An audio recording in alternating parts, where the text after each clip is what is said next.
ನಮಸ್ತೆ ಮಕ್ಕಳೇ, ಎಲ್ಲರೂ ಹೇಗಿದ್ದೀರಾ? ಎಲ್ಲರೂ ಚೆನ್ನಾಗಿದ್ದೀರಾ ಅಂತ ಹೇಳಿ ಭಾವಿಸ್ತೀನಿ. ಇವತ್ತಿನ ಕ್ಲಾಸಲ್ಲಿ ನಮ್ಮ ಅಭಿಮನ್ಯು ಬ್ಯಾಚ್ನಲ್ಲಿ ನಮಗೆ SSLC ಮತ್ತು CBSE 10th ಸ್ಟ್ಯಾಂಡರ್ಡ್ಗೆ ಇಂಪಾರ್ಟೆಂಟ್ ಆಗಿರುವಂತಹ 3rd ಕೆಮಿಸ್ಟ್ರಿ ಚಾಪ್ಟರ್ ಯಾವುದದು? ಮೆಟಲ್ಸ್ ಮತ್ತು ನಾನ್ ಮೆಟಲ್ಸ್ ಚಾಪ್ಟರ್.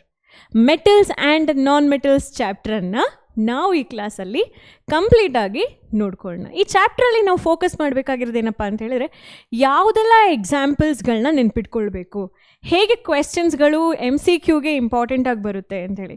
ಸೊ ಈ ಕ್ವೆಶ್ಚನಲ್ಲಿ ನಿಮಗೆ ಡೆಫಿನೆಟ್ ಆಗಿ ಇರುವಂತಹ ಕ್ವೆಶ್ಚನ್ಸ್ಗಳು ಬಂದು ಎಕ್ಸಾಂಪಲ್ಸ್ ಬೇಸ್ಡ್ ಕ್ವೆಶ್ಚನ್ಸ್ ಫಿಸಿಕಲ್ ಪ್ರಾಪರ್ಟೀಸಲ್ಲಿ, ಆಮೇಲೆ ಎಲೆಕ್ಟ್ರಾನ್ ಡಾಟ್ ಸ್ಟ್ರಕ್ಚರ್ನ ಬರೀರಿ ಅಂತ ಹೇಳಿ ಕೇಳುವಂಥದ್ದು, ಅಥವಾ ಎಕ್ಸ್ಪ್ಲೈನ್ ಅಯಾನಿಕ್ ಕಂಪೌಂಡ್ ಫಾರ್ಮೇಷನ್ ಅಥವಾ ಎಲೆಕ್ಟ್ರಾನ್ ಟ್ರಾನ್ಸ್ಫರಿಂಗ್ ಇನ್ MgO, Na2O, ಕೆಲವೊಂದು ಆಕ್ಸೈಡ್ ಕಂಪೌಂಡ್, ಕ್ಲೋರೈಡ್ ಕಂಪೌಂಡ್ ಕೊಟ್ಬಿಟ್ಟು ಅದರದ್ದು ಅಯಾನಿಕ್ ಕಂಪೌಂಡ್ದು ಫಾರ್ಮೇಷನ್ನ ಬರೀರಿ ಅಂತ ಹೇಳಿ ಕೇಳ್ತಾರೆ. ಅಯಾನಿಕ್ ಕಂಪೌಂಡ್ಸ್ದು ಪ್ರಾಪರ್ಟೀಸ್ ಬರೀರಿ ಅಂತ ಹೇಳ್ತಾರೆ. ಮತ್ತು ಎಲ್ಲ 2 ಮಾರ್ಕ್ಸ್ದು ಬೇಸ್ಡ್ ಡೆಫಿನಿಷನ್ಸ್ನ ಕೇಳ್ತಾ ಹೋಗ್ತಾರೆ. ಸೊ ನೆನ್ಪಿಟ್ಕೊಳ್ಬೇಕಾಗಿರೋದು ಎಕ್ಸಾಂಪಲ್ಸ್ ಫಾರ್ MCQ ಕ್ವೆಶನ್ಸ್. ಹಾಗಾದರೆ ಈ ಚಾಪ್ಟ್ರಲ್ಲಿ ಬರುವಂತಹ ಎಲ್ಲ ಇಂಪಾರ್ಟೆಂಟ್ ಕ್ವೆಶನ್ಸ್ ಮತ್ತು ಇಂಪಾರ್ಟೆಂಟ್ ಟಾಪಿಕ್ಸ್ನ ಕೂಡ ನಾವು ನೋಡ್ಕೊಳ್ಳೋಣ. ಟಾಪಿಕ್ಸ್ಗಳು ಬಂದು ಈ ಥರ ಇದೆ: physical properties of metals, exceptional physical properties of non metals, physical properties of metals ಮತ್ತು ಎಕ್ಸೆಪ್ಷನಲ್ ಅಂತ ಹೇಳಿದಾಗ ಇಲ್ಲಿ ಕೆಲವೊಂದು ಇಂಪಾರ್ಟೆಂಟ್ ಅಂತ ಹೇಳಿದರೆ ನಾವು ಈ ಥರ ಇರಬೇಕು ಅಂತ ಹೇಳಿ ಎಕ್ಸ್ಪೆಕ್ಟ್ ಮಾಡಿದಾಗ ಅದಲ್ಲ, ಅಲ್ಲೇನೋ ಡಿಫ್ರೆನ್ಸ್ ಇದೆ ಅಂತ ಹೇಳಿ ಕೆಲವೊಂದು ನಾನ್ ಮೆಟಲ್ಸ್ಗಳು ಬಿಹೇವ್ ಮಾಡುತ್ತೆ. ಸೊ ಅವುಗಳದ್ದು ಫಿಸಿಕಲ್ ಪ್ರಾಪರ್ಟೀಸನ್ನು ನಾವು ತಿಳ್ಕೊಳ್ಬೇಕಾಗುತ್ತೆ. ನಂತರ ಕೆಮಿಕಲ್ ಪ್ರಾಪರ್ಟೀಸ್ ಆಫ್ ಮೆಟಲ್ ಮತ್ತು ನಾನ್ ಮೆಟಲ್ ಅಂದರೆ ಇಲ್ಲಿ ಆ್ಯಸಿಡಿಕ್ ಆಕ್ಸೈಡ್ಸ್, ಬೇಸಿಕ್ ಆಕ್ಸೈಡ್ಸ್, ಆ್ಯಂಫೋಡೆರಿಕ್ ಆಕ್ಸೈಡ್ಸ್ಗಳು ಮತ್ತು ನ್ಯೂಟ್ರಲ್ ಆಕ್ಸೈಡ್ಸ್ಗಳ ಬಗ್ಗೆ ಮೇಯ್ನಾಗಿ, ಹೇಗೆ ಮೆಟಲ್ಸ್ಗಳು ನಮ್ಮ ಮೆಟಲ್ ಮತ್ತು ನಾನ್ ಮೆಟಲ್ ಚಾಪ್ಟ್ರಲ್ಲಿ ಆ್ಯಸಿಡ್ ಜೊತೆ ರಿಯಾಕ್ಟ್ ಆಗುತ್ತೆ, ಹೇಗೆ ಮೆಟಲ್ ವಾಟರ್ ಜೊತೆ ರಿಯಾಕ್ಟ್ ಆಗುತ್ತೆ ಅಥವಾ ಆಕ್ಸಿಜನ್ ಜೊತೆ ರಿಯಾಕ್ಟ್ ಆಗುತ್ತೆ ಅಂತ ಹೇಳೋದನ್ನ ಕಲಿತೀವಿ. ಎಲೆಕ್ಟ್ರಾನ್ ಡಾಟ್ ಸ್ಟ್ರಕ್ಚರ್, ಇದಕ್ಕೆ ನೀವು ನಿಮ್ಮ 9th ಸ್ಟ್ಯಾಂಡರ್ಡಲ್ಲಿ ಓದಿರುವಂತಹ ಎಲೆಕ್ಟ್ರಾನಿಕ್ ಕನ್ಫಿಗರೇಷನ್ ಕಾನ್ಸೆಪ್ಟ್ ತುಂಬ ಇಂಪಾರ್ಟೆಂಟ್ ಆಗುತ್ತೆ. ರಿಕಾಲ್ ಮಾಡಿಕೊಂಡು ಅದನ್ನು ಪ್ರಾಕ್ಟೀಸ್ ಮಾಡಬೇಕಾಗುತ್ತೆ. ಇಲ್ಲಿ ಅಯಾನಿಕ್ ಕಂಪೌಂಡ್ಸ್, ಈ ಚಾಪ್ಟರ್ದು ಹೈಲೈಟ್ ಬಂದುಬಿಟ್ಟು ಇದೆ. ಏಕೆಂದರೆ ಮೆಟಲ್ಸು ನಾನ್ ಮೆಟಲ್ಸ್ ಎರಡು ರಿಯಾಕ್ಟ್ ಆದಾಗ ನಮ್ಗೆ ಸಿಗೋ ಕಂಪೌಂಡಿಗೆ ನಾವು ಅಯಾನಿಕ್ ಕಂಪೌಂಡ್ ಅಥವಾ ಎಲೆಕ್ಟ್ರೋವ್ಯಾಲೆಂಟ್ ಕಂಪೌಂಡ್ ಅಂತ ಹೇಳ್ತೀವಿ. ಸೊ ಹಾಗಾದರೆ ಆ ಕಂಪೌಂಡ್ಗಳದ್ದು ಡೆಫಿನಿಷನ್ಸ್ ಏನು, ಅದು ಎಕ್ಸಾಂಪಲ್ಸ್ ಯಾವುದು, ಅದನ್ನು ಹೇಗೆ ಬರೆಯುವಂಥದ್ದು, ಅದರದ್ದು ಫಾರ್ಮುಲಾಸ್ ಹೇಗಿರುತ್ತೆ, ಪ್ರಾಪರ್ಟೀಸ್ ಹೇಗಿರುತ್ತೆ ಅಂತ ಹೇಳಿ.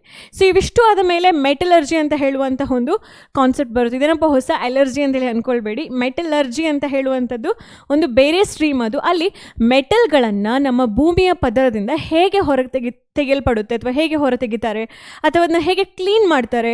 ಇಂಡಸ್ಟ್ರೀಸ್ ಎಲ್ಲ ನಾವು ಇವಾಗ ನೋಡ್ಬೋದು, ಸ್ಟೀಲ್ ಇಂಡಸ್ಟ್ರಿ ಅಥವಾ ಕಾಪರ್ ಇಂಡಸ್ಟ್ರಿಯಲ್ಲಿ ಕಾಪರ್ಸನ್ನು ಪ್ರಿಪೇರ್ ಮಾಡ್ತಾರೆ, ಮೆಟಲ್ಸ್ದು ಬೇರೆ ಬೇರೆ ಅಪ್ಲಿಕೇಶನ್ಸ್ನ ಪ್ರಿಪೇರ್ ಮಾಡ್ತಾರೆ. ಸೊ ಆ ಇಂಡಸ್ಟ್ರಿಗಳಿಗೆ ಈ ರಾ ಮೆಟಲ್ಸನ್ನು ಹೇಗೆ ಸಪ್ಲೈ ಮಾಡ್ತಾರೆ, ಹಾಗಾದರೆ ಆ ಸಪ್ಲೈ ಮಾಡೋದು ಹೇಗೆ ಅಂತ ಹೇಳಿ ಕಲಿಯಲ್ಲ, ಬಟ್ ಮೆಟಲ್ಸ್ನ ಹೇಗೆ ಎಕ್ಸ್ಟ್ರಾಕ್ಟ್ ಮಾಡೋದು ಅಂತ ಹೇಳಿ ನಾವಿಲ್ಲಿ ಫೋಕಸ್ ಮಾಡ್ತೀವಿ.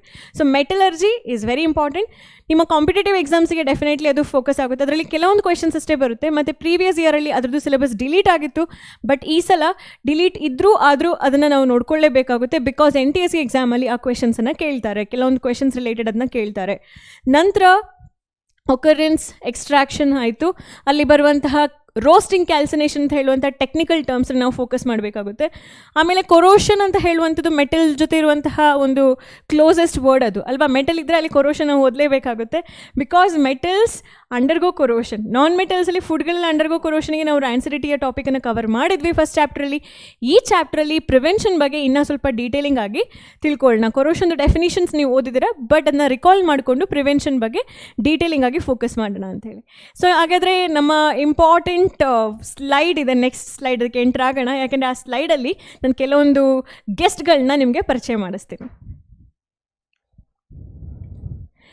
ಸರಿ, ಇವತ್ತಿನ ಕ್ಲಾಸಲ್ಲಿ ನನಗೆ 118 ಗೆಸ್ಟ್ ಇದ್ದಾರೆ ನಮ್ಮ ಕ್ಲಾಸಲ್ಲಿ. ಅವ್ರುಗಳಂತ ಹೇಳಿದ್ರೆ ನಮ್ಮ ಎಲಿಮೆಂಟ್ಸ್ಗಳು ಈ ಪಿರಿಯಾಡಿಕ್ ಟೇಬಲಲ್ಲಿ. ಎಷ್ಟು ಎಲಿಮೆಂಟ್ಸ್ ಇದೆ ಒಂದು ಪಿರಿಯಾಡಿಕ್ ಟೇಬಲಲ್ಲಿ? ಇವಾಗ ನಾವು 2022 ಇದ್ದೀವಿ. ಸೊ ಕೌಂಟ್ ಹೇಳಿದರೆ ಇಟ್ ಇಸ್ 118 ಎಲಿಮೆಂಟ್ಸ್. ಆಯಿತಾ? ಸೊ 118 ಎಲಿಮೆಂಟ್ಗಳನ್ನ ಇಲ್ಲಿವರೆಗೆ ಡಿಸ್ಕವರ್ ಮಾಡಿದ್ದಾರೆ. ಇನ್ನೂ ಎಲಿಮೆಂಟ್ಸ್ಗಳನ್ನ ಡಿಸ್ಕವರ್ ಮಾಡ್ತಾನೇ ಇದ್ದಾರೆ, ಬಟ್ ಸ್ಟೆಬಿಲಿಟಿ ಬರ್ತಾ ಇಲ್ಲ ಕೆಲವೊಂದು ಎಲಿಮೆಂಟ್ಸ್ಗಳಿಗೆ. ಸೊ ರಿಸರ್ಚ್ ಆಗ್ತಾ ಇದೆ, ಆನ್ಗೋಯಿಂಗ್ ಆಗ್ತಾ ಇದೆ ಅಂತೇಳಿ. ಸೊ ಇಷ್ಟು ಎಲಿಮೆಂಟ್ಸ್ನ ಅರ್ಥ ಮಾಡ್ಕೋಬೇಕಾ ಮ್ಯಾಮ್, ಕಷ್ಟ ಅಲ್ವಾ ಅಂತ ಹೇಳ್ಬೋದು. ಖಂಡಿತ ಕಷ್ಟ.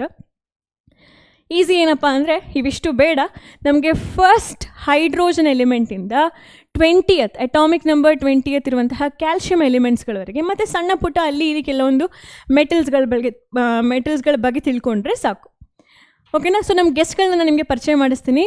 ಇವರು ಹೈಡ್ರೋಜನ್ ಅಂತ ಹೇಳಿ ಗೇಷಿಯಸ್ ಸ್ಟೇಟಲ್ಲಿ ಇರ್ತಾರೆ. ಅವರನ್ನು ನಾವು ನಾನ್ ಮೆಟಲ್ ಅಂತ ಹೇಳಿ ಅಡ್ರೆಸ್ ಮಾಡಬೇಕಾಗುತ್ತೆ. ಸೊ ಹೈಡ್ರೋಜನ್ ಅವ್ರಿಗೆ ನಮ್ಮ ಕ್ಲಾಸಿಗೆ ವೆಲ್ಕಮ್. ಹಾಗೆ ಹೀಲಿಯಂ ಅವರಿದ್ದಾರೆ, ಇವರು ಕೂಡ ಗೇಷಿಯಸ್ ಸ್ಟೇಟಲ್ಲೇ ಇರ್ತಾರೆ. ಅವರು ನಾನ್ ಮೆಟಲ್ಸ್ ಅಂತ ಹೇಳುವ ಕ್ಯಾಟಗರಿಲಿ ನಾವು ಅವ್ರನ್ನ ಹಾಕಬೇಕಾಗುತ್ತೆ, ಯಾಕೆಂದರೆ ಅವರು ಗ್ಯಾಸ್. ಹೈಡ್ರೋಜನ್ ಕೂಡ ಗ್ಯಾಸ್, ಹೀಲಿಯಂ ಕೂಡ ಗ್ಯಾಸ್. ಆಮೇಲೆ ನಿಮ್ಗೆ ಇಲ್ಲಿ ಕಾಣ್ತಿರ್ಬೋದು ತುಂಬ ರೆಡ್ ಕಲರ್ ಪೇಂಟಿಂಗಲ್ಲಿ ಏನೋ ಡೇಂಜರಸ್ ಥರ ಬರೆದಿದ್ದಾರೆ ಮ್ಯಾಮ್ ಅಂತ ಹೇಳ್ಕೊಂಡು ಇಂಡಿಕೇಟ್ ಮಾಡ್ತಿದ್ದಾರೆ ಅಂತ ಹೇಳಿ. ಬಟ್ ಇದು ಬಂದು ಮೆಟಲ್ಸ್. ನಮ್ಮ ರೆಡ್ ಕಲರಲ್ಲಿ ನೀವು ಯಾವುದೆಲ್ಲ ಎಲಿಮೆಂಟ್ಸ್ನ ನೋಡ್ತಾ ಇದ್ದೀರಾ ಅವುಗಳನ್ನ ಮೆಟಲ್ಸ್ ಅಂತ ಹೇಳಿ ಕರಿತೀವಿ. ಯೆಲ್ಲೋ ಕಲರಲ್ಲಿರುವಂಥದ್ದನ್ನು ಮೆಟಲಾಯ್ಡ್ಸ್ ಅಂತ ಹೇಳ್ತಾರೆ, ಮತ್ತು ಬ್ಲೂ ಕಲರ್ ಇರೋದನ್ನು ನಾನ್ ಮೆಟಲ್ಸ್ ಅಂತ ಹೇಳಿ. ಹೀಗೆ 3 ಕ್ಯಾಟಗರೀಸಲ್ಲಿ ಇವಿಷ್ಟು 118 ಎಲಿಮೆಂಟ್ಸ್ಗಳನ್ನ ನಾವು ಫೋಕಸ್ ಮಾಡಿದ್ದೀವಿ. ಇವತ್ತಿನ ಕ್ಲಾಸಲ್ಲಿ ನಮಗೆ ಬೇಕಾಗಿರೋದು ಯಾವುದು? ಕೆಲವೊಂದಿಷ್ಟು ಮೆಟಲ್ಸ್ಗಳು, ಕೆಲವೊಂದಷ್ಟು ನಾನ್ ಮೆಟಲ್ಸ್ಗಳು, ಮತ್ತು ಇವುಗಳು ಎರಡಕ್ಕೂ ಇರುವಂತಹ ಒಂದು ರಿಲೇಟೆಡ್ ವರ್ಡನ್ನು ಮೆಟಲಾಯ್ಡ್ಸ್. ಅಂದರೆ ಕೆಲವೊಂದು ಎಲಿಮೆಂಟ್ಗಳು ಆಚೆ ಮೆಟಲು ಅಲ್ಲ, ಈಚೆ ನಾನ್ ಮೆಟಲ್ಸು ಅಲ್ಲ, ಮೆಟಲಾಯ್ಡ್ ಥರ ಬಿಹೇವ್ ಮಾಡ್ತಾರೆ. ಸೊ ಅವುಗಳು ಯಾವುದು ಅಂತ ಹೇಳೋದನ್ನು ಕೂಡ ನಾವಿಲ್ಲಿ ಫೋಕಸ್ ಮಾಡೋಣ. ಸೊ ಗೆಸ್ಟ್ಗಳನ್ನ ನಾನು ಇಂಟ್ರಡ್ಯೂಸ್ ಮಾಡ್ಕೊಡ್ತಾ ಇದ್ದೆ. ಹೈಡ್ರೋಜನ್ ಆಯಿತು, ಹೀಲಿಯಂ ಆಯಿತು, ಅವರು ನಾನ್ ಮೆಟಲ್ ಕ್ಯಾಟಗರಿ ನೆನ್ಪಿಟ್ಕೊಳ್ಳಿ. ನಂತರ ನಮ್ಮ ಮೆಟಲ್ಸ್ಗಳು ಬರ್ತಾರೆ. ಯಾರದು? ಲಿಥಿಯಂ, ಬೆರಿಲಿಯಂ, ಇವರೆಲ್ಲ ಮೆಟಲ್ಸ್. ಇವರು ಬೋರೋನ್ ಬಂದುಬಿಟ್ಟು ಮೆಟಲಾ ಮ್ಯಾಮ್ ಅಂತ ಕೇಳಿದ್ರೆ ನಾನು ಹೇಳ್ತೀನಿ ಹೌದು ಅಂತ. ನಾನ್ ಮೆಟಲಾ ಮ್ಯಾಮ್ ಅಂತ ನೀವು ಕೇಳ್ಬೋದು, ಹೌದು ಅಂತ ಹೇಳ್ತೀನಿ. ಅಂದರೆ ಬೋರೋನ್ ಕೆಲವೊಂದು ಸಲ ಮೆಟಲ್ ಥರನೂ ಬಿಹೇವ್ ಮಾಡ್ತಾನೆ, ಕೆಲವೊಂದು ಸಲ ನಾನ್ ಮೆಟಲ್ಸ್ ಥರನೂ ಕೂಡ ಬಿಹೇವ್ ಮಾಡ್ತಾನೆ. ಸೊ ಹಾಗಾಗಿ ಬೋರೋನ್ ಅವರನ್ನು ನಾವು ಮೆಟಲಾಯ್ಡ್ ಅಂತ ಹೇಳಿ ಕೂಡ ಕರಿತೀವಿ. ಸೊ ನಂತರ ಕಾರ್ಬನ್ ಅವರು ತುಂಬ ಫ್ರೆಂಡ್ಲಿ ಎಲಿಮೆಂಟ್ ಇಡೀ ಪಿರಿಯಾಡಿಕ್ ಟೇಬಲಲ್ಲಿ.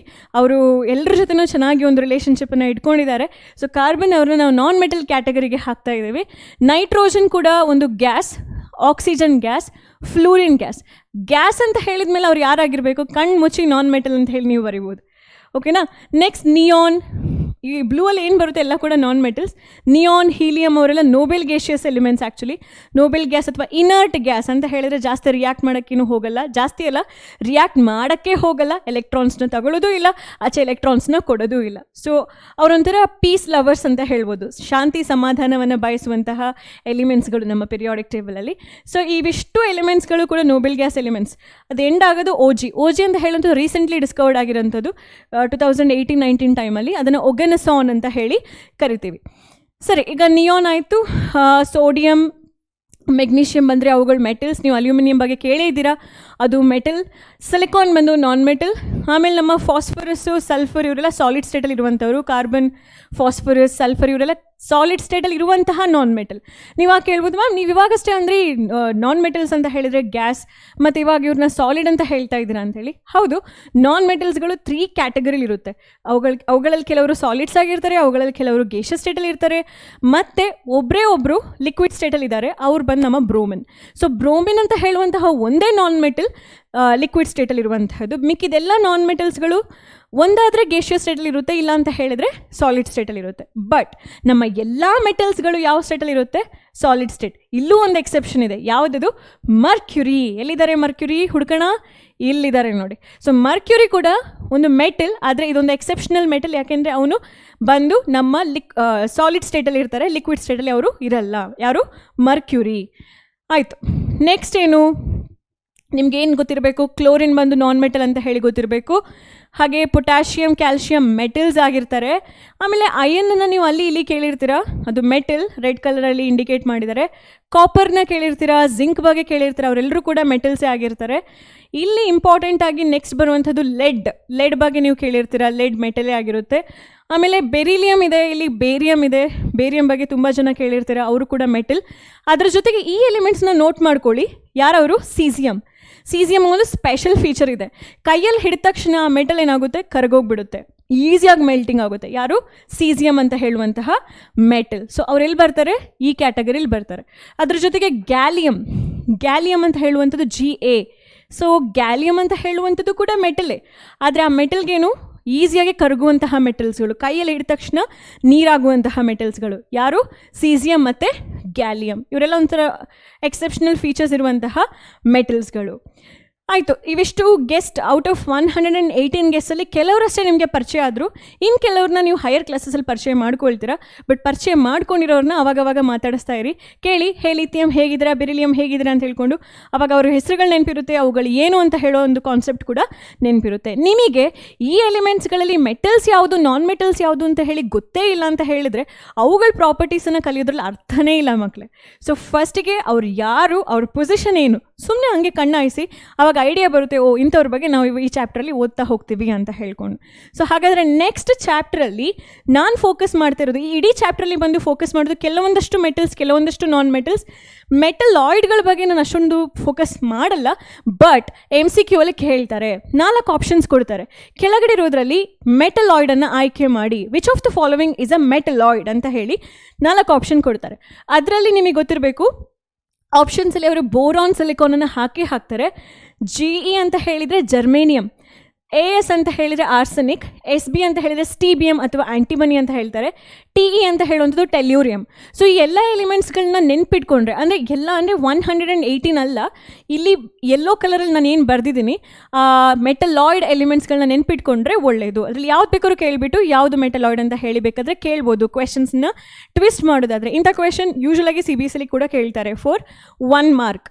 ಓಕೆನಾ. ನೆಕ್ಸ್ಟ್ ಬಂದು ಇಲ್ಲಿ ಫೋಕಸ್ ಮಾಡಬೇಕಾಗಿರುವಂಥದ್ದು ನಮ್ಮ ಪ್ರಾಪರ್ಟೀಸಲ್ಲಿ ಯಾವುದೆಲ್ಲ ಫಿಸಿಕಲ್ ಪ್ರಾಪರ್ಟೀಸ್ ಇರುತ್ತೆ, ಕೆಮಿಕಲ್ ಪ್ರಾಪರ್ಟೀಸ್ ಇರುತ್ತೆ.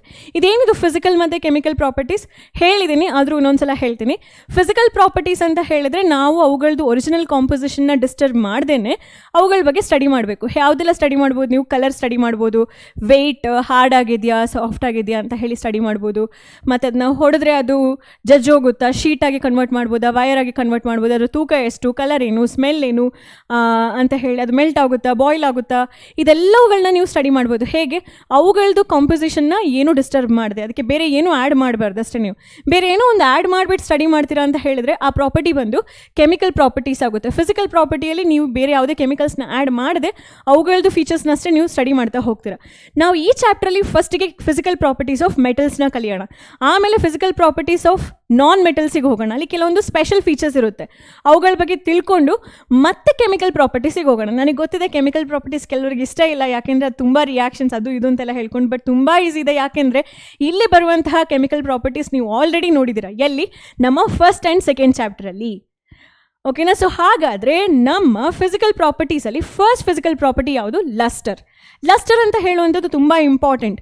ನಾವು ಇವಾಗ ಅಂಗಡಿ ಹೋಗ್ತೀವಿ ಅಂತ ಅಂದ್ಕೊಳ್ಳಿ, ನೀವೊಂದು ಗೋಲ್ಡ್ ಅಥವಾ ಸಿಲ್ವರ್ನ ಬೈ ಮಾಡೋಕ್ಕೆ ಹೋಗ್ತೀರಾ, ಅದು ಶೈನಿಂಗೇ ಇರಲ್ಲ, ತುಂಬ ಪೇಲ್ ಆಗಿರುತ್ತೆ, ತುಂಬ ಡಸ್ಟಿ ಆಗಿರುತ್ತೆ.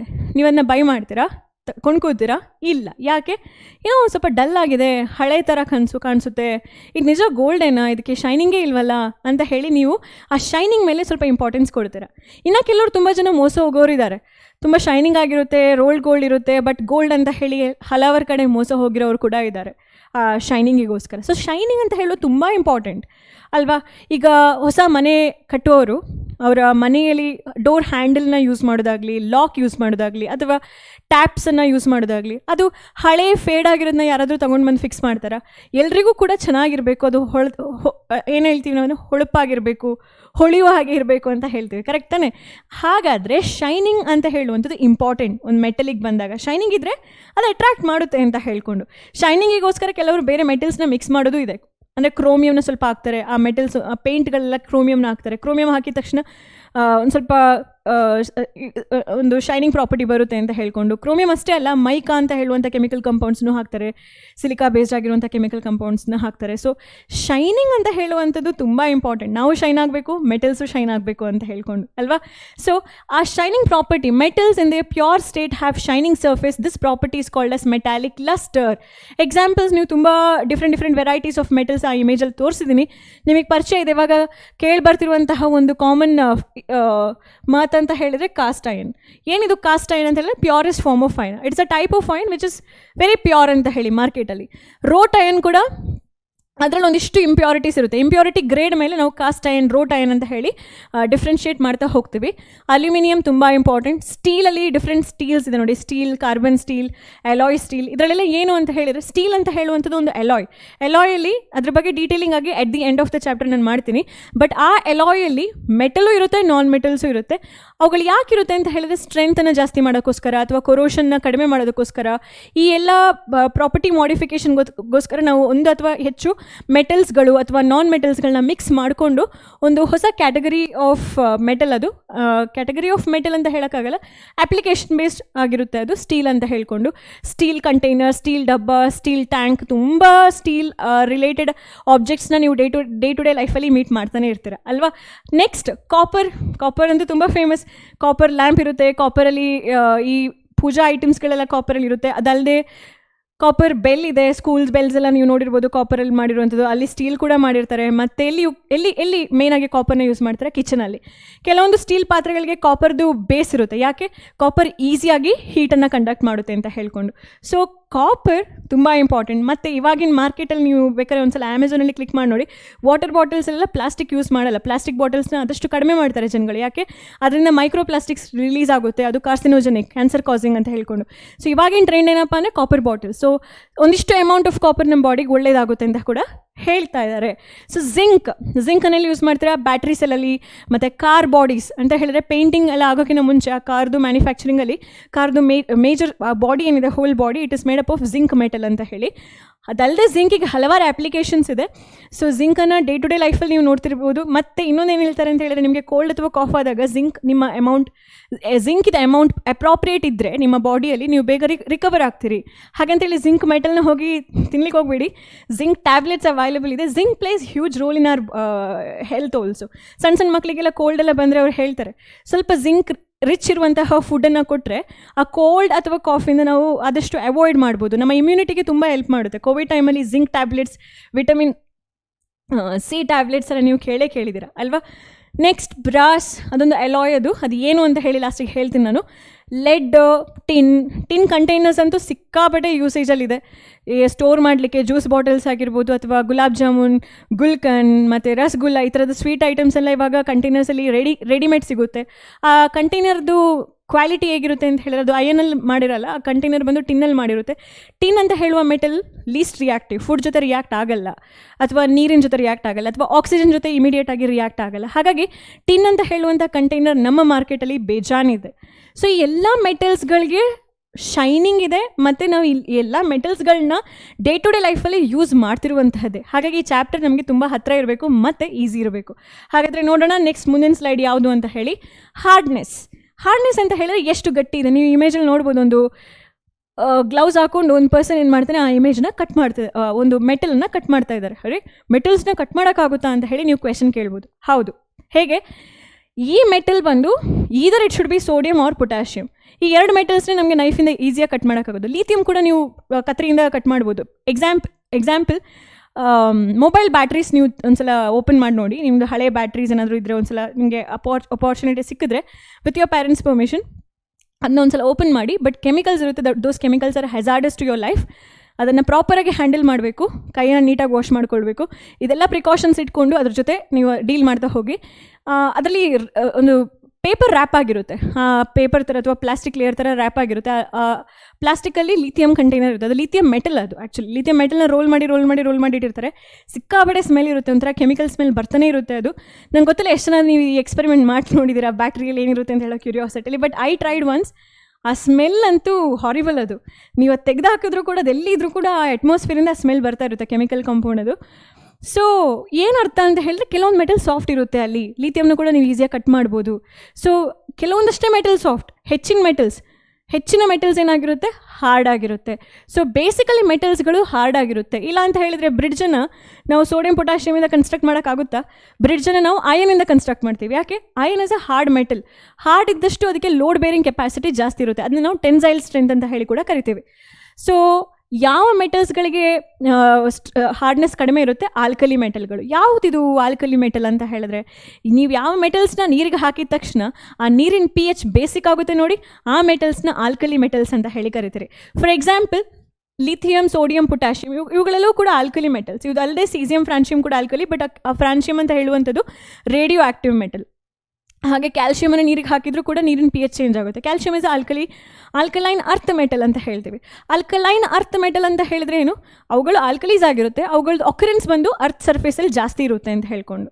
ಸರಿ, ಅವುಗಳದ್ದು ಕ್ಲಾಸಿಫಿಕೇಷನ್ಸ್ನ ನೀವು ನಿಮ್ಮ 11th ಸ್ಟ್ಯಾಂಡರ್ಡ್ ಎಸ್ ಬ್ಲಾಕ್ ಚಾಪ್ಟ್ರಲ್ಲಿ ಡೀಟೇಲಾಗಿ ತಿಳ್ಕೊಳ್ತೀರಾ. ಇಲ್ಲಿ ಬಂದು ಆಲ್ಕಲಿ ಮೆಟಲ್ಸ್ಗಳು ಸಾಫ್ಟ್ ಇರುತ್ತೆ ಅಂತ ಹೇಳೋ ಪಾಯಿಂಟನ್ನು ನೀವು ಓದ್ತೀರಾ. ಅವುಗಳು ಸಾಫ್ಟ್ ಅಷ್ಟೇ ಅಲ್ಲ, ಡೆನ್ಸಿಟಿ ಕೂಡ ಕಡಿಮೆ ಇರುತ್ತೆ. ಡೆನ್ಸಿಟಿ ಅಂತ ಹೇಳಿದ್ರೆ ಕನ್ನಡದಲ್ಲಿ ಸಾಂದ್ರತೆ ಅಂತ ಹೇಳ್ತೀವಿ. ಹೆವಿ ಇರಲ್ಲ, ಜಾಸ್ತಿ ತುಂಬ ಲೈಟಾಗಿರುತ್ತೆ. ನೀವು ನೀರಿಗೆ ಹಾಕಿದ ತಕ್ಷಣ ಅದು ಬೇಕಾದ್ರೆ ಫ್ಲೋಟ್ ಆಗುತ್ತೆ, ನೀರಲ್ಲಿ ಮುಳುಗಲ್ಲ. ನೀವು ನೋಡಿರ್ಬೋದು, ನೀರಲ್ಲಿ ಹಾಕಿದ ತಕ್ಷಣ ಪಟ್ ಅಂತ ಹೇಳ್ಕೊಂಡು ಎಕ್ಸ್ಪ್ಲೋಡ್ ಆಗುವಂತಹ ರಿಯಾಕ್ಷನ್ಸ್. ಸಾಧ್ಯ ಇದ್ದರೆ ನಾವು ಕೂಡ ನಮ್ಮ ಶಾರ್ಟ್ಸಲ್ಲಿ ನಾವು ಅದನ್ನ ಮಾಡ್ತೀವಿ, ನೀವು ನೋಡ್ಬೋದು ಅಲ್ಲೂ ಕೂಡ. ಇಲ್ಲಿ ಆ ಮೆಟಲ್ಸ್ಗಳಿಗೆ ಲೋ ಮೆಲ್ಟಿಂಗ್ ಪಾಯಿಂಟ್ ಇದೆ ಅಂತ ಹೇಳುವಂಥದ್ದು ಇಂಪಾರ್ಟೆಂಟ್ ಪಾಯಿಂಟ್ ಆಗಿರುತ್ತೆ. ಜೊತೆಗೆ ಲೋ ಡೆನ್ಸಿಟಿ ಅಂತ ಹೇಳುವಂಥದ್ದು ಈಸಿಯಾಗಿ ಕರಗುತ್ತೆ. ಯೂಶ್ವಲಾಗಿ ಮೆಟಲ್ಸ್ಗಳಿಗೆ ಅಷ್ಟೊಂದು ಲೋ ಮೆಲ್ಟಿಂಗ್ ಪಾಯಿಂಟ್ ಇರಲ್ಲ. ಇದಕ್ಕಿನ್ನೂ ಲೋ ಮೆಲ್ಟಿಂಗ್ ಪಾಯಿಂಟ್ ಇರುವ 2 ಮೆಟಲ್ಸ್ಗಳಿದೆ. ಮೆಲ್ಟಿಂಗ್ ಪಾಯಿಂಟ್ ಬಂದಾಗ ಹೇಳ್ತೀನಿ.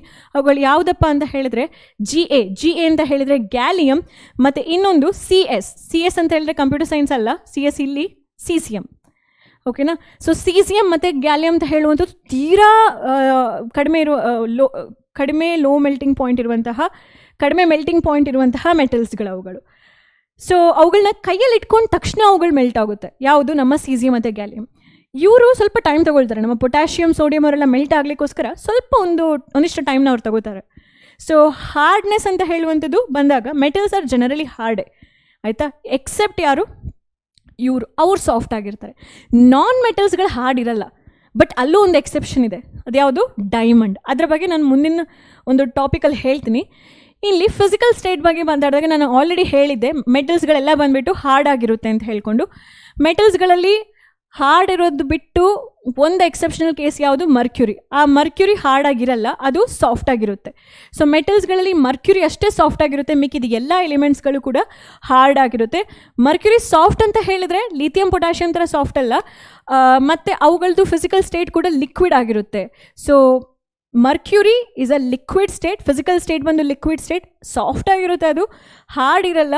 ಮಿಕ್ಕಿದ ಎಲ್ಲ ಮೆಟಲ್ಸ್ಗಳು ಹಾರ್ಡ್ ಆಗಿರುತ್ತೆ, ಪ್ಲಸ್ ಅದು ಸಾಲಿಡ್ ಫಿಸಿಕಲ್ ಸ್ಟೇಟಲ್ಲಿರುತ್ತೆ. ಸಾಲಿಡ್ ಇದ್ದರೆ ತಾನೇ ಅದು ಹಾರ್ಡ್ ಆಗಿರೋದು. ಸಾಲಿಡ್ ಇದ್ದ ತಕ್ಷಣ ಹಾರ್ಡ್ ಅಂತೇಳಿ ಅಲ್ಲ, ಅಲ್ಲೂ ಕೂಡ ಸ್ಪಾಂಜ್ ಇದೆ, semi solid, semi jelly type ಇದೆ. ಬಟ್ ಮೆಟಲ್ಸ್ಗಳನ್ನ ನೀವು ಇಮ್ಯಾಜಿನ್ ಮಾಡ್ಕೊಳ್ಬೇಕನ್ನೊಂದು ಐರನ್ ರಾಡ್ನ ಇಮ್ಯಾಜಿನ್ ಮಾಡ್ಕೊಳ್ಳಿ, ಅಥವಾ ಬ್ಯಾಟ್ರಿಯನ್ನು ಹಿಡಿದು ನೋಡಿ, ಅದು ಎಷ್ಟು ಈಸಿಯಾಗಿ ಜಗ್ಗಲ್ಲ ಅದು, ಅಲ್ವಾ?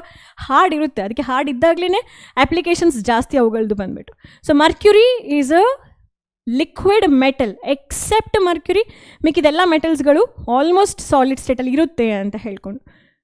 ನೆಕ್ಸ್ಟ್ ಸ್ಲೈಡ್ ಬಂದು ನಮ್ಮ ಮ್ಯಾಲಿಯಬಿಲಿಟಿ ಒಂಥರ ಸ್ಪೆಷಲ್ ಫೀಚರ್. ಒಂದು ಕೊಟ್ಟಿರುವ ಎಲಿಮೆಂಟ್ ಮೆಟಲ್ ಹೌದಾ ಅಲ್ವಾ ಅಂತ ಹೇಳಿ ಜಡ್ಜ್ ಮಾಡೋದೇ ನಮ್ಮ ಮ್ಯಾಲಿಯಬಿಲಿಟಿ ಫೀಚರಿಂದ. ಏನಿದು ಮ್ಯಾಲಿಯಬಿಲಿಟಿ ಅಂತ ಹೇಳಿದ್ರೆ, ನೀವು ಒಂದು ಮೆಟಲ್ ಇಟ್ಕೊಂಡು ಹ್ಯಾಮರಿಂದ ಸರಿಯಾಗಿ ಹೊಡಿರಿ, ಆ ಮೆಟಲ್ ಜಜ್ಜಿ ಒಂದು ಪ್ಲೇಟ್ ಥರ ಅಥವಾ ಶೀಟ್ ಥರ ಸಿಗಬೇಕು ನಿಮಗೆ. ಅಂದರೆ ಒಂದು ಪೀಸ್ ಆಫ್ ಮೆಟಲ್ ಶೀಟ್ ಆಗಿಬಿಡಬೇಕು. So it is a property or it is a process where metal can be beaten into thin sheet. So this property is called as malleability ಅಂತ ಹೇಳ್ಕೊಂಡು. ಸೊ ಎಲ್ಲಿ ನೋಡ್ತೀರಾ ನೀವು ಇದನ್ನು? ಅಲ್ಯೂಮಿನಿಯಂ ಶೀಟ್ಸನ್ನ ನೋಡ್ತೀರಾ, ಅಥವಾ aluminium ಫಾಯಿಲ್ಗಳನ್ನ ನೋಡ್ತೀರಾ. ಅಲ್ಯೂಮಿನಿಯಂ ಫಾಯಿಲ್ ಅಂತ ಹೇಳೋದು ಶೀಟ್ ಅಲ್ವಾ, ನೀವು ರ್ಯಾಪ್ ಮಾಡ್ತೀರಾ ಆ ಶೀಟನ್ನು.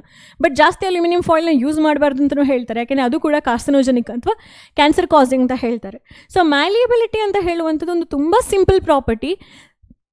ಯಾವುದೇ ನಾನ್ ಮೆಟಲ್ಸ್ಗಳು ಕೂಡ ಈ ಒಂದು ಪ್ರಾಪರ್ಟಿಯನ್ನು ಸ್ಯಾಟಿಸ್ಫೈ ಮಾಡಲ್ಲ, ಬಟ್ ಮೆಟಲ್ಸ್ಗಳು ಮಾಡುತ್ತೆ. ಎಕ್ಸೆಪ್ಟ್ ಯಾವುದು? ಮರ್ಕ್ಯುರಿ ಆಲ್ರೆಡಿ ಲಿಕ್ವಿಡಲ್ಲಿದೆ, ಅದನ್ನು ನೀವು ಹಿಡ್ಕೊಂಡು ಜಡ್ಜಿ ಶೀಟ್ ಮಾಡೋಕ್ಕಂತೂ ಸಾಧ್ಯನೇ ಇಲ್ಲ. ಸೊ ಗೋಲ್ಡ್ ಮತ್ತು silver are the most malleable metals ಅಂತ ಹೇಳ್ಕೊಂಡು. This question is very important. ಅವ್ರು ಹೀಗೆ ಕೊಡ್ತಾರೆ ಆಪ್ಷನ್ಸಲ್ಲಿ, ಒಂದಾದರೆ ಗೋಲ್ಡ್ ಅಥವಾ ಸಿಲ್ವರ್ ಕೊಡ್ತಾರೆ, ಅಥವಾ ಎರಡರದ್ದು ಪೇರ್ ಕೊಡ್ತಾರೆ. ಯಾವುದು ಮೋಸ್ಟ್ ಮ್ಯಾಲ್ಯೂಬಲ್ ಮೆಟಲ್ ಅಂತ ಹೇಳಿ ಕೇಳ್ತಾರೆ. ಸೊ ನೀವು ನೆನ್ಪಿಟ್ಕೊಳ್ಬೇಕಾಗುತ್ತೆ, ತುಂಬ ಇಂಪಾರ್ಟೆಂಟ್. ಗೋಲ್ಡ್ ಮತ್ತು ಸಿಲ್ವರ್ ತುಂಬ ಏನು ಹೇಳ್ತೀವಿ, ಮ್ಯಾಲ್ಯೂಬಿಲಿಟಿ ಪ್ರಾಪರ್ಟಿಯನ್ನು ಹೊಂದಿರುವಂತಹ ಮೆಟಲ್ಸ್. ಆಯಿತು. ನಮ್ಮ ನೆಕ್ಸ್ಟ್ ಬಂದು ಪ್ರಾಪರ್ಟಿ ಬಂದು ductility is a very famous property. So ಈ ಕ್ವೆಶ್ಚನ್ ನೋಡಿ ಮಕ್ಕಳೇ, gold is the most ductile metal ಅಂತ ಹೇಳ್ಕೊಂಡು. ಬಟ್ ನೀವು ಗೋಲ್ಡ್ ಎಲೆಕ್ಟ್ರಿಕಲ್ ವೈರ್ ಎಲ್ಲಾದರೂ ನೋಡಿದ್ದೀರಾ? ಎಲೆಕ್ಟ್ರಿಕಲ್ ವೈರ್ ಯಾವ ಥರ ಇರುತ್ತೆ? ಶೀಟಾ ಅಥವಾ ಅದು ಥ್ರೆಡ್ ಥರ ಇರುತ್ತೆ? ಥ್ರೆಡ್ ಅಥವಾ ದಾರ ಅಂತ ಹೇಳ್ಬೋದು ಅಲ್ವಾ, ಎಳೆ ಆಗಿರುತ್ತೆ. ಸೊ ಈ image is a right image for this property ductility ಅಂತ ಹೇಳಿದರೆ ಒಂದು ಮೆಟಲ್ನ ನೀವು ಎಷ್ಟು ಈಸಿಯಾಗಿ ತಿನ್ನಾಗಿ ಒಂದು ಥ್ರೆಡ್ ಥರ ಕನ್ವರ್ಟ್ ಮಾಡ್ಕೊಳ್ಬೋದು ಅಂತ ಹೇಳಿ. ಸೊ ಡಕ್ಟಿಲಿಟಿ ಪ್ರಾಪರ್ಟಿಯನ್ನು ಹೆಚ್ಚಾಗಿ ತೋರಿಸುವಂಥದ್ದು ಗೋಲ್ಡ್. ಬಟ್ ಗೋಲ್ಡನ್ನು ನಾವು ಡಕ್ಟೈಲ್ ಮಾಡೋಕ್ಕೆ ಸಾಧ್ಯ ಇಲ್ಲ, ಯಾಕೆಂತ ಹೇಳಿದರೆ it is a expensive metal. ಅದರದ್ದು ಅಪ್ಲಿಕೇಶನ್ಸ್ ತುಂಬ ಕಡಿಮೆ. ಕೆಲವೊಂದು ಎಲೆಕ್ಟ್ರೋಡ್ಸಲ್ಲಿ ನಾವು ನೋಡ್ಬೋದು, ಗೋಲ್ಡಿದ ಎಲೆಕ್ಟ್ರೋಡ್ಗಳು ಕೂಡ ಇದೆ. ಹೈಯರ್ ಒಂದು ಫೈನೆಸ್ಟ್ ರಿಸರ್ಚ್ ಸೆಂಟರ್ಸೆಲ್ಲ ನಾವು ಅದು ನೋಡೋಕ್ಕೆ ಸಿಗುತ್ತೆ ಈ ಗೋಲ್ಡಿದು ಎಲೆಕ್ಟ್ರೋಡ್ಸ್ನೆಲ್ಲ. ಯಾಕೆಂದರೆ ಅದು ಇನರ್ಟ್ ಕೂಡ, ಗೋಲ್ಡ್ ಅಂತ ಹೇಳುವಂಥದ್ದು ರಿಯಾಕ್ಟಿವ್ ಅಲ್ಲ, ಹಾಗಾಗಿ ಅದನ್ನ ಎಲೆಕ್ಟ್ರೋಡ್ ಆಗಿ ಕೂಡ ಯೂಸ್ ಮಾಡ್ತಾರೆ, ಗ್ರಾಫೈಟ್ ಥರ. ಸರಿ, ಹಾಗಾದರೆ ನಮ್ಮ ಡಕ್ಟಿಲಿಟಿ ಪ್ರಾಪರ್ಟಿ ಅಂತ ಹೇಳಿದ್ರೆ ಒಂದು ಮೆಟಲನ್ನು ಏನು ಹೇಳ್ತೀವಿ, ದಾರವಾಗಿ ಅಥವಾ ಥ್ರೆಡ್ ಆಗಿ ಕನ್ವರ್ಟ್ ಮಾಡುವಂಥದ್ದು. So it's a property or its ability where the metals can be drawn into thin wires ಅಂತ ಹೇಳಿ. Gold is the most ductile metal ಅಂತ ಹೇಳುವಂಥದ್ದು important property. Next conduction of heat. ಏನಿದು conduction of heat ಅಂತ ಹೇಳಿದ್ರೆ, ನೀವು ಒಂದು ಮೆಟಲ್ಸನ್ನು ಒಂದು ಫ್ರೀ ಎಂಡ್ ಅಂತ ಹೇಳಿ ಅಂದ್ಕೊಳ್ಳಿ. ಸೊ ಈ ಒಂದು ಸೆಟಪ್ಪನ್ನು ನಾವು ಎಕ್ಸ್ಪ್ಲೇನ್ ಮಾಡಿದ ತಕ್ಷಣ ಕಂಡಕ್ಷನ್ ಆಫ್ ಹೀಟ್ ನಿಮಗೆ ಕ್ಲಿಯರ್ ಆಗುತ್ತೆ. ಏನದು, ಇಲ್ಲೊಂದು ಸ್ಟ್ಯಾಂಡ್ ಕೊಟ್ಟಿದ್ದಾರೆ, ಒಂದು ಅಯನ್ ಸ್ಟ್ಯಾಂಡ್ ಇದೆ, ಕ್ಲ್ಯಾಂಪ್ ಇದೆ. ಕ್ಲ್ಯಾಂಪ್ ಅಂತ ಹೇಳಿದ್ರೆ ಕ್ಲ್ಯಾಂಪನ್ನು ಯೂಸ್ ಮಾಡಿಕೊಂಡು ಯಾವುದಾದ್ರು ಒಂದು ಫಿಕ್ಸ್ ಮಾಡ್ಕೊಳ್ಳಿಕ್ಕೆ ಈಸಿ ಆಗುವಂಥ ಒಂದು ಎಕ್ವಿಪ್ಮೆಂಟ್ ಅದು.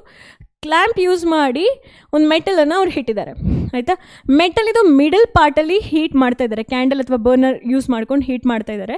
ಸೊ ಇನ್ನೊಂದು ಪಾರ್ಟ್ ಫ್ರೀ ಎಂಡನ್ನು ಟಚ್ ಮಾಡಿದಾಗ ಅಥವಾ ಫ್ರೀ ಎಂಡಿಗೆ ಪಿನ್ ಇಟ್ಟಿದ್ದಾರೆ, ಆ ಪಿನ್ನಿಗೆ ಅಥವಾ ಫ್ರೀ ಎಂಡಲ್ಲಿ ಸ್ವಲ್ಪ ವ್ಯಾಕ್ಸನ್ನು ಕೂಡ ಇಟ್ಟಿದ್ದಾರೆ, ಒಂದು ಗಟ್ಟಿ ವ್ಯಾಕ್ಸ್. ಸೊ ಇಲ್ಲಿ ಏನು ಮಾಡ್ತಿದ್ದಾರೆ ಅಂತ ಹೇಳಿದ್ರೆ, ವ್ಯಾಕ್ಸ್ ಅಂತ ಹೇಳಿದ್ರೆ ಸಾಲಿಡ್ ಇರುತ್ತೆ, ಆಯಿತಾ. ಯಾವುದೋ ಒಂದು ಪಾರ್ಟನ್ನಷ್ಟೇ ಮೆಟಲ್ಸನ್ನು ಅವ್ರು ಹೀಟ್ ಮಾಡ್ತಿರೋದು, ಬಟ್ ಆ ಹೀಟ್ ಸ್ಲೋಲಿ ಮೂವ್ ಆಗಿ ಇಲ್ಲಿರುವ ವ್ಯಾಕ್ಸನ್ನು ಕರಗಿಸುತ್ತೆ. ಅಂದರೆ ಅರ್ಥ ಏನು, ಈ ಪರ್ಟಿಕ್ಯುಲರ್ ರಾಡಲ್ಲಿ ಹೀಟ್ ಮೂವ್ ಆಗ್ತಾ ಇದೆ, ಕಂಡಕ್ಟ್ ಆಗ್ತಾ ಇದೆ ಅಂತ ಹೇಳ್ಕೊಂಡು. ಸೊ ಕಂಡಕ್ಟ್ ಆದಾಗಲೇ ವ್ಯಾಕ್ಸ್ ಬಂದು ಕರಗಿ ನೀರಾಗುವಂಥದ್ದು. ಸೊ ಇದು ಇಂಪಾರ್ಟೆಂಟ್ ಪ್ರಾಪರ್ಟಿ. ಎಲ್ಲಿ ನಮ್ಮ ಭಾಗಶಃ ಎಲ್ಲ ಮೆಟಲ್ಸ್ಗಳು ಕೂಡ they are very good at conducting heat, except ಇಲ್ಲಿದೆ ನೋಡಿ ಆನ್ಸರ್, ಮರ್ಕ್ಯುರಿ ಲಿಕ್ವಿಡ್ ಸ್ಟೇಟಲ್ಲಿದೆ, ಅದು ಹೀಟ್ ಕಂಡಕ್ಟ್ ಮಾಡಲ್ಲ. ಅದರ ಜೊತೆಗೆ ಲೆಡ್ ಕೂಡ ಹೀಟನ್ನು ಕಂಡಕ್ಟ್ ಮಾಡಲ್ಲ. ಮಿಕ್ಕಿದೆಲ್ಲ ಎಲಿಮೆಂಟ್ಸ್ಗಳು ಕಂಡಕ್ಟ್ ಮಾಡುತ್ತೆ ಹೀಟನ್ನು ಅಂತ ಹೇಳ್ಕೊಂಡು. So metals are good conductors of heat and have high melting points. So ಇಲ್ಲಿ ಗ್ಯಾಲಿಯಮ್ ಮತ್ತು ಸೀಸಿಯಮ್ ಬಗ್ಗೆ ನಾನು ಮಾತಾಡಬೇಕಾಗುತ್ತೆ. ಗ್ಯಾಲಿಯಮ್ ಮತ್ತು ಸೀಸಿಯಮಲ್ಲಿ ಹೀಟ್ ಕಂಡಕ್ಟ್ ಮಾಡೋಕ್ಕೆ ಅವ್ರಿಗಳಿಗೂ ಕೂಡ ಸ್ವಲ್ಪ ಕಷ್ಟ, ಯಾಕೆಂದರೆ ಅವುಗಳು ಹೊರಗಡೆ ಇರುವಂಥ ಹೀಟಲ್ಲಿ ಬೇಗ ಮೆಲ್ಟ್ ಆಗಿಬಿಡುತ್ತೆ. ಸೊ ನೀವು ಕೈಯಲ್ಲಿ ಇಟ್ಟ ತಕ್ಷಣವೇ ಗ್ಯಾಲಿಯಮ್ ಮತ್ತು ಸೀಸಿಯಮ್ ಈಸಿಯಾಗಿ ಮೆಲ್ಟ್ ಆಗುತ್ತೆ. ಅವುಗಳ ಮೆಲ್ಟಿಂಗ್ ಪಾಯಿಂಟ್ ಕೂಡ ತುಂಬ ಕಡಿಮೆ ಇದೆ. ಸೊ ಮೆಲ್ಟಿಂಗ್ ಪಾಯಿಂಟ್ ಕಡಿಮೆ ಇತ್ತು ಅಂತ ಹೇಳಿದ್ರೆ ಅವುಗಳು ಹೀಟನ್ನು ಕಂಡಕ್ಟ್ ಮಾಡೋಕ್ಕೆ ಸಾಧ್ಯನಾ? ಇಲ್ಲ ತಾನೇ, ಅವುಗಳೇ ಮೆಲ್ಟ್ ಆಗಿಬಿಡುತ್ತಲ್ವ. ಅವುಗಳು ಮತ್ತೆ ಎಲ್ಲಿ ಹೀಟನ್ನು ಕಂಡಕ್ಟ್ ಮಾಡ್ಬೋದು? ಮೇ ಬಿ ಮಾಡ್ಬೋದು, ಎಲ್ಲಿ? ಲಿಕ್ವಿಡ್ ಸ್ಟೇಟಲ್ಲಿ. ಬಟ್ ಲಿಕ್ವಿಡ್ ಸ್ಟೇಟಲ್ಲೂ ಮರ್ಕ್ಯುರಿ ಹೀಟನ್ನು ಕಂಡಕ್ಟ್ ಮಾಡಲ್ಲ. ಈ ಒಂದು ಟಾಪಿಕ್ ತುಂಬ ಇಂಪಾರ್ಟೆಂಟ್ ಆಗುತ್ತೆ, ಯಾಕೆಂದರೆ ಇಲ್ಲಿ ಪುವರ್ ಕಂಡಕ್ಟರ್ಸ್ ಆಫ್ ಹೀಟ್ ಯಾವುದೆಲ್ಲ ಅಂತ ಹೇಳಿ ಕೇಳ್ತಾರೆ. So it is P B ಅಂತ ಹೇಳಿದರೆ ಲೆಡ್, ಅದರ ಜೊತೆಗೆ ಇನ್ನೊಂದು ಎಲಿಮೆಂಟ್ ನಾನು ಇಲ್ಲಿ ಹೇಳಿದ್ದೀನಿ, ಮರ್ಕ್ಯುರಿ. ಸೊ ಪಿ ಬಿ ಮತ್ತು ಮರ್ಕ್ಯುರಿ ನಿಮ್ಮ ಟೆಕ್ಸ್ಟ್ ಬುಕ್ಕಲ್ಲಿ ಕೊಟ್ಟಿರುವಂತಹ ಎರಡು elements which are considered as poor conductors of heat ಅಂತ ಹೇಳಿ. ಸರಿ, ಮತ್ತು ಈಸಿಯಾಗಿ ಮೆಲ್ಟ್ ಆಗುವಂತಹ, ಪಾಮಲ್ಲಿ ಮೆಲ್ಟ್ ಆಗುವಂತಹ ಎರಡು ಮೆಟಲ್ ಯಾವುದು? ಗ್ಯಾಲಿಯಮ್ ಮತ್ತು ಸೀಸಿಯಮ್. ಬೆಸ್ಟ್ ಡಕ್ಟೈಲ್ ಮೆಟಲ್ ಯಾವುದು? ಗೋಲ್ಡ್. ಮರ್ತೋಗಿದೆಯಾ ಅಂತ ಹೇಳಿ ಒಂದ್ಸಲ ಕ್ರಾಸ್ ವೆರಿಫೈ ಮಾಡ್ಕೊಳ್ಳಿ. ಬೆಸ್ಟ್ ಮ್ಯಾಲಿಯಬಲ್ ಮೆಟಲ್ ಯಾವುದು? ಸಿಲ್ವರ್ ಮತ್ತು ಗೋಲ್ಡ್. ಇವಿಷ್ಟು ಕೂಡ ನಾವು ಕಲ್ತಿರುವಂತಹ point. Conductors of electricity. Metals are very good conductors of electricity. ಹೌದು, ಎಲ್ಲ ಮೆಟಲ್ಸ್ಗಳು ಇಲೆಕ್ಟ್ರಿಸಿಟಿಯನ್ನು ಕಂಡಕ್ಟ್ ಮಾಡುತ್ತೆ. ಅವುಗಳ ಮೂಲಕ ನಾವೇನಾದರೂ ಒಂದು ಪೊಟೆನ್ಷಿಯಲ್ ಎನರ್ಜಿನ ಕೊಟ್ಟರೆ ಅವುಗಳು ಇಲೆಕ್ಟ್ರಿಸಿಟಿಯನ್ನು ಅಥವಾ ಚಾರ್ಜ್ ಪಾರ್ಟಿಕಲ್ಸನ್ನು ಅವುಗಳ ಮುಖಾಂತರ ಅವುಗಳು ಬಿಡುತ್ತೆ ಅಥವಾ ಕಂಡಕ್ಟ್ ಮಾಡುತ್ತೆ ಅಂತ ಹೇಳಿ. ಎಕ್ಸಾಂಪಲ್ಸ್ ಈ ಥರ ಸೆಟ್ ಮಾಡ್ಕೊಳ್ಬೋದು, ಟೆಸ್ಟ್ ಮಾಡ್ಬೋದು ನೀವು. ಇದು ಪರ್ಟಿಕ್ಯುಲರ್ ಮೆಟಲ್ ಅಥವಾ ಪರ್ಟಿಕ್ಯುಲರ್ ಆಬ್ಜೆಕ್ಟ್ ಕಂಡಕ್ಷನ್ ಆಫ್ ಹೀಟಲ್ಲಿ ಎಷ್ಟು ಅದರದ್ದು ರೋಲ್ ಇದೆ ಅಂತ ಹೇಳೋದನ್ನ ನೀವು ಟೆಸ್ಟ್ ಮಾಡ್ಕೊಳ್ಬೋದು. ಸೊ ಬ್ಯಾಟ್ರಿ ಇದೆ, ಮತ್ತು ಇಲ್ಲೊಂದು ಬಲ್ಬ್ ಕೊಟ್ಟಿದ್ದಾರೆ, ಸ್ವಿಚ್ ಇದೆ, ಇಲ್ಲಿ ಎರಡು ಕ್ಲಿಪ್ ಕೊಟ್ಟಿದ್ದಾರೆ. ಇದು ಕ್ಲಿಪ್ ಬಂದು ಮೆಟಲ್ದು ಕ್ಲಿಪ್ ಅದು. ಸೊ ಈ ಪರ್ಟಿಕ್ಯುಲರ್ ಪ್ಲೇಸಲ್ಲಿ insert the sample to be tested ಅಂತ ಹೇಳಿ. ಇದು ಆ್ಯಕ್ಟಿವಿಟಿ ಬೇಸ್ಡ್ ಡಯಾಗ್ರಾಮ್. ಈ ಆ್ಯಕ್ಟಿವಿಟಿ ಬೇಸ್ಡ್ ಡಯಾಗ್ರಾಮಲ್ಲಿ ಅವ್ರ ಎಕ್ಸ್ಪ್ಲನೇಷನ್ಸ್ ಕೇಳೋದು 2 ಮಾರ್ಕ್ ಅಥವಾ 3 ಮಾರ್ಕಿಗೆ ಹೇಳ್ತಾರೆ. How do you know that a piece of metal can conduct electricity, but piece of plastic cannot conduct electricity. Prove ಅಂತ ಹೇಳಿ ಕೇಳ್ತಾರೆ. ಇದರಲ್ಲಿ ಈವನ್ ಲೆಮನ್ ಪೀಸ್ ಕೂಡ ಇಟ್ಬಿಟ್ಟು ತುಂಬ ಜನ ಎಕ್ಸಿಬಿಷನಲ್ಲಿ ಲೆಮನಲ್ಲಿ ಅಯಾನ್ಸ್ ಇದೆ, ಸಿಟ್ರಿಕ್ ಆ್ಯಸಿಡ್ ಇದೆ, ಅದು ಕಂಡಕ್ಟ್ ಮಾಡುತ್ತೆ ಎಲೆಕ್ಟ್ರಿಸಿಟಿಯನ್ನು ಅಂತ ಹೇಳಿ ಕೂಡ ಹಲವಾರು ಜನ ಎಕ್ಸ್ಪೆರಿಮೆಂಟ್ ಮಾಡಿದ್ದಾರೆ. It is a very simple experiment. ಈ ಕ್ಲಿಪ್ಪಿಗೆ ನೀವು ಒಂದು ಮೆಟಲ್ ರಾಡ್ ಹಾಕಿದ್ರಿ ಅಂತ ಹೇಳಿದ್ರೆ ಆ metal rod through electrons pass ಆಗುತ್ತೆ, ಆ ಬಲ್ಬ್ ಏನಾಗುತ್ತೆ, ಗ್ಲೋ ಆಗುತ್ತೆ, ಎಲೆಕ್ಟ್ರಿಸಿಟಿ ಸರ್ಕ್ಯೂಟ್ ಕಂಪ್ಲೀಟ್ ಆಯಿತು ಅಲ್ಲಿ ಅಂತೇಳಿ. ಸಪೋಸ್ ಒಂದು ಪ್ಲಾಸ್ಟಿಕ್ ಐಟಮ್ ಅಥವಾ ವುಡನ್ ಐಟಮ್ ಇಟ್ರಿ ಅಂತ ಅಂದ್ಕೊಳ್ಳಿ. ಆ ವುಡನ್ ಅಥವಾ ಪ್ಲಾಸ್ಟಿಕಲ್ಲಿ ಎಲೆಕ್ಟ್ರಾನ್ಸ್ಗಳು ಫ್ಲೋ ಆಗಲ್ಲ, ಸಿಕ್ಕಾಪಟ್ಟೆ ರೆಸಿಸ್ಟೆನ್ಸ್ ಇರುತ್ತೆ ಫ್ಲೋ ಆಫ್ ಚಾರ್ಜ್ ಪಾರ್ಟಿಕಲ್ಸಿಗೆ. ಸೊ ಆವಾಗ ಈ ಬಲ್ಬ್ ಗ್ಲೋ ಆಗಲ್ಲ. ಸೊ ಆಬ್ವಿಯಸ್ಲಿ ನಾವು ಹೇಳ್ಬೋದು ಅಲ್ಲಿ ಕೊಟ್ಟಿರುವಂತಹ ಅಲ್ಲಿ ಕೊಟ್ಟಿರುವಂತಹ ಪರ್ಟಿಕ್ಯುಲರ್ ಆಬ್ಜೆಕ್ಟ್ ಪ್ಲಾಸ್ಟಿಕ್ ಆಗಿರ್ಬೋದು ಅಥವಾ ವುಡನ್ ಆಗಿರ್ಬೋದು, ಕಂಡಕ್ಷನಲ್ಲಿ it is not good at conducting, ಅಥವಾ ಅದು ಎಲೆಕ್ಟ್ರಿಸಿಟಿ ಕಂಡಕ್ಟ್ ಮಾಡಲಿಕ್ಕೆ ಅದು ಸಹಕಾರಿ ಅಲ್ಲ ಅಂತ ಹೇಳಿ ನಿಮಗೆ ಗೊತ್ತಾಗುತ್ತೆ.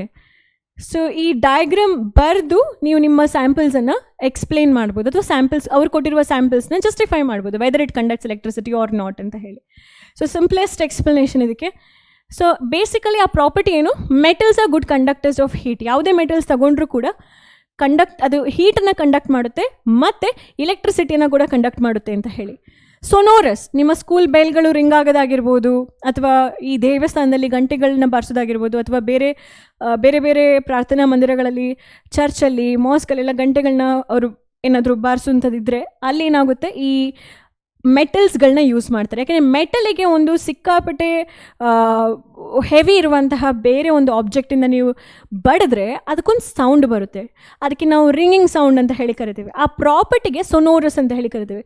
The metals that produces a sound on striking a hard substance are said to be sonorous ಅಂತ ಹೇಳ್ಕೊಂಡು. ಎಲ್ಲ ಮೆಟಲ್ಸ್ಗಳು ಸೊನೋರಸ್ ಅಲ್ಲ. ಮರ್ಕ್ಯೂರಿ ನೀವು ಬಡಿರಿ, ಮರ್ಕ್ಯೂರಿ ಸೌಂಡ್ ಮಾಡುತ್ತಾ? ಇಲ್ಲ. So it depends on what metal it. ಈಗ ಸೋಡಿಯಂ ಇದೆ, ಸೋಡಿಯಂ ಅಂದರೆ ರಬ್ಬರ್ ಥರ ಇರುತ್ತೆ. ಸೋಡಿಯಂ ನೀವು ಜಜ್ಜಿದ್ರೂ ಕೂಡ ಅದು ಸೊನೋರಸ್ ಅಲ್ಲ. ಕೆಲವೊಂದು ಮೆಟಲ್ಸ್ಗಳು ಸೊನೋರಸ್ ಇರುತ್ತೆ, ಕೆಲವೊಂದು ಮೆಟಲ್ಸ್ಗಳು ಸೊನೋರಸ್ ಆಗಿರಲ್ಲ. ಬಟ್ ಸೊನೋರಸ್ ಅಂತ ಹೇಳುವಂಥದ್ದು it is a general property of a metal ಅಂತ ಹೇಳಿ. ಸರಿ, ಇವಾಗ ನಾನ್ ಮೆಟಲ್ಸ್ಗಳಿಗೆ ಬರೋಣ. ನಾವಿಷ್ಟು ಹೊತ್ತು ಮೆಟಲ್ಸ್ಗಳ ಬಗ್ಗೆ ಕಲ್ತ್ವಿ. ಮೆಟಲ್ಸಲ್ಲಿ ಏನೆಲ್ಲ ಕಲ್ತ್ವಿ? Conductors of heat. ಒಂದು ಪಾಯಿಂಟಲ್ಲಿ ರಿವಿಷನ್ ತುಂಬ ಇಂಪಾರ್ಟೆಂಟ್, ಸೊ ನಾನು ರಿವೈಸ್ ಮಾಡಿಬಿಡ್ತೀನಿ. ಮೆಟಲ್ಸ್ದು ಫಿಸಿಕಲ್ ಪ್ರಾಪರ್ಟಿ ಬಂದಾಗ ಇವುಗಳನ್ನ ಮರಿಬೇಡಿ. Potassium,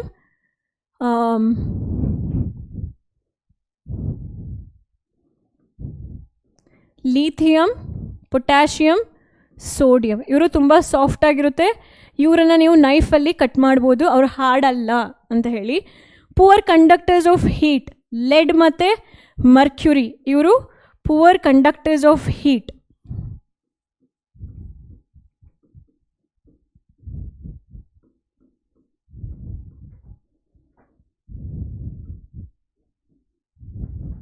poor conductors of heat ಆಗಿರ್ತಾರೆ. ಬೆಸ್ಟ್ ಮ್ಯಾಲಿಯಬಲ್ ಮೆಟಲ್ ಬಂದ್ಬಿಟ್ಟು Ag ಮತ್ತು Au. They are very good at malleability.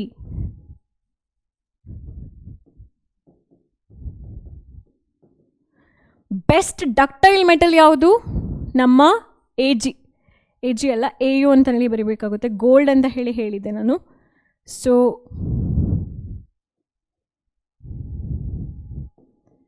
Au is a best ductile metal, ಅವ್ರ ಗುಡ್ ಡಕ್ಟೈಲ್ ಮೆಟಲ್ ಅಂತ ಹೇಳಿ.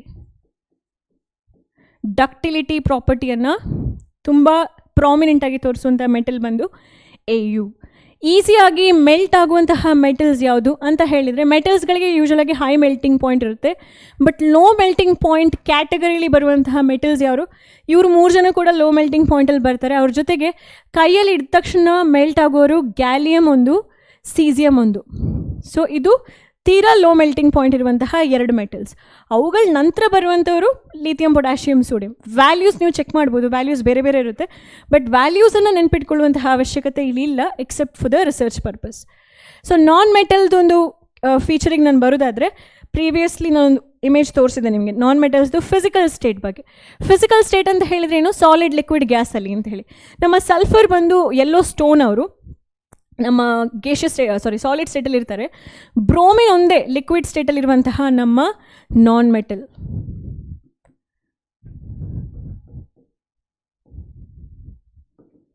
Liquid non metal.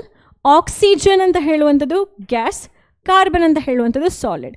ಸೊ ನೀವು ಎಲ್ಲ ಸ್ಟೇಟನ್ನು ನೋಡಿದ್ರಿ ಇಲ್ಲಿ ಅಲ್ವಾ, ಸಾಲಿಡ್, ಲಿಕ್ವಿಡ್, ಆಮೇಲೆ ಇದೇನು ಗ್ಯಾಸ್. ಆಕ್ಸಿಜನ್ ಅಷ್ಟೇನಾ ಗ್ಯಾಸ್ ಅಲ್ಲ, ನೈಟ್ರೋಜನ್ ಗ್ಯಾಸ್ ಇದೆ, ಫ್ಲೂರಿನ್ ಗ್ಯಾಸ್ ಇದೆ, ಮತ್ತು ಕ್ಲೋರಿನ್ ಕೂಡ. ಕ್ಲೋರಿನ್ ಗ್ಯಾಸ್ ಅದು, ಬಟ್ ಅದನ್ನು ಈಸಿಯಾಗಿ ಲಿಕ್ವಿಫೈ ಮಾಡ್ಕೊಳ್ಬೋದು ನೀವು. ಸೊ ಇಲ್ಲಿ ಎಲ್ಲ ಸ್ಟೇಟನ್ನು ನಾವು ನೋಡ್ತೀವಿ. ಬ್ರೋಮಿನ್ ಒಂದೇ ಎಕ್ಸೆಪ್ಷನಲ್, ಯಾಕೆಂದರೆ ಬ್ರೋಮಿನ್ ಬಿಟ್ಟು ಬೇರೆ ಯಾವ ನಾನ್ ಮೆಟಲ್ ಕೂಡ ಲಿಕ್ವಿಡ್ ಸ್ಟೇಟಲ್ಲಿ ಇಲ್ಲ. ನೆಕ್ಸ್ಟ್, ನಾನ್ ಮೆಟಲ್ ಲಸ್ಟರ್ ಅಂತ ಹೇಳಿದ್ರೆ ನಾನ್ ಮೆಟಲ್ಸ್ಗಳಿಗೆ ಶೈನಿಂಗ್ ಇದೆಯಾ ಅಂತೇಳಿ ಯೂಶ್ವಲಿ ಇಲ್ಲ. ಬಟ್ ಎಕ್ಸೆಪ್ಷನ್ ಯಾವುದು, ಅಯೋಡಿನ್ ಮತ್ತು graphite possess metallic lustre through though they are non metals. Metallic lustre though they are non metals ಅಂತ ಹೇಳಿ. ಅವ್ರು ನಾನ್ ಮೆಟಲ್ಸ್ ಆದರೂ ಕೂಡ ಈ ಎಕ್ಸೆಪ್ಷನಲ್ ಪ್ರಾಪರ್ಟಿ ಅವ್ರಿಗಿದೆ, ಏನದು, ಹೊಳಪು ಅಥವಾ ಶೈನಿಂಗ್ ಟೆಕ್ಸ್ಚರ್. ಇಲ್ಲಿ ಬಂದು ಅಯೋಡಿನ್ದು ಕ್ರಿಸ್ಟಲ್ದು ಕೊಟ್ಟಿದ್ದೀನಿ. ಯೂಶ್ವಲಾಗಿ ಅಯೋಡಿನ್ ಕ್ರಿಸ್ಟಲ್ ಇದಕ್ಕಿಂತ ಯೆಲ್ಲೋ ಕಲರ್ ಆಗಿ ಒಂದು ಟೆಕ್ಸ್ಚರ್ ಇರುತ್ತೆ, ನೀವು ನೋಡಿರಬಹುದು ನಿಮ್ಮ ಲ್ಯಾಬೊರೇಟರಿಯಲ್ಲಿ. ಇಲ್ಲ ಅಂತ ಹೇಳಿದರೆ ಹೈಯರ್ ಕ್ಲಾಸಸಲ್ಲಿ ನೋಡ್ತೀರಾ ನೀವು. Next, hardness. ಹಾಗಾದರೆ ನಾನ್ ಮೆಟಲ್ಸ್ಗಳು ಗೇಷಿಯಸ್ ಸ್ಟೇಟಲ್ಲಿದೆ, ಲಿಕ್ವಿಡ್ ಸ್ಟೇಟಲ್ಲಿದೆ, ಮತ್ತು ಕೆಲವರಷ್ಟೇ ಸಾಲಿಡಲ್ಲಿದ್ದಾರೆ, ಅವ್ರು ಹಾರ್ಡ್ ಆಗಿದ್ದಾರಾ ಅಂತ ಹೇಳಿ ಕೇಳ್ಬೋದು. ಹಾರ್ಡ್ನೆಸ್ ಬಂದುಬಿಟ್ಟು ಇಲ್ಲ, ನಾನ್ ಮೆಟಲ್ಸ್ಗಳು ಆ್ಯಕ್ಚುಲಿ ಹಾರ್ಡ್ ಅಲ್ಲ, ಎಕ್ಸೆಪ್ಟ್ ಡೈಮಂಡ್. ಡೈಮಂಡ್ ತುಂಬ hard, it is one of the hardest substance known ಅಂತ ಹೇಳ್ಬೋದು. ಇವಾಗ ರಿಸರ್ಚಲ್ಲಿ ಗ್ರಾಫಿನ್ ಬಗ್ಗೆ ಕೂಡ ಮಾತಾಡ್ತಾರೆ. ಗ್ರಾಫಿನಿಗೆ 100 ಆನೆಗಳ ಬಲ ಇದೆ ಅಂತ ಕೂಡ ಹೇಳ್ತಾರೆ. So very high melting point, boiling point ಇದೆ. ಹಾರ್ಡ್ ಅಂತ ಹೇಳಿದ ತಕ್ಷಣ ಈಸಿಯಾಗಿ ನಿಮಗೆ ಮೆಲ್ಟ್ ಮಾಡೋಕ್ಕೂ ಆಗಲ್ಲ, ಈಸಿಯಾಗಿ ಬಾಯ್ಲ್ ಮಾಡೋಕ್ಕೂ ಆಗಲ್ಲ. It has high melting point and boiling point. So diamond ಅಂತ ಹೇಳುವಂಥದ್ದು ಕಾರ್ಬನ್, ಇದು ಎಲೋಟ್ರೋಪ್. ಅದು ಎಲೋಟ್ರೋಪಿಸಮ್ ಅಂತ ಹೇಳಿದರೆ ಒಂದು ಸಬ್ಸ್ಟೆನ್ಸ್ ಸೇಮ್ ಕೆಮಿಕಲ್ ಎಲಿಮೆಂಟಿಂದ ಮಾಡಲ್ಪಟ್ಟಿರುತ್ತೆ, ಬಟ್ ಆ ಕೆಮಿಕಲ್ ಎಲಿಮೆಂಟ್ ಬೇರೆ ಬೇರೆ ಬೇರೆ ಬೇರೆ ರೀತಿಯಲ್ಲಿ ಬೇರೆ ಬೇರೆ ವಿಧಾನದಲ್ಲಿ ಅರೇಂಜ್ ಆಗಿರುತ್ತೆ. ಹಾಗಾಗಿ ಅವುಗಳಿಗೆ ಬೇರೆದೇ ಆಗಿರುವಂತಹ ಒಂದು ಪ್ರಾಪರ್ಟೀಸ್ ಇರುತ್ತೆ ಅಂತ ಹೇಳಿ, ಬೇರೆ ಪ್ರಾಪರ್ಟೀಸ್ ಇರುತ್ತೆ. ಡೈಮಂಡ್ ಡಿಫ್ರೆಂಟ್ ಪ್ರಾಪರ್ಟಿ ಇದೆ, ಗ್ರಾಫೈಟ್ ಡಿಫ್ರೆಂಟ್ ಪ್ರಾಪರ್ಟಿ ಇದೆ. ನೀವು ಡೈಮಂಡ್ ಜ್ಯುವೆಲರೀಸನ್ನು ವೇರ್ ಮಾಡ್ತೀರಾ, ಗ್ರಾಫೈಟ್ ಇಟ್ಕೊಂಡು ವೇರ್ ಮಾಡೋಕ್ಕಾಗುತ್ತಾ? ಅಥವಾ ಡೈಮಂಡಲ್ಲಿ ಬರೆಯೋಕ್ಕಾಗುತ್ತಾ? ಗ್ರಾಫೈಟ್ ಪೆನ್ಸಿಲ್ಸ್ನ ಯೂಸ್ ಮಾಡ್ತೀರಾ, ಬಟ್ ಡೈಮಂಡ್ ಪೆನ್ಸಿಲ್ಸ್ ನಂದು ಅಂತ ಹೇಳ್ಕೊಂಡು ಬರೀಲಿಕ್ಕಾಗುತ್ತಾ? ಇಲ್ಲ. ಹಾಗಾದರೆ ಡೈಮಂಡಿಗೆ ಬೇರೆ ಪ್ರಾಪರ್ಟಿ ಇದೆ, ಇಲ್ಲಿ ಗ್ರಾಫೈಟಿಗೆ ಬೇರೆ ಪ್ರಾಪರ್ಟಿ ಇದೆ, ಎರಡೂ ಬೇರೆ. ಯಾಕೆ? ಡೈಮಂಡಲ್ಲೂ ಕಾರ್ಬನ್ನೇ, ಗ್ರಾಫೈಟಲ್ಲೂ ಕಾರ್ಬನ್ನೇ, ಬಟ್ ಅವ್ರು ಹೇಗೆ ಅರೇಂಜ್ ಆಗಿದ್ದಾರೆ ಅಂತ ಹೇಳೋದ್ರ ಮೇಲೆ ಅವುಗಳದ್ದು ಪ್ರಾಪರ್ಟೀಸ್ ಏನಾಗುತ್ತೆ, ಡಿಫರ್ ಆಗ್ತಾ ಹೋಗುತ್ತೆ. ಸೊ ಇಲ್ಲಿದೆ ಅದ್ರದ್ದು ಆನ್ಸರ್. ನಾವು ಗ್ರಾಫೈಟನ್ನು ನೋಡ್ಬೋದು, ಇಲ್ಲಿ ಲೇಯರ್ ಥರ ಇದೆ. ಸೊ ಗ್ರಾಫೈಟ್ಗಳು ಬಂದು ಒಂದಕ್ಕೊಂದು ಲೇಯರ್ ಥರ ಅಟ್ಯಾಚ್ ಆಗಿದೆ. ಫಸ್ಟ್ ಲೇಯರ್ ಅಂದರೆ ಸೆಕೆಂಡ್ ಲೇಯರ್. ಈ ಲೇಯರ್ಗಳ ನಡುವೆ ಅವುಗಳಿಗೆ ಏನಿರುತ್ತೆ, ಒಂದು ಫೋರ್ಸ್ ಆಫ್ ಅಟ್ರಾಕ್ಷನ್ ಇರುತ್ತೆ. ಅದನ್ನು wonder wall force of attraction ಅಂತ ಹೇಳಿ ಕರೀತಾರೆ, ಬಟ್ ಅದು ನಿಮ್ಗೆ ಬೇಡ, 10th ಸ್ಟ್ಯಾಂಡರ್ಡಲ್ಲಿ ಇಲ್ಲ ಅದು. ಸೊ ಈ ಲೈನ್ಸ್ ಏನಿದೆ ಅದು ಫೋರ್ಸ್ ಆಫ್ ಅಟ್ರಾಕ್ಷನ್. ಪ್ರತಿ ಲೇಯರ್ಗೂ ಕೂಡ ಫೋರ್ಸ್ ಆಫ್ ಅಟ್ರಾಕ್ಷನ್ ಇರುತ್ತೆ. ನೀವು ಪೆನ್ಸಿಲಲ್ಲಿ ಬರಿಬೇಕಾದ್ರೆ ಅದು ಯಾಕೆ ಒಂದು ಇಂಪ್ರಿಗ್ನೇಟ್ ಆಗುತ್ತೆ, ಆ ಲೈನ್ ಯಾಕೆ ಅಲ್ಲಿ ಬರುತ್ತೆ, ಅಥವಾ ಮಾರ್ಕ್ ಯಾಕೆ ನಿಮಗೆ ಕಾಣುತ್ತೆ ಅಂತ ಹೇಳಿದ್ರೆ, ಈ ಲೇಯರ್ಗಳು ಒಂದಕ್ಕೊಂದಕ್ಕೆ ಸ್ಲೈಡ್ ಆಗ್ತಾ ಹೋಗುತ್ತೆ. It will slide from one and other. So ಆ ಥರ ಸ್ಲೈಡ್ ಆಗಬೇಕಾದ್ರೆ ನೀವು ಬರೆಯೋದು ಕೂಡ ಸ್ಮೂತಾಗಿ ಒಂದಕ್ಕೊಂದು ಸ್ಲೈಡ್ ಆಗೋ ಹಾಗೆ ಏನು ಬರೀತೀರ ಅದು ಕಾಣಿಸ್ಕೊಳ್ತಾ ಹೋಗುತ್ತೆ. ಎಲ್ಲದರಲ್ಲೂ ಬರೆದ್ರೆ ನಮ್ಗೆ ಕಾಣಿಸ್ಕೊಳ್ಳೋಕ್ಕಾಗಲ್ಲ ಇವಾಗ ಅಲ್ವಾ. ಸೊ ಈ ಒಂದು ಗ್ರಾಫೈಟಲ್ಲಿ ಹೆಕ್ಸಗನ್ ಅಂತ ಹೆಕ್ಸಾ ಅಂತ ಹೇಳಿದರೆ 6, ಹೆಕ್ಸಗಾನ್ ಅಂತ ಹೇಳಿದರೆ 6 ಏನು ಹೇಳ್ಬೋದು, ಮುಖ ಇರುವಂತಹ ಒಂದು ಜೊಮೆಟ್ರಿಕಲ್ ಪ್ಯಾಟರ್ನ್ ಅದು. ಸೊ ಈ ಹೆಕ್ಸಗನ್ ವೇಯಲ್ಲಿ, ಅಥವಾ ಒಂದು ಕನ್ನಡದಲ್ಲಿ ಎಕ್ಸಾಕ್ಟಾಗಿ ಏನು ಹೇಳ್ತಾರೆ ಅಂತ ಹೇಳೋದನ್ನ ನೀವು ಬೇಕಾದ್ರೆ ನನಗೆ ಕಾಮೆಂಟ್ ಮಾಡ್ಬೋದು. ಹೆಕ್ಸಗನ್ ವೇಯಲ್ಲಿ ಆ ಕಾರ್ಬನ್ ಆಟಮ್ಸ್ ಏನಾಗಿರುತ್ತೆ, ಅರೇಂಜ್ಡ್ ಆಗಿರುತ್ತೆ ಲೇಯರ್ ಬೈ ಲೇಯರ್. ಈ ಲೇಯರ್ ಇರೋದ್ರಿಂದ ಇಂತಹ ಅರೇಂಜ್ಮೆಂಟಲ್ಲಿ ಕಾರ್ಬನಿಗೆ ಒಂದು ಎಲೆಕ್ಟ್ರಾನ್ ಯಾವಾಗಲೂ ಇರುತ್ತೆ, ಅವೈಲೇಬಲ್ ಆಗಿರುತ್ತೆ. ಸೊ ಈ ಒಂದು ಕಾರ್ಬನ್ ಆಟಮ್ಸ್ ನೀವು ತೊಗೊಂಡ್ರೆ, ಇದೊಂದು ಕಾರ್ಬನ್ ಆಟಮ್ಸ್ ಆದರೆ ಇದಕ್ಕೊಂದು ಇಲ್ಲೊಂದು ಬಾಂಡ್ ಇರುತ್ತೆ, ಇಲ್ಲೊಂದು ಬಾಂಡ್ ಇರುತ್ತೆ, ಇಲ್ಲೊಂದು ಬಾಂಡ್ ಇರುತ್ತೆ. ಕಾರ್ಬನ್ದು ಎಲೆಕ್ಟ್ರಾನಿಕ್ ಕನ್ಫಿಗರೇಷನ್ ನಾವು ಮತ್ತೆ ಡಿಸ್ಕಸ್ ಮಾಡ್ತೀವಿ. ಬಟ್ ಇವಾಗ ನೆನ್ಪಿಟ್ಕೊಳ್ಳಿ, ಕಾರ್ಬನಿಗೆ 4 ಎಲೆಕ್ಟ್ರಾನ್ಸ್ ಇರುತ್ತೆ, ಅದರಲ್ಲಿ 3 ಅಷ್ಟೇ ಅವುಗಳು ಬಾಂಡಿಂಗಿಗೆ ಯೂಸ್ ಮಾಡ್ಕೊಂಡಿರ್ತಾರೆ, ಇನ್ನೊಂದು ಎಲೆಕ್ಟ್ರಾನ್ ಫ್ರೀ ಇರುತ್ತೆ.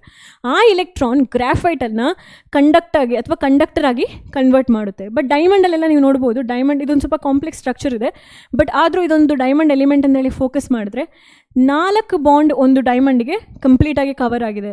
ಫುಲ್ಲರಿನ್ ಅಂತ ಹೇಳುವಂಥದ್ದು ಇನ್ನೊಂದು ಫಾರ್ಮ್, ಇಲ್ಲೂ ಕೂಡ ಒಂದು ಕಾರ್ಬನ್ ಇದು 4 ಬಾಂಡ್ ಕಂಪ್ಲೀಟಾಗಿ ಕವರ್ ಆಗಿರುತ್ತೆ ಈ ಕಾರ್ಬನ್ನಿಗೆ.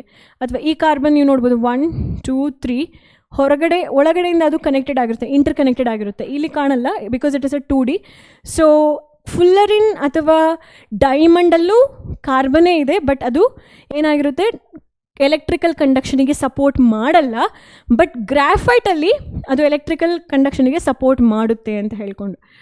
ಸೊ ಗ್ರಾಫೈಟಿಗೆ ಶೈನಿಂಗ್ ಇದೆ, ಡೈಮಂಡಿಗೂ ಶೈನಿಂಗ್ ಇದೆ, ಮತ್ತು ನಮ್ಮ ಫುಲ್ಲರಿನ್ ಅಂತ ಹೇಳುವಂತಹ ಒಂದು ಸಬ್ಸ್ಟೆನ್ಸಿಗೆ ಶೈನಿಂಗ್ ಇಲ್ಲ. ಅದೊಂಥರ ಇದ್ದಿಲು ಪೌಡರ್ ಹೇಗಿರುತ್ತೆ ಹಾಗಿರುತ್ತೆ ನಮ್ಮ ಫುಲ್ಲರಿನ್ ಅಂತ ಹೇಳುವಂಥದ್ದು.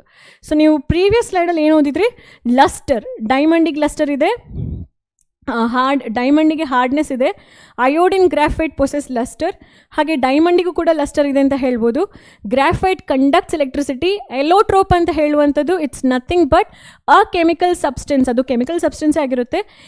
ಎಲೋಟ್ರೋಪಿಸಮ್ ಅಂತ ಹೇಳುವಂಥದ್ದು it's a phenomenon where different substances are made up of same atom. ಬೇರೆ ಬೇರೆ ಸಬ್ಸ್ಟೆನ್ಸಸ್ಗಳು ಸೇಮ್ ಆಟಮಿಂದ ಅಥವಾ ಸೇಮ್ ಕೆಮಿಕಲ್ ಕಂಪೋಸಿಷನಿಂದ ಮಾಡಲ್ಪಟ್ಟಿರುತ್ತೆ, but because of the differences in arrangement ಅವುಗಳಿಗೆ ಬೇರೆ ಬೇರೆ ಬೇರೆ ಬೇರೆ ಪ್ರಾಪರ್ಟೀಸ್ ಇರ್ತಾ ಹೋಗುತ್ತೆ.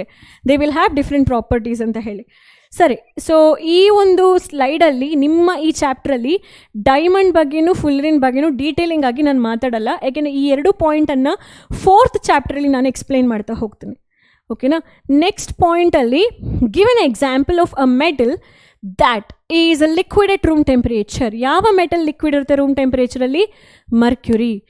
Can be easily cut with knife. Sodium or potassium. Lithium ಕೂಡ ನೀವು ಬರಿಬೋದು, ಬಟ್ ನಾನು ಪ್ರಿಫರಬಲಿ ಸೋಡಿಯಂ ಪೊಟ್ಯಾಷಿಯಮ್ ಬರ್ತೀನಿ.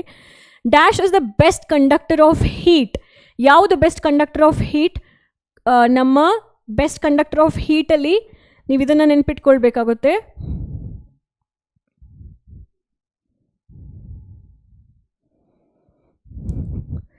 ಸಿಲ್ವರ್ ಮತ್ತು ಕಾಪರ್ ಅಂತ ಹೇಳಿ ನಾನು ಇಲ್ಲಿ ಬರೆದಿದ್ದೆ, ಅದೇ ಪಾಯಿಂಟನ್ನು ಇಲ್ಲೂ ನೆನ್ಪಿಟ್ಕೊಳ್ಳಿ, ಸಿಲ್ವರ್ ಆ್ಯಂಡ್ ಕಾಪರ್.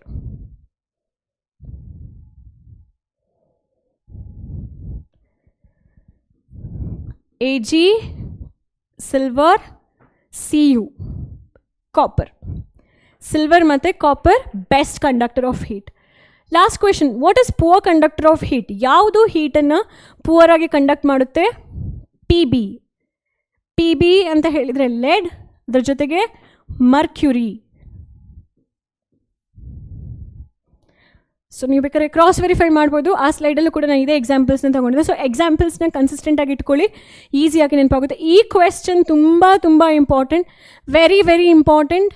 ಇದರ ಬೇಸಿಸ್ ಮೇಲೆ ಅವರು MCQ ಅನ್ನು ಕೇಳ್ತಾರೆ. ಒಂದು MCQ ಈ ಕಾನ್ಸೆಪ್ಟ್ ಮೇಲೆ ಇದ್ದೇ ಇರುತ್ತೆ. ನೆಕ್ಸ್ಟ್ ಬಂದು ಮೆಟಲ್ಸ್ದು ಕೆಮಿಕಲ್ ಪ್ರಾಪರ್ಟೀಸ್. ಸೊ ನಾವು ಇಲ್ಲಿವರೆಗೆ ಏನು ತಿಳ್ಕೊಂಡ್ವಿ?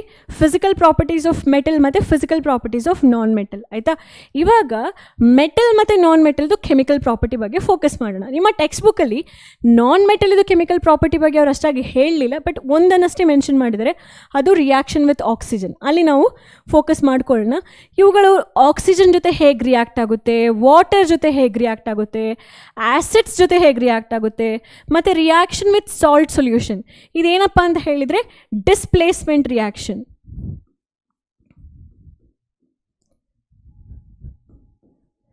ಡಿಸ್ಪ್ಲೇಸ್ಮೆಂಟ್ ರಿಯಾಕ್ಷನಲ್ಲಿ ಇನ್ನೊಂದು ವರ್ಡ್ ನೀವು ಕೇಳಿರ್ಬೋದು, ಏನದು?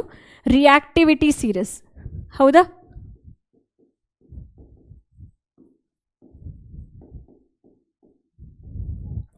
ಸೊ ಇದಿಷ್ಟು ರಿಯಾಕ್ಟಿವಿಟಿ ಸೀರೀಸ್ ಮತ್ತು displacement reaction is something you already have learned in your previous class. So ಅದ್ರ ಬಗ್ಗೆ ನಾವು ಡೀಟೇಲಿಂಗ್ ಆಗಿ ಈ ಕ್ಲಾಸಲ್ಲಿ ಕೂಡ ಡಿಸ್ಕಷನ್ ಮಾಡೋಣ. ಸೊ ಫಸ್ಟ್ ಕೆಮಿಕಲ್ ಪ್ರಾಪರ್ಟಿ ಬಂದುಬಿಟ್ಟು ರಿಯಾಕ್ಷನ್ ವಿತ್ ಆಕ್ಸಿಜನ್, ಆಯಿತಾ? ಹೇಗೆ ಮೆಟಲ್ಸ್ಗಳು ನಾನ್ ಮೆಟಲ್ಸ್ಗಳು ಈ ಆಕ್ಸಿಜನ್ ಜೊತೆ ರಿಯಾಕ್ಟ್ ಆಗುತ್ತೆ, ಆದಾಗ ಏನು ಸಿಗುತ್ತೆ ಅಂತ ಹೇಳೋದ್ರ ಬಗ್ಗೆ ಫೋಕಸ್ ಮಾಡೋಣ. So when metals or non metals are burned in ಏರಲ್ಲಿ ಯಾರಿದ್ದಾರೆ? ನಮ್ಮ ಆಕ್ಸಿಜನ್ ಇದ್ದಾರೆ. They combine with oxygen to form metal oxides or non metal oxides. ಅದು ಆಕ್ಸಿಜನ್ದು ಕಂಪೌಂಡಾಗಿ ಕನ್ವರ್ಟ್ ಆದಾಗ ನೀವು ಅದನ್ನು ಆಕ್ಸೈಡ್ ಅಂತ ಹೇಳಿ ಕರಿತೀರ. ಅದೇನಾದ್ರು ನೈಟ್ರೋಜನ್ದು ಕಂಪೌಂಡ್ ಆಗಿದ್ರೆ ನೀವು ಅದನ್ನು ನೈಟ್ರೈಡ್ ಅಂತ ಹೇಳಿ ಕರಿತಿದ್ರಿ. ಸಲ್ಫರ್ ಜೊತೆ ಏನಾದ್ರು ಬರ್ನ್ ಮಾಡಿದರೆ ಅದು ಸಲ್ಫೈಡ್ ಆಗ್ತಾಯಿತ್ತು. ಓಕೆನಾ? Since you burnt in the presence of oxygen, ಅವುಗಳನ್ನ ಆಕ್ಸೈಡ್, ಅದು ಮೆಟಲ್ ಆಕ್ಸೈಡ್ ಆಗಿರ್ಬೋದು ಅಥವಾ ನಾನ್ ಮೆಟಲ್ ಆಕ್ಸೈಡ್ಸ್ ಆಗಿರ್ಬೋದು.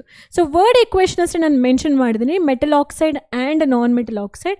ಎಕ್ಸಾಂಪಲ್ಸ್ನ ನಾವು ಚೆಕ್ ಮಾಡೋಣ ಒಂದ್ಸಲ. ಸೊ ಕಾಪರನ್ನು ಹೀಟ್ ಮಾಡ್ತೀರಾ ಅಂದ್ಕೊಳ್ಳಿ. So when you heat copper, ಇದು ನೀವು ನಿಮ್ಮ ಮನೇಲಿ ಕೂಡ ಮಾಡಿರ್ಬೋದು. ಸಪೋಸ್ ನೀವೇನಾದರೂ ಕಾಪರ್ದು ಆರ್ಟಿಕಲ್ಸಲ್ಲಿ ಏನಾದರೂ ನೀವು ದೀಪ ಹಚ್ಚೋದು ಅಥವಾ ಕರ್ಪೂರ ಹಚ್ಚೋದು ನೋಡಿದಿದ್ರೆ, ಕಾಪರ್ ಬರ್ನ್ ಆಗಲ್ಲ. ಕಾಪರ್ದು ಮೇಲ್ಗಡೆ ಬ್ಲ್ಯಾಕ್ ಕಲರ್ ಲೇಯರ್ ಡೆಪಾಸಿಟ್ ಆಗುತ್ತೆ. ಹೌದಾ? ನೀವು ಅದನ್ನ ಅಬ್ಸರ್ವ್ ಮಾಡಿದ್ದೀರಾ ಅಂತ ನಂಗೆ ಗೊತ್ತಿಲ್ಲ. ಅಂದರೆ ಇದನ್ನು ಈ ಕಾಪರನ್ನು ಬೇರೆ ಪರ್ಪಸ್ಸಿಗೆ ಯೂಸ್ ಮಾಡೋರು ಕೂಡ ನೀವು ನೋಡಿದಿರ್ಬೋದು ಹೇಗೆ ಅದು ಕಾಪರ್ ಮೆಟಲ್ ಬ್ಲ್ಯಾಕ್ ಆಗ್ತಾ ಹೋಗುತ್ತೆ ಅಥವಾ ಗ್ರೀನ್ ಕಲರ್ ಡೆವಲಪ್ ಆಗ್ತಾ ಹೋಗುತ್ತೆ. ಸ್ಕೂಲ್ ಬೆಲ್ಸಲ್ಲಿ ಆಗಿರ್ಬೋದು, ಬೇರೆ ಬೇರೆ ಕಡೆ ಅದನ್ನ ಯೂಸ್ ಮಾಡ್ತಾರೆ. ನೀವೇನಾದರೂ ಅಂತಹ ಅಬ್ಸರ್ವೇಷನ್ಸ್ನ ನೀವು ನೋಡಿದಿದ್ರೆ ದಯವಿಟ್ಟು ಕಮೆಂಟನ್ನು ಮಾಡಿ. So when copper is heated in air it combines with oxygen to form copper two oxide. ಆ ಕಾಪರ್ ಮೇಲ್ಗಡೆ ಒಂಥರ ಬ್ಲ್ಯಾಕಿಶ್ ಲೇಯರ್ ಬರುತ್ತಲ್ವ, ಆ ಬ್ಲ್ಯಾಕ್ ಲೇಯರ್ಗೆ ಈ ಕಾಪರ್ ಟು ಆಕ್ಸೈಡೇ ಕಾರಣ. ಈ ಕಾಪರ್ ಟು ಆಕ್ಸೈಡನ್ನು ಯಾಕೆ ಈ ಥರ ಬರ್ತಿದ್ದಾರೆ? ಬಿಕಾಸ್ ಇಲ್ಲಿ ಕಾಪರ್ ಇದು ಚಾರ್ಜ್ ಬಂದುಬಿಟ್ಟು +2, ಆಕ್ಸಿಜನ್ ಚಾರ್ಜ್ ಬಂದುಬಿಟ್ಟು -2, ಇದೆರಡು ಕ್ಯಾನ್ಸಲ್ ಆಗುತ್ತೆ. ಆದರೆ ಇದನ್ನು ಯಾಕೆ ಸ್ಪೆಸಿಫೈ ಆಗಿ ಬ್ರ್ಯಾಕೆಟ್ ಒಳಗಡೆ ಬರೆದಿದ್ದಾರೆ ಅಂತ ಹೇಳಿದರೆ, ಕಾಪರಿಗೆ 2 ಥರದ ಆಕ್ಸಿಡೇಷನ್ ಸ್ಟೇಟ್ ಇದೆ ಅಂತ ಹೇಳಿದರೆ ಏನು? ಕಾಪರ್ ಕೆಲವೊಂದು ಸಲ 1 ಎಲೆಕ್ಟ್ರಾನ್ಸ್ನ ಕೊಟ್ಟು ಆಕ್ಸಿಜನ್ ಜೊತೆ ಕಂಬೈನ್ ಆಗ್ತಾನೆ, ಕೆಲವೊಂದು ಸಲ 2 ಆಕ್ಸಿಜನ್ನ ಕೊಟ್ಬಿಟ್ಟು ಇನ್ನೊಂದು ಆಕ್ಸಿಜನ್ ಜೊತೆ ಕಂಬೈನ್ ಆಗ್ತಾನೆ. ಸೊ ಈ ಕಂಪೌಂಡಲ್ಲಿ ಕಾಪರ್ ಕೊಟ್ಟಿರುವಂತಹ ಎಲೆಕ್ಟ್ರಾನ್ಸ್ ಬಂದು 2 ಅಂತ ಹೇಳಿ ಸ್ಪೆಸಿಫೈ ಮಾಡಿ ಈಸಿಯಾಗಿ ಅರ್ಥ ಆಗಲಿಕ್ಕೋಸ್ಕರ ಅವ್ರ ಹತ್ರ ಬರೆದಿದ್ದಾರೆ ಅಂತ ಹೇಳಿ. ಓಕೆನಾ? ಸೊ ಕಾಪರ್ ಟು ಆಕ್ಸೈಡ್ ಆಯಿತು. Copper does not burn. Copper burn ಆಗಲ್ಲ. ಈಗ ಮೆಗ್ನೀಷಿಯಮ್ ರಿಬ್ಬನ್ನು ನೀವು ಬರ್ನ್ ಮಾಡಿ ನೋಡ್ತೀರಾ, ರಿಬ್ಬನ್ ಇರಲ್ಲ ಅಲ್ಲಿ, ಅದು ಬದಲಿಗೆ ಬರ್ನ್ ಆಗಿ ಹುಡಿಯಾಗಿರುತ್ತೆ ಅಲ್ವಾ? ನೀವು ಫಸ್ಟ್ ಚಾಪ್ಟ್ರಲ್ಲಿ ಈ ಈಕ್ವೇಷನ್ನ ಗಮನಿಸಿದ್ದೀರ. ಆದರೆ ಕಾಪರನ್ನ ಏನಾದರೂ ಬರ್ನ್ ಮಾಡಿದ್ರೆ ಕಾಪರ್ ಹುಡಿಯಾಗಿ ಬೀಳುತ್ತಾ? ಇಲ್ಲ. ಕಾಪರ್ ಮೆಟಲ್ ಏನಾಗುತ್ತೆ, ಬ್ಲ್ಯಾಕಿಶ್ ಲೇಯರ್ ಆಗಿ ಕನ್ವರ್ಟ್ ಆಗುತ್ತೆ. ಅಂದರೆ ಆ ಮೆಟಲ್ ಸರ್ಫೇಸ್ ಮೇಲ್ಗಡೆ ನೀವು ಬ್ಲ್ಯಾಕ್ ಲೇಯರನ್ನು ಅಬ್ಸರ್ವ್ ಮಾಡ್ತೀರಾ ಅಂತ ಹೇಳಿ. ಓಕೆನಾ? So copper does not burn, but the hot metal, ಅಂದರೆ ಕಾಪರ್ ಬರ್ನ್ ಆಗಬೇಕಾದ್ರೆ ಅದು ಬಿಸಿ ಆಗುತ್ತಲ್ವ, hot metal is coated with black coloured layer. Black coloured layer ಆ ಕಾಪರ್ ಮೇಲ್ಗಡೆ ಡೆಪಾಸಿಟ್ ಆಗುತ್ತೆ. ಯಾಕೆ ಆ ಬ್ಲ್ಯಾಕ್ ಕಲರ್ ಲೇಯರ್? ಯಾಕೆಂತ ಹೇಳಿದರೆ ಆಕ್ಸಿಜನ್ ಹೋಗಿ ಕಾಪರ್ ಜೊತೆ ಕುತ್ಕೊಂಡು ಅವರಿಬ್ಬರು ಮಾತಾಡೋಕ್ಕೆ ಸ್ಟಾರ್ಟ್ ಮಾಡಿಬಿಡ್ತಾರೆ. ಹೇ ಕಾಪರ್ ಹೇಗಿದೆಯಾ, ಆರಾಮಾಗಿದೆಯಾ ಅಂತ ಹೇಳ್ಕೊಂಡು. ಸೊ ಅವ್ರದ್ದು ಆ ಲೇಯರಲ್ಲಿ ಫಾರ್ಮ್ ಆಗಿಬಿಡುತ್ತೆ. ಆಯಿತು, ಅವರಿಬ್ಬರು ಫ್ರೆಂಡ್ಸ್ ಆದಾಗ ಅವ್ರ ಫಾರ್ಮುಲಾ ಏನಾಯಿತು? Just copper oxide. ಬಟ್ ಅದನ್ನು ಡೀಟೇಲಿಂಗ್ ಆಗಿ ಹೀಗೆ ಬರಿತೀವಿ. ಇಲ್ಲಿ ಬ್ಯಾಲೆನ್ಸ್ ಆಗಿರೋದಕ್ಕೆ 2 ಅಂತ ಹೇಳಿದೆ. ನಾನು ಬ್ಯಾಲೆನ್ಸ್ ಮಾಡೋ ಟೆಕ್ನಿಕ್ನ ನಿಮ್ಗೆ ಆಲ್ರೆಡಿ ಹೇಳ್ಕೊಟ್ಟಿದ್ದೀನಿ. ಈಸಿ. ಯಾವಾಗಲೂ ಆಕ್ಸಿಜನ್ ಕಂಬಸ್ಟನ್ ರಿಯಾಕ್ಷನ್ ಬರೆಯೋದು ಈಸಿ. ಫಸ್ಟ್ ಕಾಪರ್ ತಗೊಳ್ತೀರಾ, ಆಕ್ಸಿಜನ್ನ O2 ಅಂತಲೇ ಹಾಕ್ಕೊಳ್ಬೇಕು.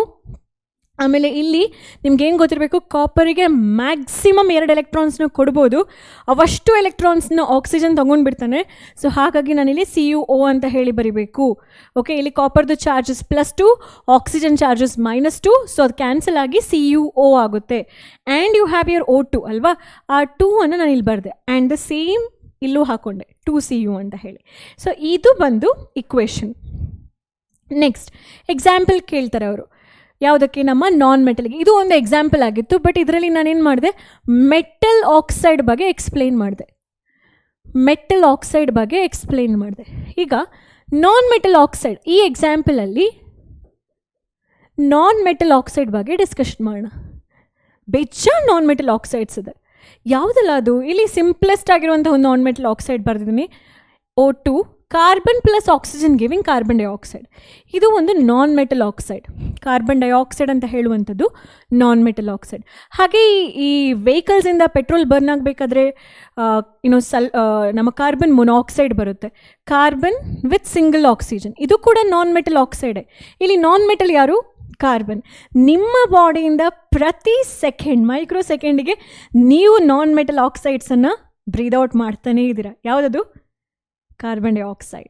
ಕರೆಕ್ಟ್? ಈ carbon dioxide is kind of non metal oxide which is coming out of your body every second.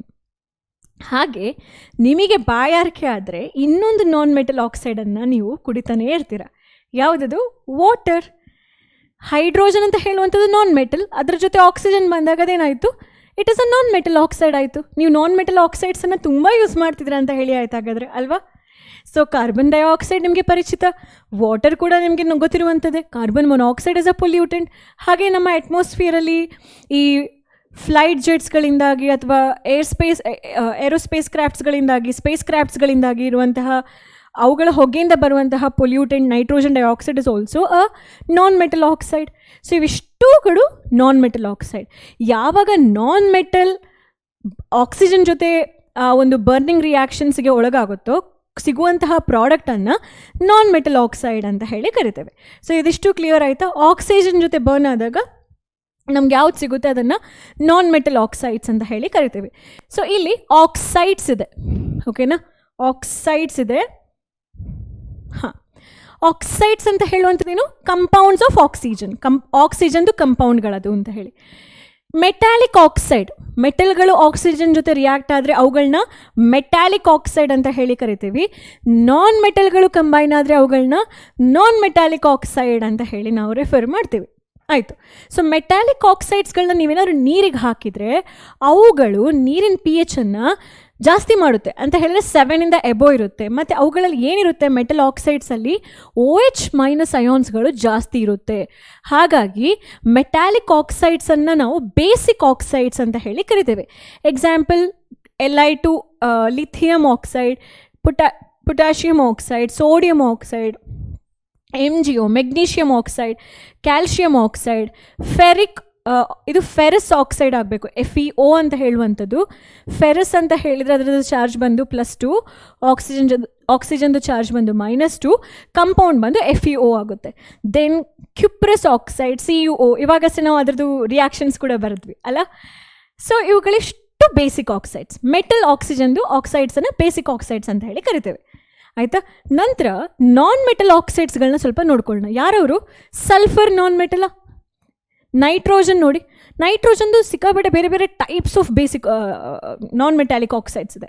ಅಂದರೆ ಇಲ್ಲಿ NO2 ನೈಟ್ರೋಜನ್ ಡೈಆಕ್ಸೈಡ್ ಅಂತ ಹೇಳಿ ನೀವು ಕೇಳದೇ ಇರುವಂತಹ ಒಂದು ಹೊಸ ಕಂಪೌಂಡ್ ಇದೆ. ಅದು ನೈಟ್ರೋಜನ್ ಪೆಂಟಾ ಆಕ್ಸೈಡ್. 2 ನೈಟ್ರೋಜನ್ 5 ಆಕ್ಸಿಜನ್ ಜೊತೆ ಫ್ರೆಂಡ್ಶಿಪ್ ಮಾಡ್ಕೊಳ್ಳುತ್ತೆ. ಅದನ್ನು ನೈಟ್ರೋಜನ್ ಪೆಂಟಾ ಆಕ್ಸೈಡ್ ಅಥವಾ ಡೈ ನೈಟ್ರೋಜನ್ ಪೆಂಟಾ ಆಕ್ಸೈಡ್ ಅಂತ ಹೇಳಿ ಕರಿತೇವೆ. ಇದು ಕೂಡ ಒಂದು ನಮ್ಮ ನಾನ್ ಮೆಟಲ್ ಆಕ್ಸೈಡ್ಸ್. ಓಕೆನಾ. ಕಾರ್ಬನ್ ಡೈಆಕ್ಸೈಡ್, ಸಲ್ಫರ್ ಟ್ರೈಆಕ್ಸೈಡ್, ಇಲ್ಲಿ ಸಲ್ಫರ್ ಡೈಆಕ್ಸೈಡು ಬರುತ್ತೆ. ಆಮೇಲೆ phosphorus pentoxide, P4O10, silica dioxide, ಇದು ಸಿಲಿಸಿಕ್ ಆ್ಯಸಿಡನ್ನು ಕೊಡುತ್ತೆ. ಆಯಿತಾ. ಇದನ್ನು P4O10 ಯಾವ ಆ್ಯಸಿಡ್ ಕೊಡುತ್ತೆ? ಫಾಸ್ಫೋರಿಕ್ ಆ್ಯಸಿಡ್, H3PO4 ಕೊಡುತ್ತೆ. N2O5 ನೀವು ಡೈಲ್ಯೂಟ್ ಮಾಡಿದ್ರೆ ನೈಟ್ರಿಕ್ ಆ್ಯಸಿಡ್ ಕೊಡುತ್ತೆ. ಅದೇ NO2 ಹಾಕಿದ್ರೆ ನೈಟ್ರಸ್ ಆ್ಯಸಿಡ್ ಕೊಡುತ್ತೆ. ಡಿಫ್ರೆನ್ಸ್ ನೋಡಿ, ನೈಟ್ರಸ್, ನೈಟ್ರಿಕ್, HNO2, HNO3, ಬೇರೆ ಬೇರೆ ಕಂಪೌಂಡ್ ಇಲ್ಲೇ. ಸಲ್ಫರ್ ಡೈಆಕ್ಸೈಡ್, ಸಲ್ಫರ್ ಟ್ರೈಆಕ್ಸೈಡಲ್ಲಿ ನಿಮ್ಗೆ ಏನು ಸಿಗುತ್ತೆ? ಸಲ್ಫ್ಯೂರಸ್ acid, H2SO3, sulphuric acid, H2SO4. Excuse me. So sulphuric acid, ಸಲ್ಫ್ಯೂರಸ್ acid ಅದು ಸಿಕ್ತು ನಿಮಗೆ. ಸೊ ಅರ್ಥ ಏನು? ಈ ನಾನ್ ಮೆಟಲ್ಸ್ದು ಆಕ್ಸೈಡ್ಸ್ಗಳನ್ನೇನಾದರೂ ನೀವು ನೀರಲ್ಲಿ ಡಿಸಾಲ್ವ್ ಮಾಡಿದ್ರೆ ನಿಮಗೆ ಸಿಗುವಂಥದ್ದು ಆ್ಯಸಿಡ್ಸ್. ಆಯಿತಾ. ಇವಿಷ್ಟು ಮೆಟಲ್ ಆಕ್ಸೈಡ್ಸನ್ನು ನೀವು ನೀರಿಗೆ ತಗೊಂಡೋಗಿ ಹಾಕಿದ್ರೆ ನಿಮಗೆ ಸಿಗುವಂಥದ್ದು ಬೇಸ್. ಹಾಗಾಗಿ ಇವುಗಳನ್ನ ಬೇಸಿಕ್ ಆಕ್ಸೈಡ್ ಅಂತ ಹೇಳಿ ಕರಿತೀವಿ. ಇದನ್ನು ಆ್ಯಸಿಡಿಕ್ ಆಕ್ಸೈಡ್ಸ್ ಅಂತ ಹೇಳಿ ಕರಿತೇವೆ. ಇಲ್ಲಿ Al2O3 ಒಂದು ಸ್ಪೆಷಲ್ ಕೇಸ್, ಮತ್ತು ಜಿಂಕ್ ಆಕ್ಸೈಡ್ ಕೂಡ ಒಂದು ಸ್ಪೆಷಲ್ ಕೇಸ್. ಏನದು ಅಂತ ಹೇಳಿದ್ರೆ, ಇವರಿಬ್ಬರು ನೀವು ನೀರಿಗೆ ಹಾಕಿ ಅಂತ ಹೇಳಿದ್ರೆ ಬೇಸನ್ನು ಕೊಡುತ್ತೆ, ಇವರಿಬ್ಬರು ಆ್ಯಸಿಡನ್ನು ಕೊಡುತ್ತೆ. ಅಂದರೆ ಇವರಿಬ್ಬರು ಆ್ಯಸಿಡ್ ಜೊತೆನೂ ರಿಯಾಕ್ಟ್ ಮಾಡ್ತಾರೆ. ಈ ಜಿಂಕ್ ಆಕ್ಸೈಡ್ ಮತ್ತು ಅಲ್ಯೂಮಿನಿಯಂ ಆಕ್ಸೈಡ್ ಅವುಗಳು ಬೇಸ್ ಜೊತೆನೂ ರಿಯಾಕ್ಟ್ ಮಾಡುತ್ತೆ. ಸೊ ಆ್ಯಸಿಡ್ ಜೊತೆನೂ ರಿಯಾಕ್ಟ್ ಮಾಡುತ್ತೆ, ಬೇಸ್ ಜೊತೆನೂ ರಿಯಾಕ್ಟ್ ಮಾಡುತ್ತೆ. ಹಾಗಾಗಿ ಅವರನ್ನು ಆಂಫೋಟೆರಿಕ್ ಅಂದರೆ ಅವುಗಳಿಗೆ 2 ಕ್ವಾಲಿಟಿ ಇದೆ. ಅದು ಆ್ಯಸಿಡ್ ಜೊತೆ ರಿಯಾಕ್ಟ್ ಮಾಡಬೇಕು ಅಂದರೆ ಅದಕ್ಕೆ ಯಾವ ಕ್ವಾಲಿಟಿ ಆಯಿತು? ಬೇಸ್ ಕ್ವಾಲಿಟಿ ಬಂತು. ಅದೇನು ಬೇಸ್ ಜೊತೆ ರಿಯಾಕ್ಟ್ ಆಗ್ತಿದೆಯಂತೆ, ಅವಾಗ ಅವುಗಳಿಗೆ ಯಾವ ಕ್ವಾಲಿಟಿ ಇರಬೇಕು? ಆ್ಯಸಿಡ್ ಕ್ವಾಲಿಟಿ ಇರಬೇಕು. ಸೊ ಒಂದು ಆಕ್ಸೈಡ್ಗೆ 2 ಕ್ವಾಲಿಟಿನೂ ಇದೆ ಅಂತ ಹೇಳಿದ್ರೆ ಅವುಗಳನ್ನ ಆಂಫೋಟೆರಿಕ್ ಆಕ್ಸೈಡ್ಸ್ ಅಂತ ಹೇಳಿ ಕರಿತೇವೆ. ಸರಿ, ಆ್ಯಸಿಡ್ ಜೊತೆನೂ ರಿಯಾಕ್ಟ್ ಮಾಡಲ್ಲ, ಬೇಸ್ ಜೊತೆನೂ ರಿಯಾಕ್ಟ್ ಮಾಡಲ್ಲ, 2 ಜೊತೆನೂ ರಿಯಾಕ್ಟ್ ಮಾಡ್ತಾ ಇಲ್ಲ ಅಂತ ಹೇಳಿದ್ರೆ ಆ ಪರ್ಟಿಕ್ಯುಲರ್ ಆಕ್ಸೈಡ್ಸನ್ನು ನಾವು ನ್ಯೂಟ್ರಲ್ ಆಕ್ಸೈಡ್ ಅಂತ ಹೇಳಿ ಕರಿತೇವೆ. ಯಾವುದದು? Water, carbon monoxide, nitrogen monoxide. ನೀವು ನೈಟ್ರೋಜನ್ದು ಬೇರೆ ಬೇರೆ ಫ್ರೆಂಡ್ಶಿಪ್ ಲೆವೆಲ್ ನೋಡಿ. ನೈಟ್ರೋಜನ್ ಒಂದು ಸಿಂಗಲ್ ಆಕ್ಸಿಜನ್ ಜೊತೆ ಕಂಬೈನ್ ಆದರೆ ಅವನು NO ಆಗ್ತಾನೆ. NO ಬಂದು ನ್ಯೂಟ್ರಲ್ ಆಕ್ಸೈಡ್. ಅದೇ ನೈಟ್ರೋಜನ್ 2 ಆಕ್ಸಿಜನ್ ಜೊತೆ ಫ್ರೆಂಡ್ಶಿಪ್ ಮಾಡಿದ್ರೆ ನೈಟ್ರೋಜನ್ ಡೈಆಕ್ಸೈಡ್, ಅವನು ಬಂದ್ಬಿಟ್ಟು HNO2 ಅಂತ ಹೇಳುವ ಆ್ಯಸಿಡ್ನ ಕೊಡ್ತಾನೆ. N2O5 ಅಂತ ಹೇಳುವಂತಹ ನೈಟ್ರೋಜನ್ ಪೆಂಟಾಕ್ಸೈಡ್ HNO3 ಅಂತ ಹೇಳುವ ಆ್ಯಸಿಡ್ನ ಕೊಡುತ್ತೆ. ಸೊ ಇಲ್ಲಿ ಏನು ಅರ್ಥ ಮಾಡ್ಕೊಳ್ಬೇಕು? ಪಾಯಿಂಟ್ ನಂಬರ್ 1, ಕನ್ಫ್ಯೂಷನೇ ಮಾಡೋಕ್ಕೆ ಹೋಗಬೇಡಿ, ಜಾಸ್ತಿ ತಲೆ ಕೆಡ್ಸ್ಕೊಳಕ್ಕೆ ಹೋಗಬೇಡಿ, ಸಿಂಪಲಾಗಿ ಇಟ್ಕೊಳ್ಳಿ. ಇದಿಷ್ಟು ಕಷ್ಟ ಆಗ್ತಾ ಇದೆಯಾ? ಮರ್ತು ಬಿಡಿ, ಇದೊಂದೇ ಎಕ್ಸಾಂಪಲ್ ನೆನ್ಪಿಟ್ಕೊಳ್ಳಿ. CaO2 ನೀರಲ್ಲಿ ಹಾಕಿದಾಗ, ಅದೇ ನಮ್ಮ ಸ್ಪ್ರೈಟ್, ಮಿರಿಂಡಾ, ಇಲ್ಲಿ ನನ್ನ ಬ್ರ್ಯಾಂಡ್ ಪ್ರಮೋಷನಿಗೆ ಬರ್ತಾ ಇಲ್ಲ, ಬಟ್ ಜಸ್ಟ್ ಹೇಳ್ತಾ ಇದ್ದೀನಿ ಯಾವುದೆಲ್ಲ ಮನಸ್ಸಿಗೆ ಬರುತ್ತೆ ಅದು. ಸ್ಪ್ರೈಟ್ ಆಗಿರ್ಬೋದು, ಮಿರಿಂಡಾ ಆಗಿರ್ಬೋದು, ಅಥವಾ ಕೋಕೋ ಕೋಲಾ ಆಗಿರ್ಬೋದು, ಅದರಲ್ಲೆಲ್ಲ ಗ್ಯಾಸ್ ಹಾಕಿರ್ತಾರೆ ಮತ್ತು ವಾಟರ್ ಇರುತ್ತೆ. ಗ್ಯಾಸ್ ಬಂದು ಕಾರ್ಬನ್ ಡೈಆಕ್ಸೈಡ್, ನೀರಿದ್ದೇ ಇರುತ್ತೆ. ಅವುಗಳ pH ಪೇಪರ್ ನೀವೇನು ಡಿಪ್ ಮಾಡಿ ನೋಡಿದ್ರೆ pH ಡೆಫಿನೆಟ್ಲಿ ಆ್ಯಸಿಡಿಕ್ ತೋರಿಸುತ್ತೆ. ಸೊ ಯಾಕೆ? Because of the presence of H2CO3, carbonic acid. ಇದೆಲ್ಲ ಕನ್ಫ್ಯೂಷನ್ ಆಯಿತು ಅಂತ ಹೇಳಿದರೆ just remember this, carbon dioxide ಅಂತ ಹೇಳುವಂಥದ್ದು ನಮ್ಮ ನಾನ್ ಮೆಟಲ್ ಆಕ್ಸೈಡ್. ಓಕೆನಾ? ಇದು ನಾನ್ metal oxide because carbon is a non metal. ಅದು ನೀರಲ್ಲಿ ಏನಾದರೂ ಹಾಕಿದ್ರಿ ಅಂತ ಹೇಳಿದ್ರೆ ಇಟ್ ವಿಲ್ ಗಿವ್ H2CO3. ಇದೇನಿದು? ಆ್ಯಸಿಡ್.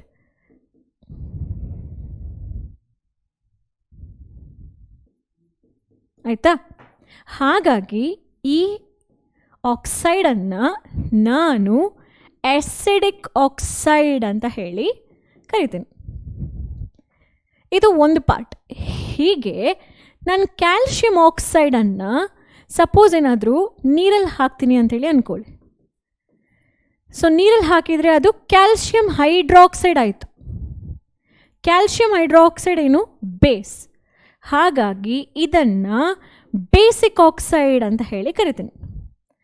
ಬಟ್ ಇಲ್ಲಿ ನಮಗೆ ಸಿಗ್ತಿರುವಂಥ Al2O3 ಆ್ಯಸಿಡ್ ಜೊತೆಗೂ ರಿಯಾಕ್ಟ್ ಆಗುತ್ತೆ. ನೀರಿಗೆ ಹಾಕಬೇಕು ಅಂತೇಳಿ ಇಲ್ಲ. ಇಲ್ಲಿ ನೀರಿಗೆ ಹಾಕಿದರೆ ಡೆಫಿನೆಟ್ ಆಗಿ Al2O3 ಅಲ್ಯೂಮಿನಿಯಂ ಹೈಡ್ರಾಕ್ಸೈಡ್ ಆಗಿ ಕನ್ವರ್ಟ್ ಆಗುತ್ತೆ. ಈಚೆ ಅಲ್ಯೂಮಿನಿಯಂ ಕ್ಲೋರೈಡ್ ಆಗುತ್ತೆ ವಿತ್ ಲಿಟಲ್ ಆಫ್ ಕ್ಲೋರಿನ್.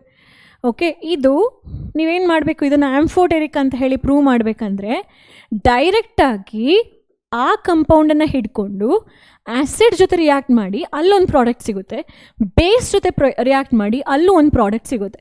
ಅದು ಯಾವುದು ಅಂತ ಹೇಳಿ ಮುಂದಿನ ಸ್ಲೈಡಲ್ಲಿ ನೋಡೋಣ. ಸೊ ಆಂಫೋಟೆರಿಕ್ ಆಕ್ಸೈಡ್ಸ್ ಅಂತ ಹೇಳುವಂಥದ್ದು ತುಂಬ important, definite question for 2 mark. ಕೇಳ್ತಾರೆ, ವೆರಿ ವೆರಿ ಇಂಪಾರ್ಟೆಂಟ್. ಸೊ ಇದೇನಿದು? These are nothing but metal oxides. So metal oxides which are basic in nature, but some metal oxides such as aluminum oxide, zinc oxide, etc. show both acidic as well as basic. Acidic ಮತ್ತೆ basic behavior ಎರಡನ್ನೂ ತೋರಿಸುತ್ತೆ. So metal oxides which shows acidic character and basic character, ಎರಡು ಕ್ಯಾರೆಕ್ಟರ್ನ ಯಾರು ತೋರಿಸುತ್ತೋ ಅಂಥವರನ್ನು known as amphoteric oxide because they can react with both acids as well as bases. ಯಾವ oxide acidic character ಮತ್ತು basic ಕ್ಯಾರೆಕ್ಟರ್ನ ತೋರಿಸುತ್ತೋ ಅವುಗಳು acid ಜೊತೆನೂ react ಆಗುತ್ತೆ, base ಜೊತೆನೂ react ಆಗುತ್ತೆ. ಸೊ ಅವರನ್ನು ಆಂಫೋಟೆರಿಕ್ ಆಕ್ಸೈಡ್ಸ್ ಅಂತ ಹೇಳಿ ರೆಫರ್ ಮಾಡ್ತೇವೆ. ಎಕ್ಸಾಂಪಲ್ಸ್ ಈ ಥರ ಇದೆ. ನಾವು ಪ್ರೂವ್ ಮಾಡಬೇಕಲ್ವಾ ಅಲ್ಯೂಮಿನಿಯಂ ಆಕ್ಸೈಡ್ ಆ್ಯಸಿಡ್ ಜೊತೆ ರಿಯಾಕ್ಟ್ ಆಗುತ್ತೆ ಮತ್ತು ಬೇಸ್ ಜೊತೆ ರಿಯಾಕ್ಟ್ ಆಗುತ್ತೆ ಅಂತ ಹೇಳಿ. ಸೊ ಇದು ನಿಮಗೆ ಸಿಗುವಂತಹ ಪ್ರಾಡಕ್ಟ್. ಅದು ಆ್ಯಸಿಡ್ ಜೊತೆ ರಿಯಾಕ್ಟ್ ಆದಾಗ ಈ ಪ್ರಾಡಕ್ಟ್ ಸಿಗುತ್ತೆ, ಬೇಸ್ ಜೊತೆ ರಿಯಾಕ್ಟ್ ಆದಾಗ ನಿಮಗೆ ಸಿಗುವಂಥ ಪ್ರಾಡಕ್ಟ್ ಬಂದು ಸೆಕೆಂಡ್. ನಾವು ಟ್ರೈ ಮಾಡೋಣ, ಇಲ್ಲಿ ರಿಯಾಕ್ಷನ್ಸ್ ಬರೆದು ಪ್ರಾಕ್ಟೀಸ್ ಮಾಡಬೇಕು. Al2O3 is your aluminium oxide, acid ಬಂದು HCl ಅಂತೇಳಿ ಅಂದ್ಕೊಳ್ಳಿ. ಅಗೇನ್ Al2O3 ಬಂದು ನಿಮ್ಮ ಆಂಫೋಟೆರಿಕ್ ಆಕ್ಸೈಡ್, ಬೇಸ್ ಜೊತೆ ರಿಯಾಕ್ಟ್ ಆಗ್ತಾ ಇದೆ. ಹೇಗೆ ಪ್ರಾಡಕ್ಟನ್ನು ಬರೀತೀರಾ? How will you write the product? Easy. Aluminium chlorine ಜೊತೆ ರಿಯಾಕ್ಟ್ ಆಗುತ್ತೆ, ಈ ಆಕ್ಸಿಜನ್ H ಬಂದು ವಾಟರ್ ಆಗಿ ಕನ್ವರ್ಟ್ ಆಗುತ್ತೆ. ಸೊ AlCl ಆಯಿತಾ? ಇಲ್ಲಿ ವಾಟರ್ ಫಾರ್ಮುಲಾ ಏನು? H2O. ನಿಮ್ಗೆ ಇನ್ನೇನು ಗೊತ್ತಿರಬೇಕು ಇಲ್ಲಿ AlCl ಬರೀಬೇಕಾದ್ರೆ? Charge of aluminium. What is the charge of aluminium? +3. What is the charge of chlorine? -1. ನೀವು ಚಾರ್ಜನ್ನು ಹಾಗೆ ಇಟ್ಕೊಳ್ಳಿ, keep the charge as it is, only exchange the number. So it becomes Al1Cl 3 times. So it will be AlCl3, aluminum chloride. So then you have to balance the equation. ಎಷ್ಟಿದೆ ಇಲ್ಲಿ aluminium? Metals first balance ಮಾಡಿ, 2 aluminium ಇದೆ. ಓಕೆನಾ? How many chloride items do you have here? 2 3s 6. ಎಷ್ಟು chlorine ಇದೆ ಇಲ್ಲಿ? 2 3s 6 ಅಂತ ಹೇಳಿದ್ರೆ ಆಲ್ಮೋಸ್ಟ್ 6 HCl ಬರ್ದೇನೆ ನಾನು. ಆಯಿತು. ಇವಾಗ ಹೈಡ್ರೋಜನ್ ಎಷ್ಟಾಯಿತು? 6 ಆಯಿತು. ಹೈಡ್ರೋಜನ್ 6 ಮಾಡಬೇಕಂದ್ರೆ ಇಲ್ಲಿ ನಾನು ಎಷ್ಟರಿಂದ ಮಲ್ಟಿಪ್ಲೈ ಮಾಡಬೇಕು? 3ಇಂದ ಮಲ್ಟಿಪ್ಲೈ ಮಾಡಬೇಕು. ಸೊ ಹೀಗೆ ಬ್ಯಾಲೆನ್ಸ್ಡ್ ಇಕ್ವೇಷನ್ನ ಬರೀತೀರ. ಚೆಕ್ ಮಾಡಿ. ಮೆಟಲ್ ಅಲ್ಯೂಮಿನಿಯಂ ಎರಡೂ ಕಡೆ 2 ಇದೆ. ನೆಕ್ಸ್ಟ್ ನಾನ್ ಮೆಟಲ್ ಕ್ಲೋರಿನ್ ಎರಡೂ ಕಡೆ 6 ಇದೆ. ನೆಕ್ಸ್ಟ್ ಆಕ್ಸಿಜನ್ ಕೌಂಟ್ ಮಾಡಿ. ಆಕ್ಸಿಜನ್ ಬಂದು 3 ಇಲ್ಲಿ ಇದೆ, ಇಲ್ಲೂ ಕೂಡ 3 ಆಕ್ಸಿಜನ್ ಇದೆ. ನೆಕ್ಸ್ಟ್ ಬಂದುಬಿಟ್ಟು ಹೈಡ್ರೋಜನ್ 6 ಹೈಡ್ರೋಜನ್, ಇಲ್ಲೂ ಕೂಡ 3 2s 6 ಹೈಡ್ರೋಜನ್. ಇಕ್ವೇಷನ್ ಬ್ಯಾಲೆನ್ಸ್ಡ್ ಆಯಿತು. So aluminium oxide with sodium hydroxide ಹೇಗೆ ಪ್ರಾಡಕ್ಟನ್ನು ಬರೀತೀರಾ? ಅಲ್ಯೂಮಿನಿಯಂ ಇವ್ರ ಮನೆಗೆ ಗೆಸ್ಟಾಗಿ ಬರ್ತಾರೆ, ಆಯಿತಾ? ಅಲ್ಲಿ ಸೋಡಿಯಂ ಏನು ಮಾಡ್ತಾನೆ? ಅಲ್ಯೂಮಿನಿಯಮನ್ನು ಇನ್ವೈಟ್ ಮಾಡ್ತಾನೆ. ಸೋಡಿಯಂ ಅವ್ರ ಮನೇಲೇ ಇರ್ತಾರೆ, ಅವ್ರ ಮನೆಗೆ ಅಲ್ಯೂಮಿನಿಯಂ ಬರ್ತಾರೆ. ಯಾರು ಕರ್ಕೊಂಡು ಬರ್ತಾರೆ? ಆಕ್ಸಿಜನ್ ಕರ್ಕೊಂಡು ಬರ್ತಾರೆ. ಇಲ್ಲಿ ಎಷ್ಟು ಜನ ಆಕ್ಸಿಜನ್ ಎಸ್ಕಾಟಿಗೆ ಹೋಗಿರ್ತಾರೆ? 2 ಜನ.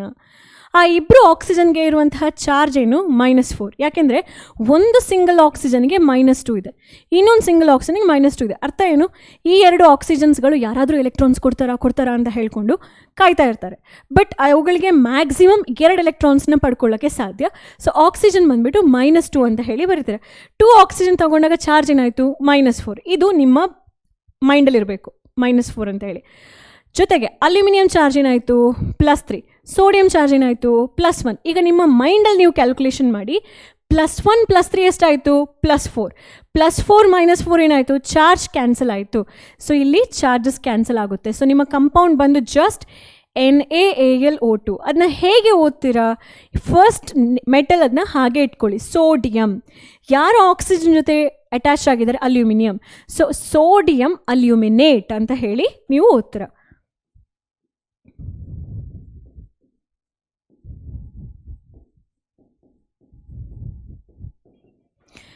ಮತ್ತು ಇವಾಗ ನೀವು ಯಾವುದೆಲ್ಲ ಯುಟಿಲೈಸ್ ಮಾಡಿದ್ರಿ? ಆಕ್ಸಿಜನ್ ಆಯಿತು, ಇಲ್ಲಿ ಆಕ್ಸಿಜನ್ ಆಯಿತು, H ಮಾತ್ರ ಬಾಕಿ ಇದೆ ಅಲ್ವಾ?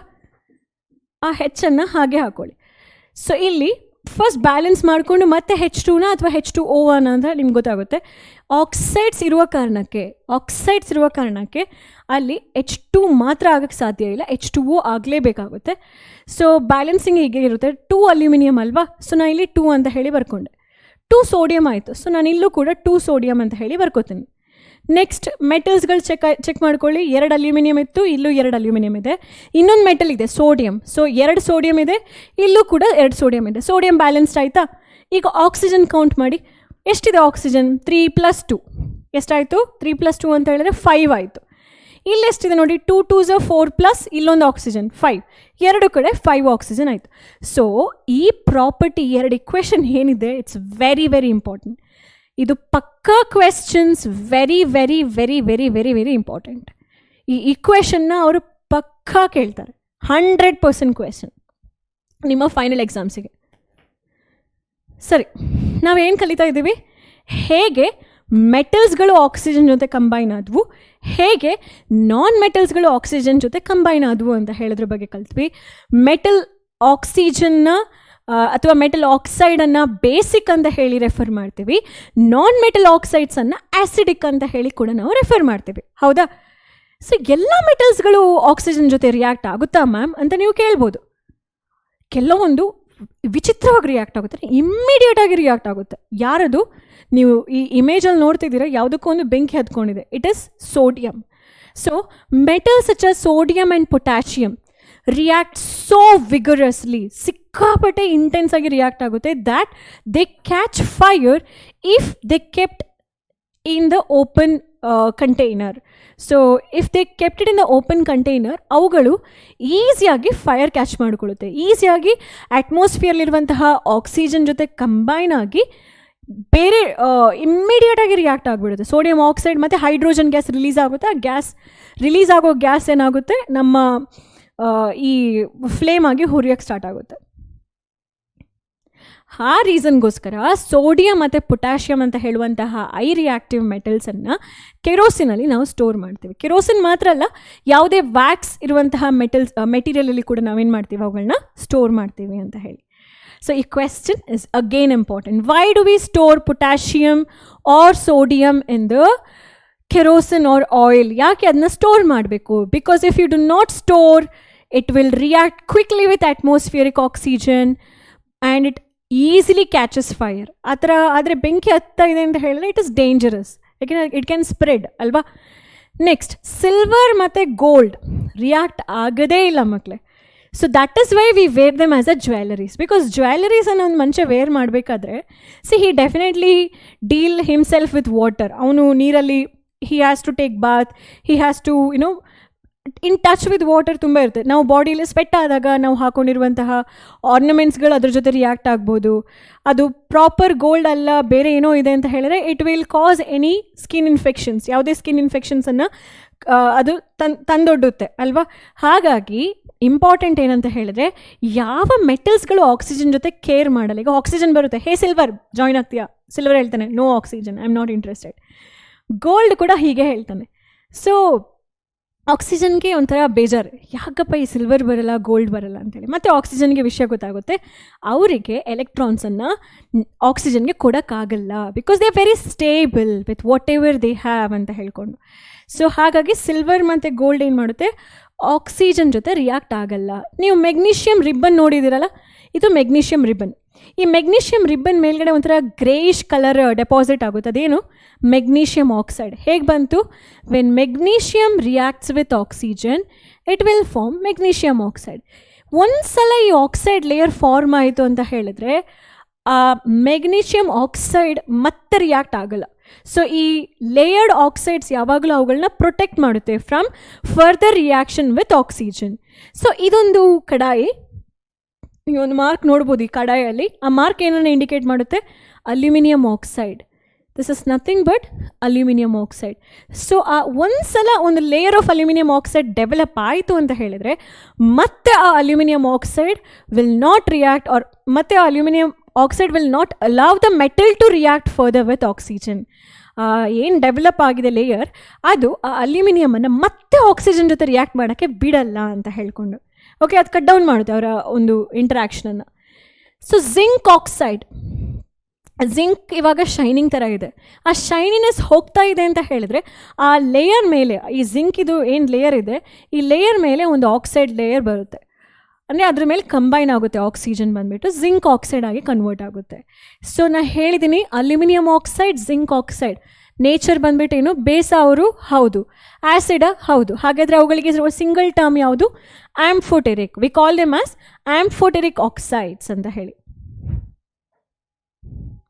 ನೆಕ್ಸ್ಟ್, ಅಯನ್ ರಿಯಾಕ್ಟ್ ಆಗಲ್ವಾ ಮ್ಯಾಮ್ ಆಕ್ಸಿಜನ್ ಜೊತೆ ಅಂತ ಹೇಳಿ ಕೇಳ್ಬೋದು. ನೀವು ಆಕ್ಸಿಜನ್ ಜೊತೆ ಹೀಟ್ ಮಾಡ್ತೀರಾ ಅಂದ್ಕೊಳ್ಳಿ, ಅಯನ್ ವಿಲ್ ನಾಟ್ ಬರ್ನ್. ನೀವು ಎಷ್ಟೇ ಹೀಟ್ ಮಾಡಿ ಆಕ್ಸಿಜನ್ನ, ಐರನ್ನ ಅಥವಾ ಅಯನ್ ಅಂತ ಹೇಳ್ತಾರೆ, ಕಬ್ಬಿಣ ಅಂತ ಹೇಳಿ, ಅದನ್ನು ಎಷ್ಟೇ ನೀವು ಆಕ್ಸಿಜನ್ ಜೊತೆ ರಿಯಾಕ್ಟ್ ಮಾಡಿದ್ರೂ ಕೂಡ ಇಟ್ ವಿಲ್ ನಾಟ್ ಬರ್ನ್. ಅದು ಬದಲಿಗೆ ಪುಡಿ ಆಗಿರುವಂತಹ ಅಯನ್ ಅಥವಾ ಫಿಲ್ಲಿಂಗ್ಸ್, ಅಯನ್ ಫಿಲ್ಲಿಂಗ್ಸ್ ಅಂತ ಏನು ಹೇಳ್ತೀವಿ, ಅದನ್ನು ನಾವು ಆಕ್ಸಿಜನ್ ಜೊತೆ ಏನಾದರೂ ರಿಯಾಕ್ಟ್ ಮಾಡೋದೇ ಆದರೆ ಅದು ವಿಗ್ಗರಸ್ ಆಗಿ ರಿಯಾಕ್ಟ್ ಆಗುತ್ತೆ. ಸೊ ಹೀಗೆ ಕೊಟ್ಟಿದ್ದಾರೆ, iron does not burn on heating, ಓಕೆನಾ. ಬಟ್ ಅಯನ್ ಫಿಲ್ಲಿಂಗ್ಸ್ ಅಂತ ಹೇಳಿದ್ರೆ ಸಣ್ಣ ಸಣ್ಣ ಅಯನ್ ಹುಡಿಗಳೇನಿದೆ, that will burn vigorously when sprinkle ಮಾಡಬೇಕು ಅನ್ನೋದು ಹುಡಿನೇ ಆಗಿರಬೇಕು ತಾನೆ, sprinkled in the flame of the burner ಇಟ್ಕೊಂಡು ಅದರ ಮೇಲೆ ನೀವು ಅಯನ್ದು ಪುಡಿಯನ್ನು ಹಾಕಿದರೆ ಅದು ಬರ್ನ್ ಆಗುತ್ತೆ ಅಂತ ಹೇಳಿ. ಸೊ ಇದು ಕೂಡ ತುಂಬ ಇಂಪಾರ್ಟೆಂಟ್. ನೆಕ್ಸ್ಟ್ ಬರುತ್ತೆ ಒಂದು ಕಾನ್ಸೆಪ್ಟ್ ಕಾಲ್ಡ್ ಆಸ್ ಆ್ಯನೋಡೈಸಿಂಗ್. ಏನಿದು ಆ್ಯನೋಡೈಸಿಂಗ್, ಯಾತಕ್ಕೋಸ್ಕರ ಆ್ಯನೋಡೈಸಿಂಗ್ ಮಾಡ್ತಾರೆ ಅಂತ ಹೇಳ್ಕೊಂಡು. ಸೊ ಅಲ್ಯೂಮಿನಿಯಮನ್ನು ಈಗ ನಾವು ಜನರಲ್ ಆಗಿ ಇದನ್ನು ಒಂದು ಟೆಕ್ನಿಕನ್ನು ನೋಡೋದಾದರೆ, ಆ್ಯನೋಡೈಸಿಂಗಲ್ಲಿ ಏನಿರುತ್ತೆ ಅಂತ ಹೇಳಿದ್ರೆ ಒಂದು ಇಲೆಕ್ಟ್ರಿಕಲ್ ಟ್ಯಾಂಕ್ ಇರುತ್ತೆ. ಇದೊಂದು ಎಲೆಕ್ಟ್ರಾಲಿಟಿಕ್ ಪ್ರಾಸೆಸ್, ಎಲೆಕ್ಟ್ರಿಸಿಟಿನ ನೀವು ಸಪ್ಲೈ ಮಾಡ್ತೀರಾ. ಓಕೆ, ಇಲ್ಲಿ ನಿಮ್ಮ ಅಲ್ಯೂಮಿನಿಯಂ ರಾಡ್ ಇರುತ್ತೆ, ಇಲ್ಲಿ ಬೇರೆ ಯಾವುದಾದ್ರೂ ಒಂದು ರಾಡನ್ನು ಇಟ್ಕೊಳ್ಬೋದು.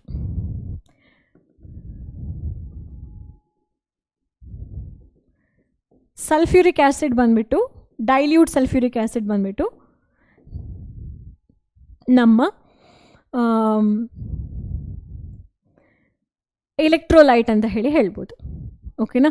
ಇದು ಬೇಕಾದ್ರೆ ನೀವು ಗ್ರಾಫೈಟ್ ರಾಡ್ ಅಂತ ಹೇಳಿ ಕನ್ಸಿಡರ್ ಮಾಡಿ. ಇನರ್ಟ್ ರಾಡ್, ಯಾವುದಾದ್ರೂ ಒಂದು ಇನರ್ಟ್ ರಾಡ್, ಯಾಕೆಂದರೆ ಇಲ್ಲಿ ಬೇಸಿಕಲಿ ಹೈಡ್ರೋಜನ್ ಗ್ಯಾಸ್ ಪಾಸ್ ಆಗುತ್ತೆ. ಇದು aluminium metal, actually greyish colour ಇರುತ್ತೆ. ನೀವು ಪೇಂಟ್ ಮಾಡೋಣ ಅದಕ್ಕೆ ಇವಾಗ.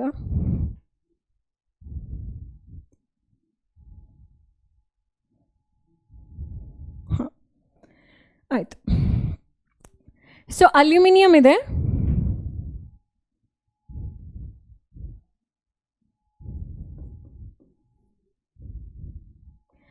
ಆಮೇಲೆ ನೀವು ಎಲೆಕ್ಟ್ರಿಸಿಟಿನ ಪಾಸ್ ಮಾಡಬೇಕಾಗುತ್ತೆ. ಈ ರಾಡಿಗೆ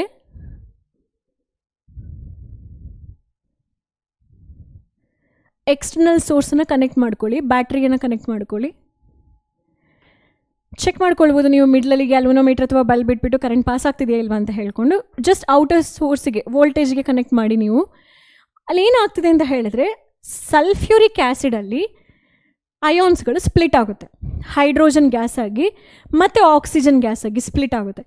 ಈ ಆಕ್ಸಿಜನ್ ಗ್ಯಾಸ್ಗಳು ಅಲ್ಯೂಮಿನಿಯಂ ಮೇಲೆ ಹೋಗ್ಬಿಟ್ಟು ಲೇಯರ್ ಆಗಿ ಡೆಪಾಸಿಟ್ ಆಗ್ತಾ ಹೋಗುತ್ತೆ. ಸೊ ಅಲ್ಲೇನು ಮಾಡ್ತಿದ್ದಾರೆ, ನೀವು ಆರ್ಟಿಫಿಷಿಯಲ್ ಆಗಿ ಅಲ್ಯೂಮಿನಿಯಂ ಮೇಲ್ಗಡೆ ಆಕ್ಸೈಡ್ ಲೇಯರ್ನ ಹಚ್ತಾ ಇದ್ದಾರೆ. ಅಂದರೆ ಮೆಟಲ್ಗೆ ಶೈನಿನೆಸ್ ಇರಲ್ಲ ಇಲ್ಲಿ, ಬಟ್ ಪರ್ಪಸ್ ಏನು, ಆ ಮೆಟಲ್ ಲಾಂಗ್ ಲಾಸ್ಟಿಂಗ್ ಆಗಿರಬೇಕು, ಅದಕ್ಕೆ ಯಾವುದೇ ಥರದ ಫರ್ದರ್ ರಿಯಾಕ್ಷನ್ ಆಗಬಾರ್ದು. ಒಂದ್ಸಲ ಆ ಮೆಟಲನ್ನು ಆಕ್ಸಿಜನ್ ಲೇಯರಿಂದ ಫುಲ್ ಕವರ್ ಮಾಡಿಬಿಟ್ವಿ ಅಂತ ಹೇಳಿದ್ರೆ ಮತ್ತೆ ಆ ಅಲ್ಯೂಮಿನಿಯಂ ಆಕ್ಸೈಡ್ ಏನಿದೆ ಅದರ ಮೇಲ್ಗಡೆ ಅದು ಬೇರೆ ಯಾವುದೇ ರಿಯಾಕ್ಷನ್ಸ್ ಆಗದ ಹಾಗೆ ಆ ಇಡೀ ಮೆಟಲನ್ನು ಪ್ರೊಟೆಕ್ಟ್ ಮಾಡುತ್ತೆ. So it is a type of protection. ಆ ಮೆಟಲನ್ನು ಪ್ರೊಟೆಕ್ಟ್ ಮಾಡಲಿಕ್ಕೋಸ್ಕರ, ಯಾಕೆ ಲಾಂಗ್ ಲಾಸ್ಟಿಂಗ್ ಯೂಸೇಜಿಗೋಸ್ಕರ ಆ ಮೆಟಲ್ನ ಪ್ರೊಟೆಕ್ಟ್ ಮಾಡ್ಕೊಳ್ಬೇಕಂತ ಹೇಳಿದ್ರೆ ಇಲೆಕ್ಟ್ರಿಸಿಟಿಯನ್ನು ಡೈಲ್ಯೂಟ್ ಸಲ್ಫ್ಯೂರಿಕ್ ಆ್ಯಸಿಡ್ಗೆ ಹಾಕಿಬಿಟ್ಟು ನಾವು ಥಿಕ್ ಲೇಯರ್ ಆಗಿ ಅಲ್ಯೂಮಿನಿಯಂ ಮೇಲ್ಗಡೆ ಡೆಪಾಸಿಟ್ ಮಾಡ್ಕೊಳ್ಬೋದು. ನೀವು ನಂಗೆ ಒಂದು ಕ್ವೆಶನ್ ಕೇಳ್ಬೋದು, ಮ್ಯಾಮ್ ಏನಕ್ಕೆ ಮ್ಯಾಮ್ ಇಲೆಕ್ಟ್ರಿಸಿಟಿ ಪಾಸ್ ಮಾಡ್ತೀರಾ, ಬರೀ ಸ್ಟೀಮಲ್ಲಿ ನೀವು ಅಲ್ಯೂಮಿನಿಯಮನ್ನು ರಿಯಾಕ್ಟ್ ಮಾಡಿಬಿಡಿ ಅದ್ರ ಮೇಲೆ ಡೆಪಾಸಿಟ್ ಆಗ್ಬಿಡೋದು, ಅಥವಾ ಆಕ್ಸಿಜನ್ನೇ ಡೈರೆಕ್ಟಾಗಿ ಬಂದು ಅಲ್ಯೂಮಿನಿಯಮ್ದು ಸರ್ಫೇಸ್ ಮೇಲೆ ರಿಯಾಕ್ಟ್ ಆಗುತ್ತಲ್ವಾ ಅಂತ ಹೇಳಿ. ಕರೆಕ್ಟ್, ಆಕ್ಸಿಜನ್ ಬಂದುಬಿಟ್ಟು ಅಟ್ಮಾಸ್ಫಿಯರಿಕಲ್ಲಿ ಏನು ಆಕ್ಸಿಜನ್ ಇದೆಯೋ ಅದು ಅಲ್ಯೂಮಿನಿಯಂ ಮೇಲೆ ಒಂದು ಲೇಯರನ್ನು ಫಾರ್ಮ್ ಮಾಡುತ್ತೆ. ಬಟ್ ಏನಾಗ್ತಿದೆ ಇಲ್ಲಿ ಅಂತ ಹೇಳಿದ್ರೆ ಆ ಲೇಯರ್ದು ಥಿಕ್ನೆಸ್ ಮ್ಯಾಟರ್ ಆಗುತ್ತೆ. ಅದು ಥಿನ್ ಲೇಯರ್. ನಮ್ಮ ಸರ್ಫೇಸಲ್ಲಿರುವಂತಹ ಅಥವಾ ಅಟ್ಮಾಸ್ಫಿಯರಲ್ಲಿರುವಂತಹ ಆಕ್ಸಿಜನ್ ಬಂದು ಅಲ್ಯೂಮಿನಿಯಂ ಮೇಲೆ ರಿಯಾಕ್ಟ್ ಆಗ್ತಾಯಿದೆ ಅಂತ ಹೇಳಿದ್ರೆ ಆ ಲೇಯರ್ ಏನಿರುತ್ತೆ ಅಲ್ಯೂಮಿನಿಯಂ ಆಕ್ಸೈಡ್ ಲೇಯರ್ ಅದು ಥಿನ್ ಲೇಯರ್ ಆಗಿರುತ್ತೆ. ನಮಗೆ ನಮ್ಮ ಆ್ಯಪ್ಲಿಕೇಶನ್ಗೆ ಆ ಲೇಯರ್ದು ಥಿಕ್ನೆಸ್ನ ಸ್ವಲ್ಪ ನಾವೇ ಜಾಸ್ತಿ ಮಾಡ್ಕೊಳ್ಬೇಕಂತ ಹೇಳಿದ್ರೆ ಏನು ಮಾಡಿ, ಕಂಟೈನರ್ ತಗೊಂಡು 2 ರಾಡ್ ಇಡಿ. ಒಂದು ರಾಡ್ ಅಲ್ಯೂಮಿನಿಯಮ್ದೇ ಆಗಿರಬೇಕು, ಅಲ್ಯೂಮಿನಿಯಮ್ದು ಕಂಟೈನರು ಅಲ್ಯೂಮಿನಿಯಮ್ದು ಯಾವುದಾದ್ರು ಒಂದು ಆಬ್ಜೆಕ್ಟು ಆಗಿರ್ಬೋದು ಅಲ್ಲಿ. ಇನ್ನೊಂದು ಕಡೆ ಒಂದು ಗ್ರಾಫೈಟ್ ರಾಡ್ ಅಥವಾ ಯಾವುದೇ ಇನರ್ಟ್ ರಾಡನ್ನು ಇಟ್ಕೊಳ್ಳಿ. ಡೈಲ್ಯೂಟ್ ಸಲ್ಫ್ಯೂರಿಕ್ ಆ್ಯಸಿಡನ್ನು ಎಲೆಕ್ಟ್ರೋಲೈಟಾಗಿ ತಗೊಳ್ಳಿ. ಅದರಿಂದ ರಿಲೀಸ್ ಆಗುವಂತಹ ಆಕ್ಸಿಜನ್ ಗ್ಯಾಸ್ ಆ ಅಲ್ಯೂಮಿನಿಯಂ ಆರ್ಟಿಕಲ್ ಅಥವಾ ಅಲ್ಯೂಮಿನಿಯಂ ಆಬ್ಜೆಕ್ಟ್ ಮೇಲ್ಗಡೆ ಹೋಗಿ ಲೇಯರ್ ಆಗಿ ಡೆಪಾಸಿಟ್ ಆಗ್ತಾ ಹೋಗುತ್ತೆ. ಹೀಗೆ ಅಲ್ಯೂಮಿನಿಯಮನ್ನು ನೀವು ಪ್ರೊಟೆಕ್ಟ್ ಮಾಡ್ಕೊಳ್ಬೋದು. ಒಂದು ಸಲ ಅದ್ರದ್ದು ಮೆಟಲ್ ಸುತ್ತ ಆಕ್ಸೈಡ್ ಲೇಯರ್ ಆಯಿತು ಅಂತ ಹೇಳಿದ್ರೆ ಆ ಆಕ್ಸೈಡ್ ಲೇಯರ್ ಆ ಮೆಟಲನ್ನು ಫರ್ದರ್ ರಿಯಾಕ್ಷನ್ಸನ್ನು ಪ್ರೊಟೆಕ್ಟ್ ಮಾಡುತ್ತೆ. ಈ ಪ್ರಾಸೆಸ್ಸನ್ನು ನಾವು ಆ್ಯನೋಡೈಸಿಂಗ್ ಅಂತ ಹೇಳಿ ಕರಿತೇವೆ. ಓಕೆನಾ.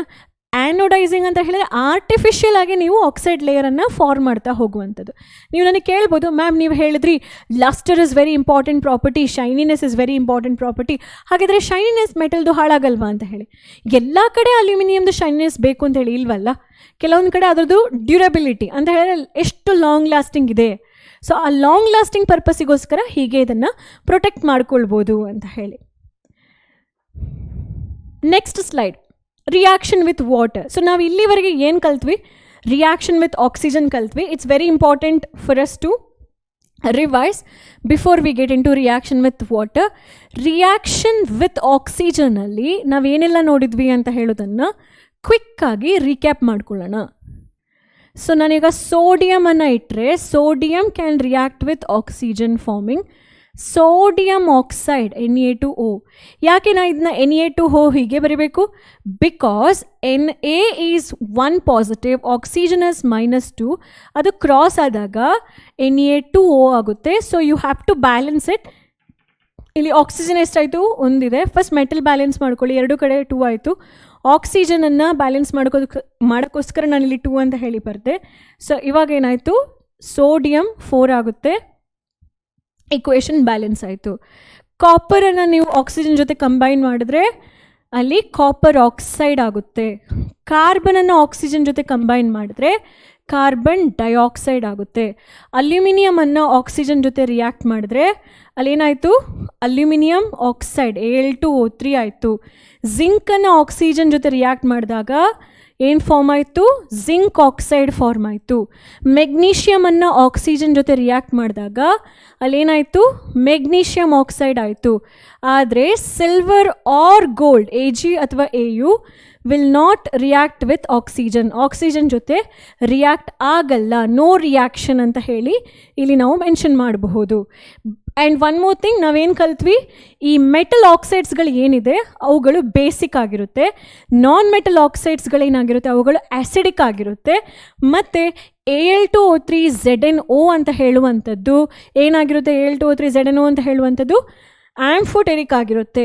ಸೊ Al2O3ಯಲ್ಲಿ ಆ್ಯಂಫೋಟೆರಿಕ್ ಅಂತ ಹೇಳೋದನ್ನ ಹೇಗೆ ಪ್ರೂವ್ ಮಾಡ್ತೀರಿ, ಅದನ್ನು ಸೋಡಿಯಂ ಹೈಡ್ರಾಕ್ಸೈಡ್ ಜೊತೆ ರಿಯಾಕ್ಟ್ ಮಾಡಿದಾಗ ನಮಗೆ ಸೋಡಿಯಂ ಅಲ್ಯೂಮಿನೇಟ್ ಸಿಗುತ್ತೆ ಅಲಾಂಗ್ ವಿತ್ ವಾಟರ್ ಅಲ್ವಾ. ಇಕ್ವೇಷನ್ನ ಬ್ಯಾಲೆನ್ಸ್ ಮಾಡಿ ನಾವು ಆಲ್ರೆಡಿ ಇಲ್ಲಿ ಬರೆದಿದ್ದೀನಿ. Since it is a revision, I am just writing the direct equation. Aluminium chloride plus water ಸಿಗುತ್ತೆ ನೀವು ಇದನ್ನು HCl ಜೊತೆ ರಿಯಾಕ್ಟ್ ಮಾಡೋದಾದ್ರೆ. ಸಿಂಪಲ್, ಈ ಆಕ್ಸಿಜನ್ ಹೈಡ್ರೋಜನ್ ಜೊತೆ ಕಂಬೈನ್ ಆಗಿ ವಾಟರ್ ಆಗುತ್ತೆ. Aluminium will take up that chloride minus ion or negative radical which is present in acid, forming aluminum chloride. So this equation is, I'm again repeatedly telling you that it is very, very important for your exam. Okay. All right. Next we'll focus on the next chemical property, second chemical property. So second chemical property ಯಾವುದು? Reaction with water. Very, very important. ಏನಾಗುತ್ತೆ, what happens if you put one metal in water? ಒಂದು ಮೆಟಲನ್ನು ತಗೊಂಡು ನೀರಿಗೆ ಹಾಕಿದರೆ, ನಮ್ಮ PWದಲ್ಲಿ ತುಂಬ shorts ಇದೆ ಇದಕ್ಕೆ ರಿಲೇಟೆಡ್ ಆಗಿರುವಂಥದ್ದು ಎಕ್ಸ್ಪೆರಿಮೆಂಟ್ಸಲ್ಲಿ. ನೀವು ಅಲ್ಲಿ ನೋಡ್ಬೋದು, ಭಾಗವಂತಿ ಮ್ಯಾಮ್ ಒಂದು ಶಾರ್ಟ್ಸ್ ಮಾಡಿದ್ದಾರೆ ಆಲ್ರೆಡಿ. ಅಲ್ಯೂಮಿನಿಯಮನ್ನು ನೀರಿಗೆ ಹಾಕಿರುವಂಥ ಒಂದು ಶಾರ್ಟ್ಸ್, ಓಕೆನಾ, ಹೈಡ್ರೋಜನ್ ಗ್ಯಾಸ್ ರಿಲೀಸ್ ಆಗುವಂಥ ಒಂದು ಶಾರ್ಟ್ಸ್. ಅದು ಕೂಡ ಒಂದು ಡೈರೆಕ್ಟ್ ಪ್ರಾಕ್ಟಿಕಲ್ ಎಕ್ಸಾಂಪಲ್. ಅಲ್ಲಿ ಏನಾಗುತ್ತೆ ಅಂತ ಹೇಳಿದ್ರೆ, ಮೆಟಲ್ ಯಾವಾಗ ವಾಟರ್ ಜೊತೆ ಕಂಬೈನ್ ಆಗುತ್ತೋ ಅದು ಒಂದ ಮೆಟಲ್ ಆಕ್ಸೈಡ್ ಆಗಿ ಕನ್ವರ್ಟ್ ಆಗುತ್ತೆ, ಮತ್ತು ಇಮ್ಮಿಡಿಯೇಟ್ ಆಗಿ ಯಾವ ಗ್ಯಾಸ್ನ ರಿಲೀಸ್ ಮಾಡುತ್ತೆ? ಹೈಡ್ರೋಜನ್ ಗ್ಯಾಸನ್ನು ರಿಲೀಸ್ ಮಾಡುತ್ತೆ. ಸೊ ಇಲ್ಲಿ ಮೆಟಲ್ ಆಕ್ಸೈಡ್ ಪ್ಲಸ್ ವಾಟರ್, ಆ ಆಕ್ಸೈಡ್ ಏನು ಫಾರ್ಮ್ ಆಗಿರುತ್ತೆ ಆ ನೀರಲ್ಲಿ, ಆ oxide further will combine with water to give you metal hydroxide ಅಂತ ಹೇಳಿ. ಫಾರ್ ಎಕ್ಸಾಂಪಲ್,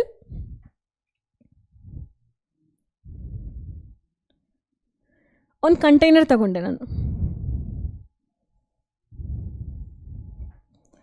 ಈ ಕಂಟೈನರಲ್ಲಿ first will add some water.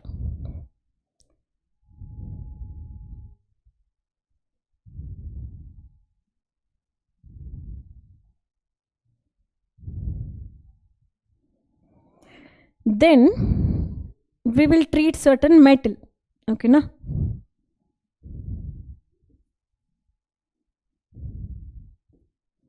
ಒಂದು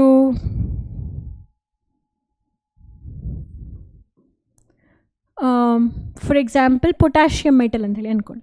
so if I treat potassium metal in water, ಏನಾಗುತ್ತೆ ಆ ಇನ್ಸ್ಟೆಂಟಲ್ಲಿ ಅಂತ ಹೇಳಿದರೆ, ದ ಮೂಮೆಂಟ್ ಇದೆರಡು ಕಾಂಟ್ಯಾಕ್ಟ್ ಆಗೋ ಜಾಗ ಇದೆಯಲ್ಲ, ಆ ಕಾಂಟ್ಯಾಕ್ಟ್ ಆಗೋ ಪಾಯಿಂಟಲ್ಲಿ ಫಸ್ಟಿಗೆ ವೆನ್ ಇಟ್ ಕಾಂಟ್ಯಾಕ್ಟ್ಸ್ ದಿಸ್, ಇಮ್ಮಿಡಿಯೇಟಾಗಿ ಮೆಗ್ನೀಷಿಯಮ್ ಆಕ್ಸೈಡ್ ಫಾರ್ಮ್ ಆಗುತ್ತೆ. ಎಲ್ಲಿ? ವಾಟರಲ್ಲಿ. ಆ magnesium oxide will further react with more water, ಅಲ್ಲೇ it will react with more water, forms magnesium hydroxide. But magnesium hydroxide can only react with hot water, considering this as a hot water. ಯಾಕೆಂದರೆ magnesium ಅಂತ ಹೇಳುವಂಥದ್ದು potassium. So I had considered your potassium, considered as magnesium. Magnesium can only react with hot water. So ಅದ್ರ ಬಗ್ಗೆ ನಾನು ಇನ್ನೂ detailing ಆಗಿ ಹೇಳ್ತೀನಿ. We were just discussing with water. ವಾಟರ್ಲಿ ಡಿಫ್ರೆಂಟ್ ಕ್ಯಾಟಗರಿ ಇದೆ. ಕೆಲವೊಂದು ಮೆಟಲ್ಸ್ ಕೋಲ್ಡ್ ವಾಟರ್ಲಿ ರಿಯಾಕ್ಟ್ ಆಗುತ್ತೆ, ಕೆಲವೊಂದು ಮೆಟಲ್ಸ್ ಹಾಟ್ ವಾಟರ್ಲಿ ರಿಯಾಕ್ಟ್ ಆಗುತ್ತೆ. ಇಷ್ಟೇ ನೆನ್ಪಿಟ್ಕೊಳ್ಳಿ, ಅದು ನೀರಲ್ಲಿ ರಿಯಾಕ್ಟ್ ಆಗ್ತಿದೆ ಅಂತ ಹೇಳಿದ್ರೆ ಆ ನೀರು ಬಂದು ಬೇಸಿಕ್ ಆಗಿರುತ್ತೆ. ಯಾಕೆ? ಅಲ್ಲಿ ಹೈಡ್ರಾಕ್ಸೈಡ್ ಅಯಾನ್ಸ್ ಪ್ರೊಡ್ಯೂಸ್ ಆಗುತ್ತೆ. ಹೈಡ್ರಾಕ್ಸೈಡ್ ಅಯಾನ್ ಅಂತ ಹೇಳಿದರೆ ಏನು ಮಕ್ಕಳೇ? OH ಅಯಾನ್, ಹೌದಾ? ಸೊ ಈ ಥರ ಸ್ಪ್ಲಿಟ್ ಮಾಡ್ಕೊಳ್ಳಿ ರಿಯಾಕ್ಷನ್ಸನ್ನು ಅಂತ ಹೇಳಿ. Metal react with water and produces metal oxide and hydrogen. Few metal oxides are soluble in water and they will form metal hydroxides. ಕೆಲವೊಂದು ಮೆಟಲ್ ಆಕ್ಸೈಡ್ಸ್ ಯಾವುದೆಲ್ಲ ವಾಟರಲ್ಲಿ ಸಾಲ್ಯುಬಲ್ ಆಗುತ್ತೋ ಅವುಗಳು ಹೈಡ್ರಾಕ್ಸೈಡ್ಸನ್ನು ಕೊಡುತ್ತೆ. Along with which gas? Hydrogen gas. ಇದು important. But all metals do not react with water. ಅದು important. ಎಲ್ಲ ಮೆಟಲ್ಸ್ ನೀರಲ್ಲಿ ರಿಯಾಕ್ಟ್ ಆಗಲ್ಲ. ಗೋಲ್ಡ್ ರಿಯಾಕ್ಟ್ ಆಗುತ್ತಾ? ಸಿಲ್ವರ್ ರಿಯಾಕ್ಟ್ ಆಗುತ್ತಾ? ಇಲ್ಲ. ಹಾಗೆ ಕೆಲವೊಂದು ಮೆಟಲ್ಸ್ ಕೋಲ್ಡ್ ವಾಟ್ರಲ್ಲಿ ರಿಯಾಕ್ಟ್ ಆಗಲ್ಲ, ಕೆಲವೊಂದು ಮೆಟಲ್ಸ್ ಹಾಟ್ ವಾಟ್ರಲ್ಲಿ ರಿಯಾಕ್ಟ್ ಆಗಲ್ಲ. ಸೊ ಅದ್ರ ಬಗ್ಗೆ ಒಂದು ಸಣ್ಣ ಗಮನ ಹರಿಸೋಣ. ಈಗ ನಾವು ಪೊಟ್ಯಾಷಿಯಮ್ ತೊಗೊಳ್ತೀವಿ ಅಂತ ಅಂದ್ಕೊಳ್ಳಿ, ಸೋಡಿಯಂ ತೊಗೊಂಡ್ವಿ ಅಂದ್ಕೊಳ್ಳಿ. ಸೊ ನಾವು ಯಾವುದ್ರ ಬಗ್ಗೆ ಮಾತಾಡ್ತಾ ಇದ್ವಿ? Reaction with water.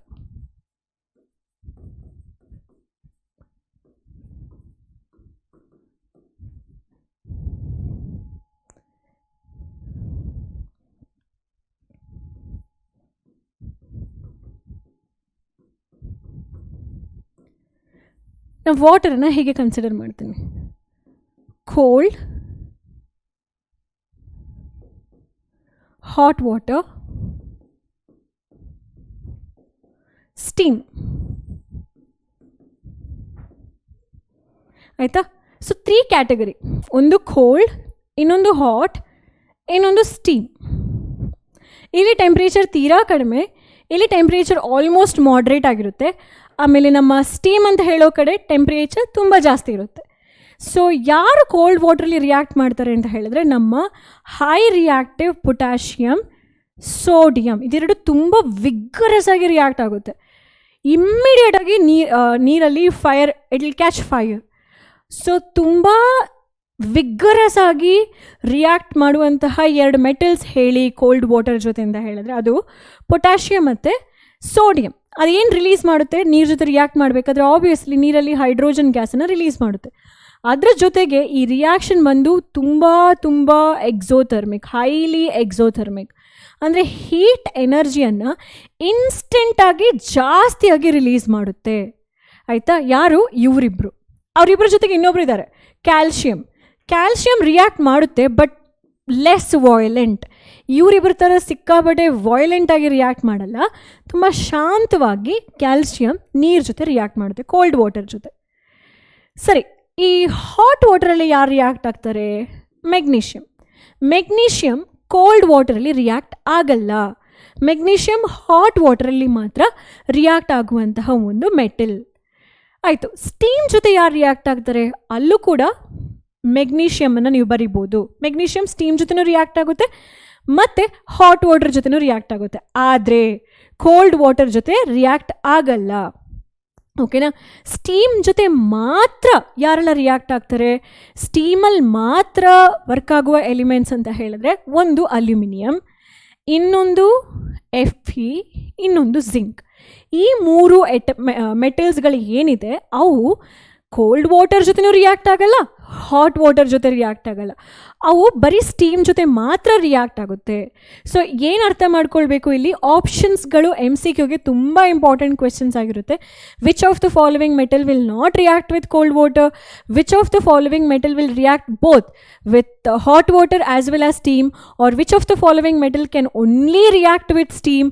ಅಲ್ಲಿ ಗ್ರೂಪ್ ಮಾಡಿ ಕೂಡ ಅವ್ರು ಕೊಡ್ತಾರೆ. Option A, option B, option C, option D ಅಲ್ಲಿ ಮೂರು ಅಥವಾ ಎರಡು ಎಲಿಮೆಂಟ್ಸ್ದು ಗ್ರೂಪ್ ಮಾಡಿ ಕೂಡ ಅವ್ರು ಕೇಳ್ತಾರೆ. ಸೊ ಈ ಇಷ್ಟು ಎಕ್ಸಾಂಪಲ್ಸ್ನ ನಿಮಗೆ ಚೆನ್ನಾಗಿ ಗೊತ್ತಿರಬೇಕಾಗುತ್ತೆ. ಆಲ್ ರೈಟ್, ನಿಮ್ಗೇನು ನೆನ್ಪಿಟ್ಕೊಳ್ಳಿ, ಪೊಟ್ಯಾಷಿಯಮ್ ಇದೆರಡು ವಿಗರಸ್, ಇದು ನೀರು ಜೊತೆ ರಿಯಾಕ್ಟ್ ಆಗುತ್ತೆ, ಲೆಸ್ ವಾಯ್ಲೆಂಟ್. ಮೆಗ್ನೀಷಿಯಮ್ ಅಂತ ಹೇಳುವಂಥದ್ದು ಹಾಟ್ ವಾಟರ್ ಜೊತೆ ರಿಯಾಕ್ಟ್ ಆಗುತ್ತೆ, ಸ್ಟೀಮ್ ಜೊತೆ ರಿಯಾಕ್ಟ್ ಆಗುತ್ತೆ.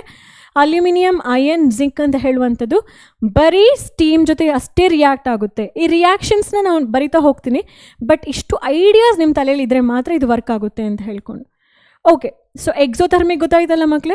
ಕ್ಯಾಲ್ಶಿಯಂ ಜೊತೆ ರಿಯಾಕ್ಟ್ ಆಗಬೇಕಾದ್ರೂ ಕೂಡ ಇದು exothermic, but it's not as much as with potassium and sodium.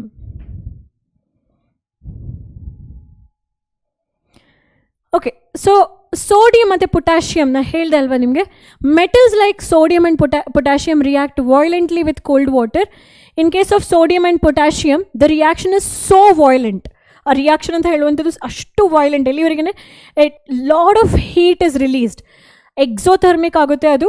ಆಮೇಲೆ ಹೈಡ್ರೋಜನನ್ನು ಇಮ್ಮಿಡಿಯೇಟಾಗಿ ರಿಲೀಸ್ ಮಾಡುತ್ತೆ and that hydrogen also catches fire. So when I right potassium in water K+H2O, so which part of the water potassium combines? ಯಾವ ಪಾರ್ಟಲ್ಲಿ potassium combine ಆಗುತ್ತೆ? ವಾಟರ್ನ ಹೇಗೆ split ಮಾಡ್ಬೋದು? H+ ಅಂತ ಹೇಳಿ ಸ್ಪ್ಲಿಟ್ ಮಾಡ್ಬೋದು, OH- ಅಂತ ಹೇಳಿ ಸ್ಪ್ಲಿಟ್ ಮಾಡ್ಬೋದು. ಪೊಟ್ಯಾಷಿಯಮ್ ಅಂತ ಹೇಳುವಂಥದ್ದು ಮೆಟಲ್, ಅದು ಎಲೆಕ್ಟ್ರಾನ್ಸ್ನ ಕೊಡುವಂತಹ ಮೆಟಲ್ ಅಲ್ವಾ? ಇದು ಎಲೆಕ್ಟ್ರಾನ್ಸ್ನ ಕೊಡುತ್ತೆ ಅಂತ ಹೇಳಿದ್ರೆ ಅದಕ್ಕೆ ಪಾಸಿಟಿವ್ ಚಾರ್ಜ್ ಬರುತ್ತೆ. ಪಾಸಿಟಿವ್ ಚಾರ್ಜ್ ಇರುವಂಥದ್ದು ಯಾವಾಗಲೂ ನೆಗೆಟಿವ್ ಚಾರ್ಜ್ ಜೊತೆ ರಿಯಾಕ್ಟ್ ಆಗುವಂಥದ್ದು. So it will B KOH. ಯಾಕೆಂದರೆ ಕೆಗೆ ಪ್ಲಸ್ ಸೈನ್ ಇರುತ್ತೆ, OHಗೆ ಮೈನಸ್ ಸೈನ್ ಇರುತ್ತೆ. 1 + 1 - ಕ್ಯಾನ್ಸಲ್ ಆಗುತ್ತೆ and you get KOH. Plus ಏನು? Hydrogen gas will release. So it's very important to balance the equation balance ಮಾಡಿ. Metal ಇಲ್ಲಿ ಒಂದಿದೆ, ಇಲ್ಲೂ ಒಂದಿದೆ, ಬ್ಯಾಲೆನ್ಸ್ಡ್ ಆಯಿತು. ಹೈಡ್ರೋಜನ್ ಒಂದ್ಸಲ ಚೆಕ್ ಮಾಡಿ, ಇಲ್ಲಿ 2 ಇದೆ, ಇಲ್ಲಿ 3 ಹೈಡ್ರೋಜನ್ ಇದೆ. ಬ್ಯಾಲೆನ್ಸ್ ಆಗೋಕ್ಕೋಸ್ಕರ ನಾನು ಇಲ್ಲಿ ರೈಸ್ ಮಾಡಿದೆ. ಸೊ ಇಲ್ಲಿ ಆಕ್ಸಿಜನ್ ಎಷ್ಟಾಯಿತು? 2 ಆಯಿತು. ಆಕ್ಸಿಜನ್ನ ಬ್ಯಾಲೆನ್ಸ್ ಮಾಡ್ಕೊಳ್ಳಿ. ಮೆಟಲ್ ಮತ್ತೆ ವಾಪಸ್ ಹೋಗಿ ಬ್ಯಾಲೆನ್ಸ್ ಮಾಡ್ಕೊಳ್ಳಿ. ಆಗ ಹೈಡ್ರೋಜನ್ 4 ಆಯಿತು, ಇಲ್ಲೂ ಹೈಡ್ರೋಜನ್ 2 + 2 4 ಹೈಡ್ರೋಜನ್ ಆಯಿತು. ಇಕ್ವೇಷನ್ ಬ್ಯಾಲೆನ್ಸ್ಡ್ ಆಯಿತು. ಓಕೆನಾ? ಸೋಡಿಯಂ ವೆರಿ ಇಂಪಾರ್ಟೆಂಟ್, ಇಲ್ಲಿ heat. So give an example for exothermic ರಿಯಾಕ್ಷನ್ಗೆ ನೀವು ಇದನ್ನು ಕೊಡ್ಬೋದು. Metal with water giving metal hydroxides. It's a best exothermic reaction ಆಗಿರುತ್ತೆ. ಸೊ ಸೋಡಿಯಂ ರಿಯಾಕ್ಷನ್ಸ್ ಬರೀರಿ. Sodium reacts with water and ಏನು ಸಿಗುತ್ತೆ ನಿಮಗೆ? Caustic soda, corrosive sodium hydroxide, ಹೌದಾ? ಪ್ಲಸ್ ಯಾವ ಗ್ಯಾಸ್ ರಿಲೀಸ್ ಆಗುತ್ತೆ? H2 ಗ್ಯಾಸ್ ರಿಲೀಸ್ ಆಗುತ್ತೆ. ಸರಿ, ಇಲ್ಲಿ ಏನಾಗ್ತಾ ಇದೆ? ಒಂದು ಸೋಡಿಯಂ ಬ್ಯಾಲೆನ್ಸ್ ಆಯಿತು, ರಿಯಾಕ್ಟ್ ಆಯಿತು, ಹೈಡ್ರಾಕ್ಸೈಡ್ ಫಾರ್ಮ್ ಆಗಿದೆ. 2 ಹೈಡ್ರೋಜನ್ ಅಲ್ಲಿ 3 ಹೈಡ್ರೋಜನ್ ಇಲ್ಲಿ ಕಡಿಮೆ ಆಯಿತು. So I am raising it here by writing 2. Oxygen ಎಷ್ಟಾಯ್ತು ಇಲ್ಲಿ? 2 ಆಕ್ಸಿಜನ್ ಆಯಿತು. ಇಲ್ಲಿ ಬರೀ ಒಂದೇ ಇದೆ. So I am going to make it as 2. Metal becomes 2 and hydrogen becomes 4. Already ಇಲ್ಲೇ 2 ಇದೆ, ಅಲ್ಲೂ 2 ಇದೆ. 4 ಹೈಡ್ರೋಜನ್ ಈಕ್ವೇಷನ್ ಬ್ಯಾಲೆನ್ಸ್ ಆಯಿತು. Next, reaction in water with ಯಾವುದೆಲ್ಲ ಎಲಿಮೆಂಟ್ಸ್? ಕ್ಯಾಲ್ಶಿಯಂ ಮತ್ತು ಮೆಗ್ನೀಷಿಯಮ್. ತುಂಬ ಇಂಪಾರ್ಟೆಂಟ್ 2 ಮಾರ್ಕ್ಸ್ ಕೇಳ್ತಾರೆ ಇಲ್ಲಿ. 2 ಮಾರ್ಕ್ ಕ್ವೆಶ್ಚನ್ ಯಾವುದು ಅಂತ ಹೇಳಿದ್ರೆ, why calcium starts floating when it comes in contact with water, ಅಥವಾ magnesium starts floating when it reacts with water ಅಂತ ಹೇಳಿ. ಯಾಕೆ ಅದು ಫ್ಲೋಟ್ ಆಗುತ್ತೆ ಅಂತ ಹೇಳಿ. ಕ್ಯಾಲ್ಶಿಯಂ ವಿತ್ ಕೋಲ್ಡ್ ವಾಟರ್ ನಾನು ತಗೊಳ್ಳೋದಾದರೆ, ಕ್ಯಾಲ್ಶಿಯಮ್ದು ರಿಯಾಕ್ಷನ್ ಯಾವಾಗಲೂ ಕೋಲ್ಡ್ ವಾಟರಲ್ಲಿ, ಯಾಕೆಂದರೆ ನೀವು ನೀರನ್ನು ಹೀಟ್ ಮಾಡೋ ಅವಶ್ಯಕತೆ ಇಲ್ಲ. It is active enough to react with cold water. Magnesium ಅಂದಾಗ you have to take hot water. With cold water, magnesium will not react. So ಇಲ್ಲಿ ನೀರಿದೆ ಅಂತ ಅಂದ್ಕೊಳ್ಳಿ. ನೀವು ಈ ಸಣ್ಣ ಸಣ್ಣ ಮೆಟಲ್ ಪೀಸ್ ಫ್ಲೋಟ್ ಆಗೋದು ನೋಡ್ತೀರ. ಸೊ ಇದು ಕ್ಯಾಲ್ಶಿಯಂ ಮೆಟಲ್ ಅಂತೇಳಿ ಭಾವಿಸಿ, ಇಲ್ಲೂ ಮೆಗ್ನೀಷಿಯಂ ಮೆಟಲ್ಸ್ ಅಂತ ಹೇಳಿ ನೋಡ್ಕೊಳ್ಳಿ. ಸೊ ಕ್ವೆಶ್ಚನ್ ಬಂದೇನು ಗೊತ್ತಾ?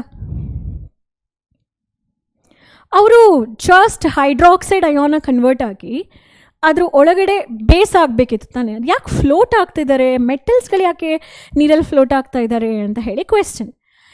ಏನಕ್ಕೆ ಅಂತ ಹೇಳಿದ್ರೆ, ಇವರು ರಿಯಾಕ್ಟ್ ಆದಾಗ, ಫಾರ್ ಎಕ್ಸಾಂಪಲ್ ಅವ್ರು ಹೇಗೆ ರಿಯಾಕ್ಟ್ ಆಗ್ತಾರೆ ಅಂತ ಹೇಳೋದನ್ನು ಬರೆಯೋಣ. ಫಸ್ಟಿಗೆ ಕ್ಯಾಲ್ಶಿಯಂ ವಾಟರ್ ಜೊತೆ ರಿಯಾಕ್ಟ್ ಆಗ್ತಾ ಇದೆ. ನಿಮಗೆ ಗೊತ್ತಿದೆ ಕ್ಯಾಲ್ಶಿಯಂ ಪಾಸಿಟಿವ್, ಯಾಕೆಂದರೆ ಅದು ಮೆಟಲ್, ಎಲೆಕ್ಟ್ರಾನ್ಸನ್ನು ಕೊಡುವಂಥದ್ದು. ಹೈಡ್ರಾಕ್ಸೈಡ್ ಆಗುತ್ತೆ ಮತ್ತು H2 ಗ್ಯಾಸನ್ನು ರಿಲೀಸ್ ಮಾಡುತ್ತೆ, ಆಯಿತಾ? Magnesium is a metal. ಯಾಕೆ? Because it can donate its electron. ನಾವು ನೋಬೆಲ್ ಗೇಷಸ್ ಕಾನ್ಫಿಗರೇಷನ್ದು ಕಂಪ್ಯಾರಿಸನಲ್ಲಿ ಹೇಳಿದ್ದೀವಿ. ಪ್ಲಸ್ ಅದ್ರದ್ದು ಎಲೆಕ್ಟ್ರಾನಿಕ್ ಕನ್ಫಿಗರೇಷನ್ ಬರಬೇಕಾದ್ರೆ ಕೂಡ ನಾವು ಹೇಳ್ಬೋದು. ಸೊ ಪ್ಲಸ್ ಹೈಡ್ರೋಜನ್ ಗ್ಯಾಸ್ ಬರುತ್ತೆ. ಇದರಲ್ಲಿ ಅರ್ಥ ಇಷ್ಟೇ, ಈ H2 ಅನ್ನು ನಾನು OH ಮತ್ತು H+ ಅಂತ ಹೇಳಿ ಬರಿಬೋದು. ಮೆಗ್ನೀಷಿಯಮ್ ಅಂತ ಹೇಳುವಂತಹ ಒಂದು ಎಲಿಮೆಂಟ್ 2 ಎಲೆಕ್ಟ್ರಾನ್ಸನ್ನು ಕೊಡುತ್ತೆ. Okay, electron number 1, electron number 2. ಒಂದು ಎಲೆಕ್ಟ್ರಾನ್ H+ ಹೋಗುತ್ತೆ, ಇನ್ನೊಂದು ಎಲೆಕ್ಟ್ರಾನ್ ಇನ್ನೊಂದು H+ ಹೋಗುತ್ತೆ. ಈ 2 H+ ಬಂದು H2 ಗ್ಯಾಸ್ ಆಗಿ ರಿಲೀಸ್ ಆಗುತ್ತೆ. ಸೊ ಮೆಗ್ನೀಷಿಯಮ್ಗೆ 2+ ಚಾರ್ಜ್ ಇರುತ್ತೆ, OH- ಆಗಿರುತ್ತೆ. 2+2 ಚಾರ್ಜ್ ಬಂದು ಇಲ್ಲಿ ಜಾಯಿನ್ ಆಗುತ್ತೆ. ಸೊ ಇದು ಇದ್ರದ್ದು ಥಿಯೋರಿಟಿಕಲ್ ಕಾನ್ಸೆಪ್ಟ್, ಹೇಗೆ ಆ ಪ್ರಾಡಕ್ಟ್ ಬರುತ್ತೆ ಅಂತ ಹೇಳುವಂಥದ್ದು.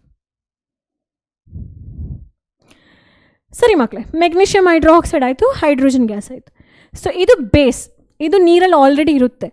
ಇನ್ನು ರಿಯಾಕ್ಟ್ ಆಗುವಂತಹ ಕೆಲವೊಂದು ಇಷ್ಟು ಮೆಟಲ್ಸ್ಗಳು ಅಲ್ಲೇ ಉಳ್ಕೊಂಡಿರುತ್ತಲ್ಲ, ಆ ಮೆಟಲ್ಸನ್ನು ಆಲ್ರೆಡಿ ರಿಯಾಕ್ಟ್ ಆಗಿರುವಂತಹ ಮೆಟಲ್ ಹೈಡ್ರಾಕ್ಸೈಡಲ್ಲಿ ಜೊತೆಗೆ ರಿಲೀಸ್ ಆಗಿರುವಂಥ ಹೈಡ್ರೋಜನ್ ಗ್ಯಾಸ್ ಏನು ಮಾಡುತ್ತೆ? ಮೇಲೆಗೆ ತಗೊಂಡು ಬರುತ್ತೆ.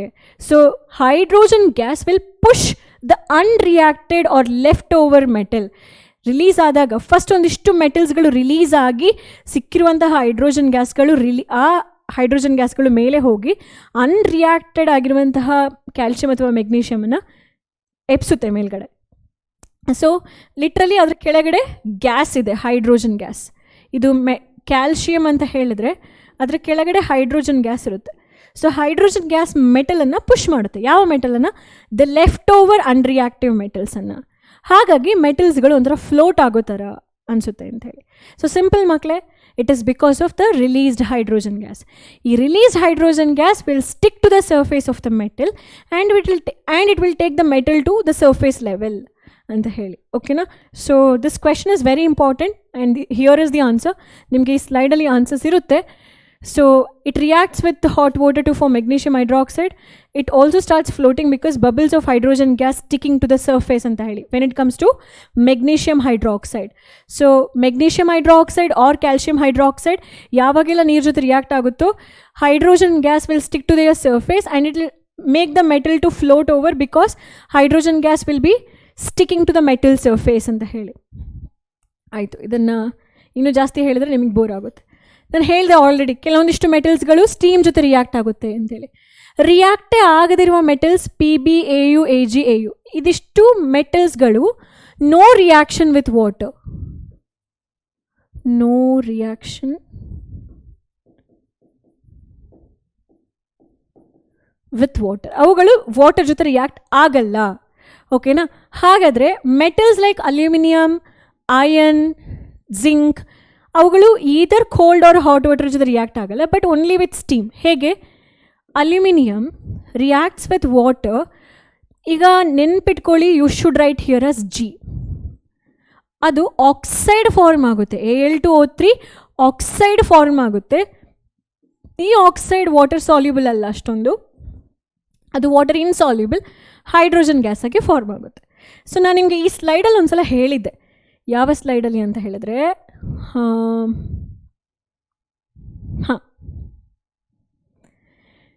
ಈ metal plus water gives metal oxide and hydrogen. ಆ ಮೆಟಲ್ ಆಕ್ಸೈಡ್ಗಳು ನೀರಲ್ಲಿ ಕರಗೋದಾದರೆ ಮಾತ್ರ ಇಮ್ಮಿಡಿಯೇಟ್ ಆಗಿ ನಮಗೆ ಹೈಡ್ರಾಕ್ಸೈಡ್ ಸಿಗುತ್ತೆ ಅಂತ ಹೇಳಿದ್ದೆ ಅಲ್ವಾ? ಅದೇ ಪಾಯಿಂಟ್ ನೆನ್ಪಿಟ್ಕೊಳ್ಳಿ. ನೀರಲ್ಲಿ ರಿಯಾಕ್ಟ್ ಆಗಬೇಕಾದ್ರೆ ನಮಗೇನು ಸಿಗುತ್ತೆ? ನೀರಲ್ಲಿ ರಿಯಾಕ್ಟ್ ಆಗಬೇಕಾದ್ರೆ ಆಕ್ಸೈಡ್ ಸಿಗುತ್ತೆ ಪ್ಲಸ್ ವಾಟರ್. ನಾನಿಲ್ಲಿ ಯಾಕೆ ಇದನ್ನು ಅಲ್ಯೂಮಿನಿಯಂ ಹೈಡ್ರಾಕ್ಸೈಡ್ ಅಂತ ಹೇಳಿ ಬರೀಲಿಲ್ಲ? ಈ ಥರ ಬರಿಬೇಕಿತ್ತಲ್ವ, ಯಾಕೆ ಬರೀಲಿಲ್ಲ? ಯಾಕೆ ಅಂತ ಹೇಳಿದ್ರೆ ಫಾರ್ಮ್ ಆಗಿರುವಂತಹ ಅಲ್ಯೂಮಿನಿಯಂ ಆಕ್ಸೈಡ್ ನೀರಲ್ಲಿ ಕರಗಲ್ಲ. ಸಿಂಪಲ್, ಈಸಿ ಅಲ್ವಾ? ಸೊ ಹಾಗಾಗಿ ನಾನು ಇದನ್ನು ಇಲ್ಲಿ ಹೀಗೆ ಬರೆದೆ. ಸರಿ, ನೆಕ್ಸ್ಟ್ ಯಾವ ಎಲಿಮೆಂಟ್ಸ್ ಇದೆ? ಬಟ್ ಅದಕ್ಕೆ ಹೋಗೋಣ ಮುಂಚೆ ಬ್ಯಾಲೆನ್ಸ್ ಮಾಡಿಬಿಡೋಣ ಈ ಕ್ವೆಶನ್ನ. ನಮ್ಮ ಅಲ್ಯೂಮಿನಿಯಂ ಇಲ್ಲಿ 2 ಇದ್ದಾನೆ, ಇಲ್ಲೂ 2 ಇದ್ದಾನೆ. ಆಕ್ಸಿಜನ್ ಎಷ್ಟಿದೆ ಮಕ್ಕಳಲ್ಲಿ? 3. ನಾನು ಇಲ್ಲಿ 3 ಹಾಕ್ಕೊಂಡೆ. So hydrogen become 6. So I should multiply here by 3. equation is balanced. Simple. Fe plus H2. ಈ ಇಕ್ವೇಷನ್ ನೆನಪಿದೆಯಾ ಮಕ್ಕಳೇ? ಫಸ್ಟ್ ಚಾಪ್ಟ್ರಲ್ಲಿ ನಾನು ಸ್ಟೆಪ್ ವೈಸ್ ಬ್ಯಾಲೆನ್ಸಿಂಗ್ ಹೇಳ್ಕೊಟ್ಟಿದ್ದೆ ನೋಡಿ. ಅವಾಗ ಇದೇ ಇಕ್ವೇಷನ್ ತೊಗೊಂಡಿದ್ವಿ ನಾವಲ್ಲಿ ಅಲ್ವಾ? ನಾನು ನಿಮಗೆ ಹೇಳಿದೆ ಅಲ್ಲಿ ಯಾಕೆ ಅದು Fe3O4 ಅಂತ ಹೇಳಿ. ನೀವು ಆ ವಿಡಿಯೋದಲ್ಲಿ ನೋಡಿಬಿಟ್ಟು ನನಗೆ ಒಂದು ಹೇಳ್ತೀರಾ ಇದೇನಕ್ಕೆ Fe3O4, ಯಾಕೆ ಇಲ್ಲಿ 3, ಯಾಕೆ ಆಚೆ 4 ಅಂತ ಹೇಳಿ ಕ್ಲಿಯರಾಗಿ ಎಕ್ಸ್ಪ್ಲೇನ್ ಮಾಡಿದ್ದೆ. Just visit that video and come back here if you have doubts regarding that. ಇಲ್ಲೂ ಕೂಡ without forgetting I should write here it as G. Correct? ಇಲ್ಲೂ G ಅಂತ ಬರೀಬೇಕಿತ್ತು, ಇಲ್ಲೂ G ಅಂತ ಬರೀಬೇಕು. Because that G indicates what? Water in steamed condition or water it gaseous form ಅಂತ ಹೇಳಿ. All right. So how do we balance the equation? 3 Fe ಇದೆ, ಇಲ್ಲಿ 3 Fe ಅಂತೇಳಿ ಹಾಕೊಂಡೆ. Fine. Then go to oxygen. How many oxygens are there here? 4. So I will write here 4. How many hydrogens do you have? 8. So I should multiply here by 8. Equation is balanced. Next, zinc. How will you write zinc reaction? Zinc plus water in gaseous state gives what? Oxide. Zinc oxide. ZNO. Why should I write it as ZNO? ಯಾಕೆ ನಾ ZNO ಅಂತ ಹೇಳಿ ಬರೀಬೇಕು? Because Zn is +2, oxygen is -2, +2 -2 will get cancelled. So I write here as ZNO2 plus H2 gas. ಆಯಿತಾ? ಇಲ್ಲಿ balance ಮಾಡಿ ಇಕ್ವೇಷನ್ನ. 2 hydrogen over there, 2 hydrogen, 1 zinc, 1 zinc, 1 oxygen, 1 oxygen. Equation is already balanced. So ನೀವು ಅದನ್ನ further balance ಮಾಡಬೇಕಾಗಿರುವಂಥ ನೀಡಿಲ್ಲ. And to be very honest, ನಿಮಗೆ ಎಲ್ಲ ಕಡೆ ಕೂಡ ಫಿಸಿಕಲ್ ಸ್ಟೇಟ್ ಬರೀದು important. Metals always will be solid and metal oxides are also solid in nature. Hydrogen is a gas, right? So you can mention here as just G. So that's about the reaction. Plus, which metals will not react with water? Pb, Cu, Ag, Au. Au is what? Gold. So metal like gold, silver. Pb is what? Lead and copper do not react with water. It could be hot water, it could be cold water, ಅಥವಾ ಅದು steam ಆಗಿರ್ಬೋದು. ಯಾವುದೇ ಕಂಡೀಷನ್ಸಲ್ಲೂ ಕೂಡ ಈ ಮೆಟಲ್ಸ್ಗಳು ಏನು ಮಾಡುತ್ತೆ? Water ಜೊತೆ react ಆಗಲ್ಲ ಅಂತ ಹೇಳ್ಕೊಂಡು. Fine. The next physical property is reaction with acids. It is our third physical property, alva? First ಏನಾಗಿತ್ತು reaction with oxide. Second ಏನಾಗಿತ್ತು reaction with water. Now the third physical property is how metal is going to react with acid. ಇದು ನೀವು already ಕಲ್ತಿದ್ದೀರಾ, how acid reacts with metal ಅಂತ ಹೇಳಿ, correct? So what is that important reaction you have learned? ಈ metal acid react ಆದಾಗ ನೀವು ಇದನ್ನು ಕಲ್ತ್ರಿ, ಯಾವುದದು? How zinc reacts with hydrochloric acid. Zinc Cl ಜೊತೆ ಕಂಬೈನ್ ಆಗಿ zinc chloride plus H2 gas ಆಗಿ ರಿಲೀಸ್ ಆಗುತ್ತೆ. So you get what? Salt plus H2 gas. H2 gas ಮತ್ತು ಸಾಲ್ಟ್ ಆಗಿ ನಿಮಗೆ ಸಿಗುತ್ತೆ. ಹಾಗೆ if you consider magnesium reaction is more vigorous, ಅದರದ್ದು ರಿಯಾಕ್ಷನ್ ತುಂಬ ವಿಗರಸ್ ಇರುತ್ತೆ. Magnesium chloride MgCl2 and hydrogen gas ಆಗಿ ರಿಲೀಸ್ ಆಗುತ್ತೆ. If you take aluminum plus HCl, ಇಲ್ಲಿ aluminum will combine with Cl, so it becomes AlCl3 plus hydrogen gas. So one thing is very common here, that is the release of hydrogen gas.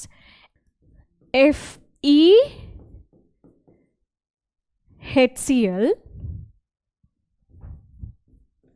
give rise to FeCl2 ಮತ್ತು H2 gas. ಯಾವಾಗ Fe hydrochloric acid ಜೊತೆ react ಆಗುತ್ತೋ ಆವಾಗ FeCl2 and H2 gas ಆಗಿ ಅದು release ಆಗುತ್ತೆ ಅಂತ ಹೇಳಿ. ಸೊ ಈ ರಿಯಾಕ್ಷನ್ದು ಆರ್ಡರ್ನ ನೀವು ಒಂದ್ಸಲ ಒಬ್ಸರ್ವ್ ಮಾಡಿದ್ರೆ ಮೆಗ್ನೀಷಿಯಮ್ ಹೈಲಿ ರಿಯಾಕ್ಟಿವ್ ಅಂತ ಹೇಳಿದರೆ ಅರ್ಥ ಏನು? ನೀವು ಮೆಗ್ನೀಷಿಯಮಲ್ಲಿ ಏನಾದರೂ ಹೈಡ್ರೋಕ್ಲೋರಿಕ್ ಆ್ಯಸಿಡ್ ಬೀಕರ್ ಒಳಗಡೆ ಹಾಕಿದ್ರೆ ನಿಮಗೆ ಈಸಿ ಮತ್ತು ತುಂಬ ಬಬಲ್ಸ್ ಬರುತ್ತೆ, ಸಿಕ್ಕಾಪಟ್ಟೆ ಕ್ರಿಸ್ಪಿಯಾಗಿ ಬಬಲ್ಸ್ ಬರ್ತಾ ಇರುತ್ತೆ ವಾಟರಲ್ಲಿ. ಅದರ ಅರ್ಥ ಆ ಹೈಡ್ರೋಜನ್ ಗ್ಯಾಸ್ ರ್ಯಾಪಿಡ್ಲಿ ರಿಲೀಸ್ ಆಗ್ತಾ ಇದೆ ಅಂತ ಹೇಳಿ, ಓಕೆನಾ? ಅಲ್ಯೂಮಿನಿಯಂ ರಿಯಾಕ್ಟ್ ಆಗ್ತಾ ಇದೆ ಅಂತ ಹೇಳಿದ್ರೂ ಒಂದು ರಿಯಾಕ್ಷನ್ ತೋರಿಸುತ್ತೆ, ಬಟ್ ಎಲ್ಲಿ ಬಬಲ್ಸ್ ಕಡಿಮೆ ಬರುತ್ತೆ? Fe ಮೆಟಲ್ಸ್ನ ನೀವೇನಾದರೂ ಹೈಡ್ರೋಕ್ಲೋರಿಕ್ ಆ್ಯಸಿಡ್ ಜೊತೆ ರಿಯಾಕ್ಟ್ ಮಾಡೋದೇ ಆದರೆ ಅಲ್ಲಿ ಬಬಲ್ಸ್ಗಳು ತುಂಬ ಕಡಿಮೆ ಬರುತ್ತೆ. ಹಾಗಾಗಿ ಇವಿಷ್ಟು ಮೆಟಲ್ಸ್ ಅಂದರೆ ಜಿಂಕ್ ಆಗಿರ್ಬೋದು, ಮೆಗ್ನೀಷಿಯಮ್ ಆಗಿರ್ಬೋದು, ಅಲ್ಯೂಮಿನಿಯಂ ಮತ್ತು Fe, ಈ ಇಷ್ಟು ಮೆಟಲ್ಸಲ್ಲಿ ಯಾರು ಜಾಸ್ತಿ ರಿಯಾಕ್ಟಿವ್? ಮೆಗ್ನೀಷಿಯಮ್ ಜಾಸ್ತಿ ರಿಯಾಕ್ಟಿವ್, ಫಾಲೋಡ್ ಬೈ ಯಾರು? ಅಲ್ಯೂಮಿನಿಯಂ, ನಂತರ ಯಾರು? ಜಿಂಕ್, ಕೊನೆಗೆ ಯಾರು ಬರ್ತಾರೆ? Fe. ನೀವು ಇದನ್ನು ರಿಯಾಕ್ಟಿವಿಟಿ ಸೀರೀಸಲ್ಲಿ ಆಲ್ರೆಡಿ ನೋಡಿದ್ದೀರಾ ಅಲ್ವಾ? ರಿಯಾಕ್ಟಿವಿಟಿ ಸೀರೀಸಲ್ಲಿ ಫಸ್ಟ್ ಎಲಿಮೆಂಟ್ಸ್ ಯಾವ್ದು ಬರೆದಿದ್ರಿ? ಫಸ್ಟ್ ಎಲಿಮೆಂಟ್ ಬಂದು ಸೋಡಿಯಂ, ಪೊಟ್ಯಾಷಿಯಮ್ ಬರೆದ್ರಿ, ಸೋಡಿಯಂ ಬರೆದ್ರಿ, ಆಮೇಲೆ ಕ್ಯಾಲ್ಶಿಯಂ, ಆಮೇಲೆ ಮೆಗ್ನೀಷಿಯಮ್, ಆಮೇಲೆ ಅಲ್ಯೂಮಿನಿಯಂ, ಆಮೇಲೆ ಜಿಂಕ್, ಆಮೇಲೆ ಅಯನ್ ಬರೆದ್ರಿ. ಇದರಲ್ಲೇ ನಿಮಗೆ ರಿಯಾಕ್ಟಿವಿಟಿ ಸೀರೀಸ್ದು ನೇಚರ್ ಗೊತ್ತಾಗಬೇಕೆ? ಮೆಗ್ನೀಷಿಯಮ್ ನೀವು ಫಸ್ಟಿಗೆ ಬರೆದಿದ್ದೀರಾ ಅಂತ ಹೇಳಿದ್ರೆ ಅದು ಜಾಸ್ತಿ ರಿಯಾಕ್ಟಿವ್ ಆಗಿರುತ್ತೆ, ಫಾಲೋಡ್ ಬೈ ಅಲ್ಯೂಮಿನಿಯಂ, ಆಮೇಲೆ ಜಿಂಕ್, ಆಮೇಲೆ ಅಯನ್.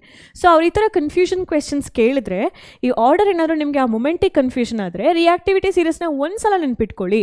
ಯಾಕೆಂದರೆ ರಿಯಾಕ್ಟಿವಿಟಿ ಸೀರೀಸ್ ಅಂತ ಹೇಳುವಂಥದ್ದು ಫಸ್ಟ್ ಚಾಪ್ಟರ್ಗೂ ಕನೆಕ್ಟೆಡ್ ಆಗಿದೆ, ಥರ್ಡ್ ಚಾಪ್ಟರ್ಗೂ ಕನೆಕ್ಟೆಡ್ ಆಗಿದೆ, ಮತ್ತು ಇಂಥ ಕ್ರಾಸ್ ಕ್ವೆಶನ್ಸ್ ಕೇಳಿದಾಗ ನಿಮಗೆ ಆನ್ಸರ್ನ ಕ್ರಾಸ್ ವೆರಿಫೈ ಮಾಡ್ಕೊಳ್ಳೋಕ್ಕೂ ಕೂಡ ಹೆಲ್ಪ್ ಆಗುತ್ತೆ ಅಂತ ಹೇಳಿ. ಸೊ ನೀವು ನೆನಪಿದೆಯಾ ರಿಯಾಕ್ಟಿವಿಟಿ ಸೀರೀಸಿಗೆ ನಾನು ನಿಮಗೊಂದು ಶಾರ್ಟ್ ಟ್ರಿಕ್ ಕೊಟ್ಟಿದ್ದೆ ಫಸ್ಟ್ ಚಾಪ್ಟ್ರಲ್ಲಿ. ನೀವು ನೋಡಿಲ್ಲ ಅದನ್ನು ಅಂತ ಹೇಳಿದ್ರೆ ದಯವಿಟ್ಟು ಆ ವಿಡಿಯೋನ ಒಂದ್ಸಲ ನೋಡ್ಕೊಂಡು ಬನ್ನಿ, ಅಲ್ಲಿ ನಾನು ನಿಮಗೆ ಒಂದು ಟ್ರಿಕ್ಕನ್ನು ಹೇಳಿದ್ದೀನಿ ಹೇಗೆ ನೆನ್ಪಿಟ್ಕೊಳ್ಬೇಕು ಅಂತ ಹೇಳುವಂಥದ್ದನ್ನ. ಸೊ ನೆಕ್ಸ್ಟ್ ಸ್ಲೈಡಲ್ಲಿ HNO3 ಜೊತೆ ಹೇಗೆ ರಿಯಾಕ್ಷನ್ಸ್ ನಡೆಯುತ್ತೆ ಅಂತ ಹೇಳೋದನ್ನ ಎಕ್ಸ್ಪ್ಲೇನ್ ಮಾಡಿದ್ದೀನಿ. ಸರಿ, ನೀವೇನು ಕಲ್ತ್ರಿ ಇವಾಗ? ಯಾವುದೇ ಮೆಟಲ್ ಹೈಡ್ರೋಕ್ಲೋರಿಕ್ ಆ್ಯಸಿಡ್ ಜೊತೆ ರಿಯಾಕ್ಟ್ ಆದಾಗ ಅಥವಾ ಯಾವುದೇ ಆ್ಯಸಿಡ್ಸ್ ಜೊತೆ ರಿಯಾಕ್ಟ್ ಆದಾಗ ನಮಗೆ ಮೇಯ್ನಾಗಿ ಯಾವ ಪ್ರಾಡಕ್ಟ್ ಸಿಗುತ್ತೆ? ಮೆಟಲ್ಸ್ ಹೈಡ್ರೋಕ್ಲೋರಿಕ್ ಆ್ಯಸಿಡ್ ಜೊತೆ ರಿಯಾಕ್ಟ್ ಆಗ್ತಾ ಇದೆ ಅಂತ ಹೇಳಿದ್ರೆ ನಮಗೆ, ಅಥವಾ ಮೆಟಲ್ ಒಂದು ಆ್ಯಸಿಡ್ ಜೊತೆ ರಿಯಾಕ್ಟ್ ಆಗ್ತಾ ಇದೆ ಅಂತ ಹೇಳಿದ್ರೆ, ನೀವು ಆ್ಯಸಿಡ್ ಚಾಪ್ಟ್ರಲ್ಲಿ ಇದನ್ನು ಓದಿದ್ದೀರಿ. ಫಸ್ಟಿಗೆ ಸಾಲ್ಟ್ ಸಿಗಬೇಕು, ಆಮೇಲೆ H2 ಗ್ಯಾಸ್ ಸಿಗಬೇಕು. ನೀವು ಇವಾಗ ಹೈಡ್ರೋಕ್ಲೋರಿಕ್ ಆ್ಯಸಿಡ್ ಜೊತೆ ಈ ರಿಯಾಕ್ಷನನ್ನು ಓದಿದ್ರಿ. ಸಲ್ಫ್ಯೂರಿಕ್ ಆ್ಯಸಿಡ್ ಜೊತೆ ಒಂದು ಸಲ ಟೆಸ್ಟ್ ಮಾಡೋಣ.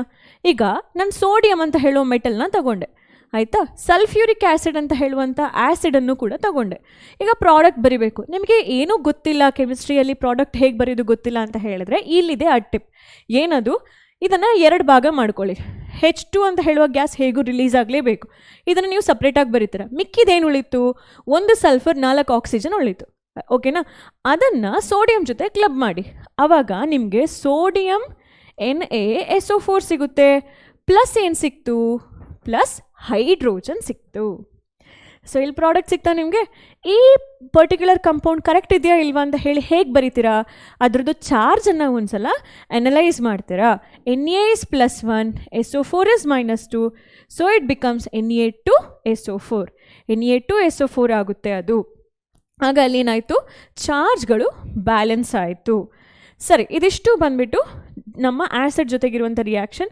ಸಾಲ್ಟ್ ಏನಾಯ್ತು ಇಲ್ಲಿ, ಸೋಡಿಯಂ ಸಲ್ಫೇಟ್ ಆಯಿತು. ಯಾವ ಗ್ಯಾಸ್ ರಿಲೀಸ್ ಆಯಿತು ಆ್ಯಸಿಡ್ ಜೊತೆ ರಿಯಾಕ್ಟ್ ಆದಾಗ, ಹೈಡ್ರೋಜನ್ ಜೊತೆ ರಿಯಾಕ್ಟ್ ಆಯಿತು. ನೀವು ಇದನ್ನು ಜನರಲ್ ಸ್ಟೇಟ್ಮೆಂಟಲ್ಲಿ ಕಲ್ತಿದ್ದೀರ. So when metal reacts with acid it should release hydrogen gas. ಇದು ಎಲ್ಲ ಆ್ಯಸಿಡಿಗೂ ಸತ್ಯವಾ? ನಿಮಗೆ HCl ಜೊತೆ ಟೆಸ್ಟ್ ಮಾಡಿದ್ರಿ, ಇದು ಹೈಡ್ರೋಜನ್ ಗ್ಯಾಸನ್ನು ಕೊಡುತ್ತೆ.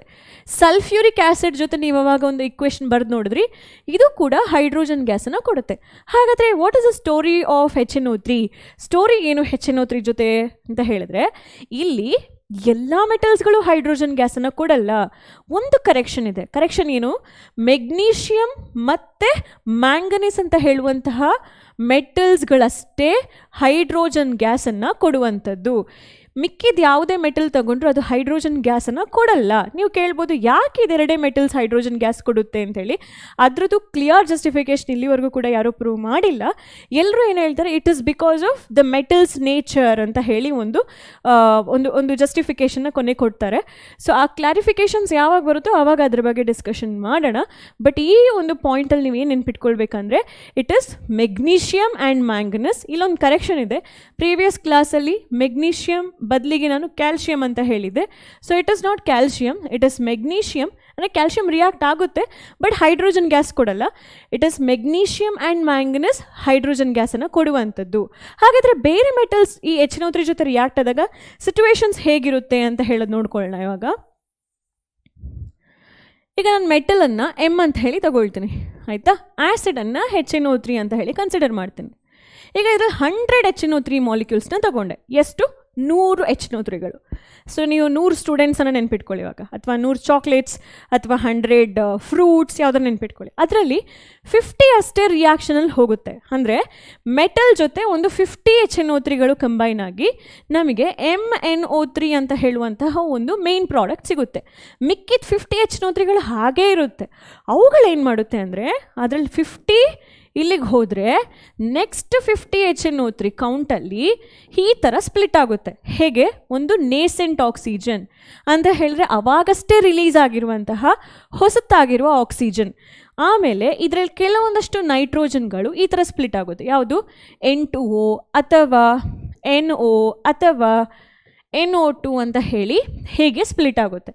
ಸೊ ಇದನ್ನು ನಾವು ಇಲ್ಲಿ ಬರಿಬೋದು. ಕೆಲವೊಂದು ಹೈಡ್ರೋಜನ್ ಕೂಡ ಇದರಿಂದ ರಿಲೀಸ್ ಆಗುತ್ತೆ. ಸೊ ಒಟ್ಟಿನಲ್ಲಿ ಈ HNO3 ಹೈಡ್ರೋಜನ್ ಜೊತೆ ಈ ನೇಸೆಂಟ್ ಆಕ್ಸಿಜನ್ ಬರುತ್ತೆ. ಆಮೇಲೆ ಮೇ ಬಿ ಲಾಫಿಂಗ್ ಗ್ಯಾಸ್, ಈ N2O ನೈಟ್ರಸ್ ಆಕ್ಸೈಡ್ ಅಥವಾ ಲಾಫಿಂಗ್ ಗ್ಯಾಸ್ ಅಂತ ಹೇಳಿ ಕೂಡ ಕರೀತಾರೆ. Nitric oxide NO, nitrogen dioxide. So ಯಾವುದೇ metal except magnesium and manganese ಯಾವಾಗ ಕಾನ್ಸಂಟ್ರೇಟೆಡ್ HNO3 ಜೊತೆ ರಿಯಾಕ್ಟ್ ಆಗುತ್ತೋ ಅಥವಾ ಸ್ವಲ್ಪ ಡೈಲ್ಯೂಟ್ ಆಗಿರುವಂತಹ HNO3 ಜೊತೆ ಯಾವಾಗ ರಿಯಾಕ್ಟ್ ಆಗುತ್ತೋ ಅಲ್ಲೇನಾಗುತ್ತೆ ಮಕ್ಕಳೇ, ಸ್ವಲ್ಪ ಪ್ರಮಾಣದಷ್ಟು ಮೆಟಲ್ ನೈಟ್ರೇಟ್ ಅಂತ ಹೇಳುವ ಸಾಲ್ಟ್ ಸಿಗುತ್ತೆ ನಿಮಗೆ. ಓಕೆನಾ? ಆಮೇಲೆ ಹೈಡ್ರೋಜನ್ ಗ್ಯಾಸ್ ರಿಲೀಸ್ ಆಗಬೇಕಿತ್ತು, ಬಟ್ ಆ ಹೈಡ್ರೋಜನ್ ಗ್ಯಾಸ್ ಏನಾಯಿತು, ಆಕ್ಸಿಡೈಸ್ ಆಗಿ ವಾಟರ್ ಆಗಿ ಕನ್ವರ್ಟ್ ಆಯಿತು. ಏನಿದು ಆಕ್ಸಿಡೈಸ್ ಅಂತ ಹೇಳಿದ್ರೆ, ಹೈಡ್ರೋಜನ್ ಗ್ಯಾಸ್ ಇದೆ, ಆಕ್ಸಿಜನ್ ಬರ್ತಾನೆ. ಸೊ ಹೈಡ್ರೋಜನ್ ಆಕ್ಸಿಜನ್ ಏನಾಯ್ತು ಇಲ್ಲಿ ಕಂಬೈನ್ ಆಯಿತು, ಅದು ವಾಟರ್ ಆಯಿತು. ನಾವು ಅದನ್ನು ಆಕ್ಸಿಡೈಸ್ಡ್ ಹೈಡ್ರೋಜನ್ ಆಕ್ಸಿಡೈಸಸ್ ಅಂದರೆ HNO3 oxidises H2 gas to produce water ಅಂತ ಹೇಳಿ ಬರಿತೀವಿ. HNO3 ಅಂತ ಹೇಳುವಂಥದ್ದು ಬರೀ ಆ್ಯಸಿಡ್ ಅಷ್ಟೇ ಅಲ್ಲ, ಇದು 2 ರೋಲನ್ನು ತಗೊಳ್ಳುತ್ತೆ. It will act here as acid plus it will also act as oxidising agent. ಇದು 2 ರೋಲಲ್ಲಿ ಆ್ಯಕ್ಟ್ ಮಾಡುತ್ತೆ ಅಂತ ಹೇಳಿ.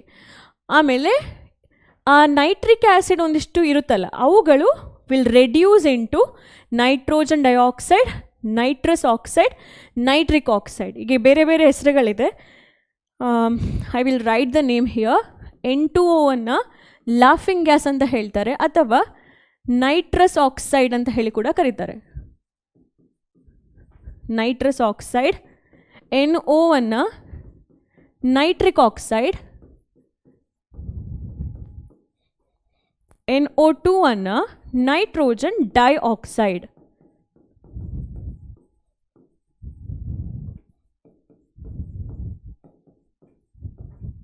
ನೈಟ್ರೋಜನ್ ಡೈಆಕ್ಸೈಡ್ ಅಂತ ಹೇಳಿ ಕೂಡ ಹೀಗೆ ಬೇರೆ ಬೇರೆ ಹೆಸರುಗಳಿದೆ ಅವುಗಳಿಗೆ.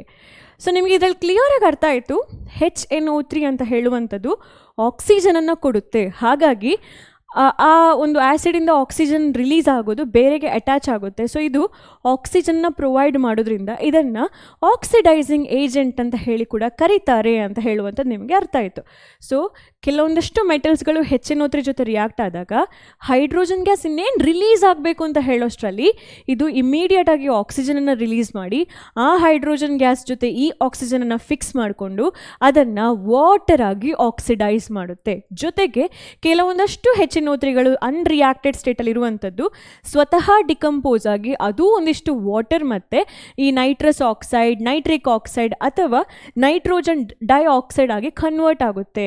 ಸೊ ಈ ಎಲ್ಲ ಕಾರಣಗಳಿಂದಾಗಿ HNO3ಯನ್ನು ನಾವು ಆಕ್ಸಿಡೈಸಿಂಗ್ ಏಜೆಂಟ್ ಅಂತ ಹೇಳಿ ಕೂಡ ರೆಫರ್ ಮಾಡ್ತೀವಿ ಅಂತ ಹೇಳಿ. ಅರ್ಥ ಆಯ್ತಾ? ಹಾಗಾದರೆ ನಾವು ಮುಂದಿನ ಸ್ಲೈಡಲ್ಲಿ ಏನು ಕಂಟೆಂಟ್ ಇದೆ ಅಂತ ಹೇಳಿ ನೋಡೋಣ. ರಾಯಲ್ ವಾಟರ್ ಬಗ್ಗೆ. ಸೊ ಈ ರಾಯಲ್ ವಾಟರನ್ನು ಇನ್ನೊಂದು ಹೆಸರಲ್ಲಿ ಕರಿತೀವಿ ಅಕ್ವಾ ರೀಜಿಯಾ ಅಂತ ಹೇಳಿ. ಅದೇನದು? It is a mixture of, ಅಲ್ಲೊಂದು ರೇಷಿಯೋ ಇದೆ 3:1 ಅಂತ ಹೇಳಿ. ಅಂದರೆ ಒಂದು ಬೀಕರ್ ನೀವು ತಗೊಳ್ತೀನಿ ಅಂತ ಹೇಳಿದ್ರೆ ಇಲ್ಲಿ ಆಲ್ಮೋಸ್ಟ್ ಒಂದು 3 ml ವರೆಗೆ, ಸಪೋಸ್ ಇದು 1, 2, 3, 4. ಸೊ ಇದು 1 ml, 2 ml, 3 ml, 4 ml. So ಇಷ್ಟು 3 ಅಮೌಂಟ್ ಅಷ್ಟು ನೀವೇನು ಮಾಡಬೇಕು, ಹೈಡ್ರೋಕ್ಲೋರಿಕ್ ಆ್ಯಸಿಡ್, ಯಾವುದದು ಕಾನ್ಸಂಟ್ರೇಟೆಡ್ ಹೈಡ್ರೋಕ್ಲೋರಿಕ್ ಆ್ಯಸಿಡನ್ನು ಹಾಕಬೇಕು. ಸೊ 3 ml ಅಷ್ಟು ಕಾನ್ಸಂಟ್ರೇಟೆಡ್ HCl ಹಾಕಬೇಕು ಮತ್ತು 1% ನೈಟ್ರಿಕ್ ಆ್ಯಸಿಡ್ ಹಾಕಬೇಕು. ಅಂದರೆ 1 ml ಅಷ್ಟು HNO3 ಹಾಕಬೇಕು. ಹೇಗೆ ಇದನ್ನ ನೆನ್ಪಿಟ್ಕೊಳ್ತೀರಿ? ಎರಡೂ ಕೂಡ ಕಾನ್ಸಂಟ್ರೇಟೆಡೇ ಆಗಿರುತ್ತೆ. ತುಂಬ ಇಂಪಾರ್ಟೆಂಟ್. ಇದರಲ್ಲೂ ಕೂಡ MCQ ಕ್ವೆಶನ್ಸ್ ಕೇಳ್ತಾರೆ. ಅಲ್ಲಿ ನಿಮಗೆ ಡೈಲ್ಯೂಟ್ ಅಂತ ಹೇಳಿ ಕೂಡ ಒಂದು ಆಪ್ಷನ್ಸ್ ಇರುತ್ತೆ, ಅದನ್ನ ಸೆಲೆಕ್ಟ್ ಮಾಡಬೇಡಿ. ಎರಡು ಆ್ಯಸಿಡ್ಗಳು ಕೂಡ ಕಾನ್ಸಂಟ್ರೇಟೆಡ್ ಆಗಿರಬೇಕು. ಅದರ ಜೊತೆಗೆ ಇನ್ನೊಂದು ಮೇನ್ ಪಾಯಿಂಟ್ ಏನಂದರೆ ಈ HNO3 3 ಇದೆ ಆಲ್ರೆಡಿ ಅಲ್ವಾ? ಸೊ ಅದು 1%. ಆಮೇಲೆ HCl 3 ಇಲ್ಲ, ಸೊ ಅದು ಹೀಗೆ ಅಂತ ಹೇಳಿ ಬರ್ಕೊಳ್ಳಿ. So it is 1:1 ratio of HNO3 and HCl.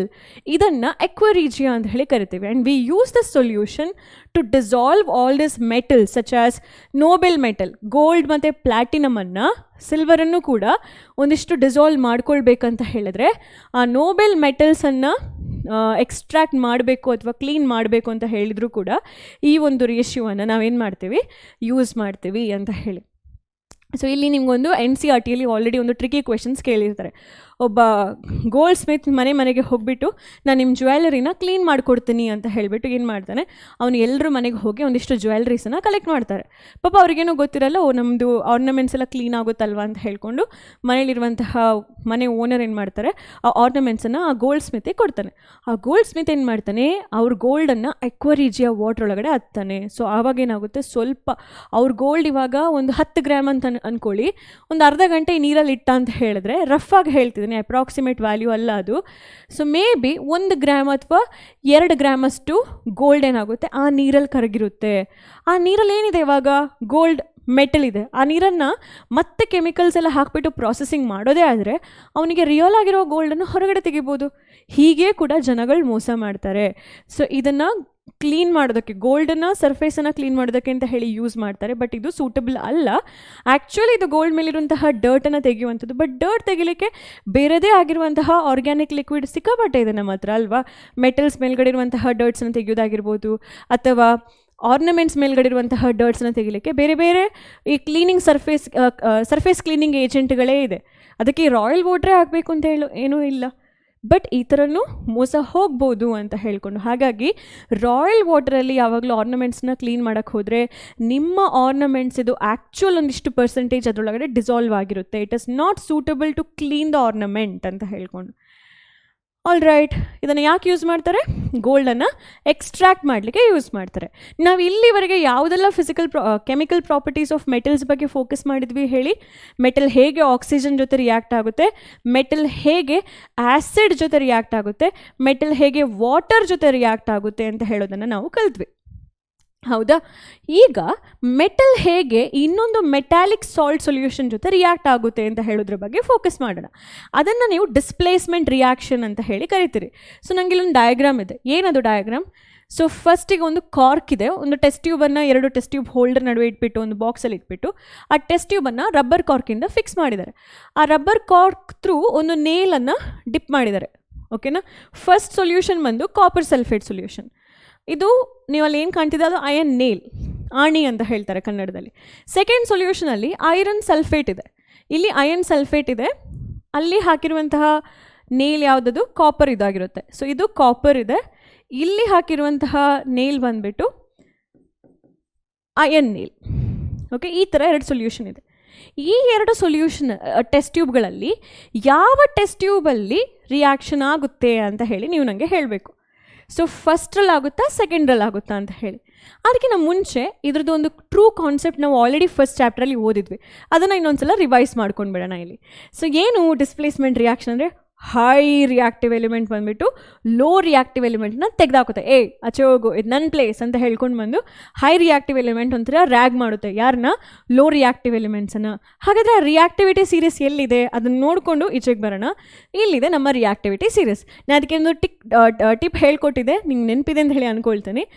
ಇಲ್ಲ ಅಂತ ಹೇಳಿದ್ರೆ ಗೋ ವಾಚ್ ದ ಫಸ್ಟ್ ವಿಡಿಯೋ, ಆಯಿತಾ? ಈ ಒಂದು ಡಯಾಗ್ರಾಮ್ ಅಥವಾ ಈ ಪಾರ್ಟಲ್ಲಿ ನಮಗೆ ಬೇಕಾಗಿರೋದು ಇಲ್ಲಿ Fe ನೋಡಿ ತುಂಬ ರಿಯಾಕ್ಟಿವ್, ಕಾಪರ್ ಕೆಳಗಡೆ ಇದ್ದಾನೆ. Highest reactive is potassium, list reactive ಅಂತ ಹೇಳಿದರೆ ಮರ್ಕ್ಯುರಿ, ಗೋಲ್ಡ್ ಮತ್ತು silver. Okay, most reactivity decrease ಆಗ್ತಾ ಇದೆ ಅದನ್ನ ಮಾಡ್ರೇಟ್ ರಿಯಾಕ್ಟಿವ್ ಅಂತ ಹೇಳಿ ನಾವು ಕನ್ಸಿಡರ್ ಮಾಡ್ಬೋದು, ಲೀಸ್ಟ್ ರಿಯಾಕ್ಟಿವ್ ಅಂತ ಹೇಳಿ. ಅಂದರೆ ಈ ಪೊಟ್ಯಾಷಿಯಮಿಂದ ಅಲ್ಯೂಮಿನಿಯಂವರೆಗಿರೋದನ್ನು ಕೂಡ ನಾವು ಮೋಸ್ಟ್ ರಿಯಾಕ್ಟಿವ್ ಮೆಟಲ್ಸ್ ಅಂತ ಹೇಳಿ ನಾವು ತಗೊಳ್ಬೋದು. ಜಿಂಕ್ ಇಂದ ಆಲ್ಮೋಸ್ಟ್ ಪಿ ಬಿ ಕೆಳಗಡೆ ನಮಗೆ ಲೆಡ್, ಪಿ ಬಿ ಅಂದರೆ ಲೆಡ್, ಅದರ ನಂತರ ಟಿನ್ ಕೂಡ ಬರುತ್ತೆ. ಸೊ ಈ ಜಿಂಕ್, Fe, ಪಿ ಬಿಯನ್ನು ಮಿಡಲ್ ರಿಯಾಕ್ಟಿವಿಟಿ ಅಥವಾ ಮಾಡರೇಟ್ ರಿಯಾಕ್ಟಿವಿಟಿ ಅಂತ ಹೇಳಿ, ಮಾಡರೇಟ್ ರಿಯಾಕ್ಟಿವ್ ಎಲಿಮೆಂಟ್ಸ್ ಅಂತ ಹೇಳಿ ನೀವು ಕ್ಯಾಟಗರೈಸ್ ಮಾಡ್ಕೊಳ್ಬೋದು. ಮತ್ತು ಲಾಸ್ಟಿಗೆ ಬರುತ್ತೆ ನೋಡಿ ಆ ಹೈಡ್ರೋಜನ್ ಕೆಳಗಡೆ ಯಾವುದೆಲ್ಲ? Mercury, copper, silver, gold, platinum, ಅದೆಲ್ಲ ಕೂಡ ಲೀಸ್ಟ್ ರಿಯಾಕ್ಟಿವ್.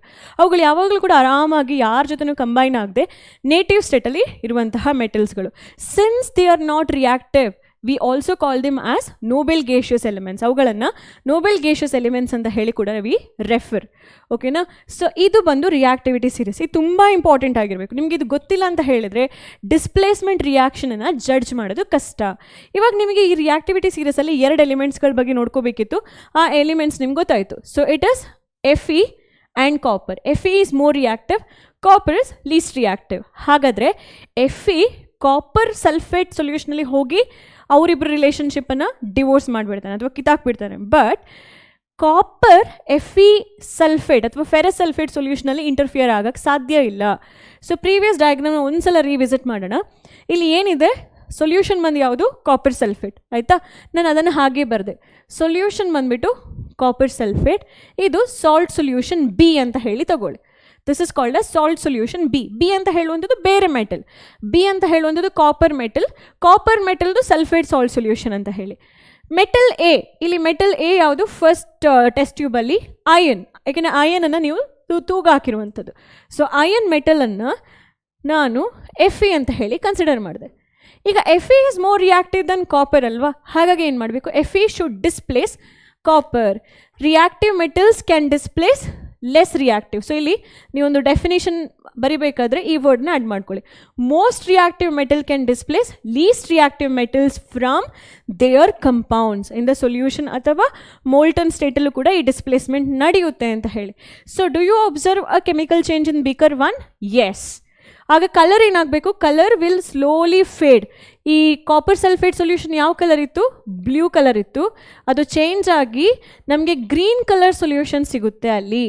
ಪ್ಲಸ್ ಕಾಪರ್ ಅಂತ ಹೇಳುವಂತಹ ಬ್ರೌನ್ ಕಲರ್ ಥಿಂಗ್ ಆಣಿ ಮೇಲೆ ಡೆಪಾಸಿಟ್ ಆಗ್ತಾ ಹೋಗುತ್ತೆ ಅಂತ ಹೇಳಿ.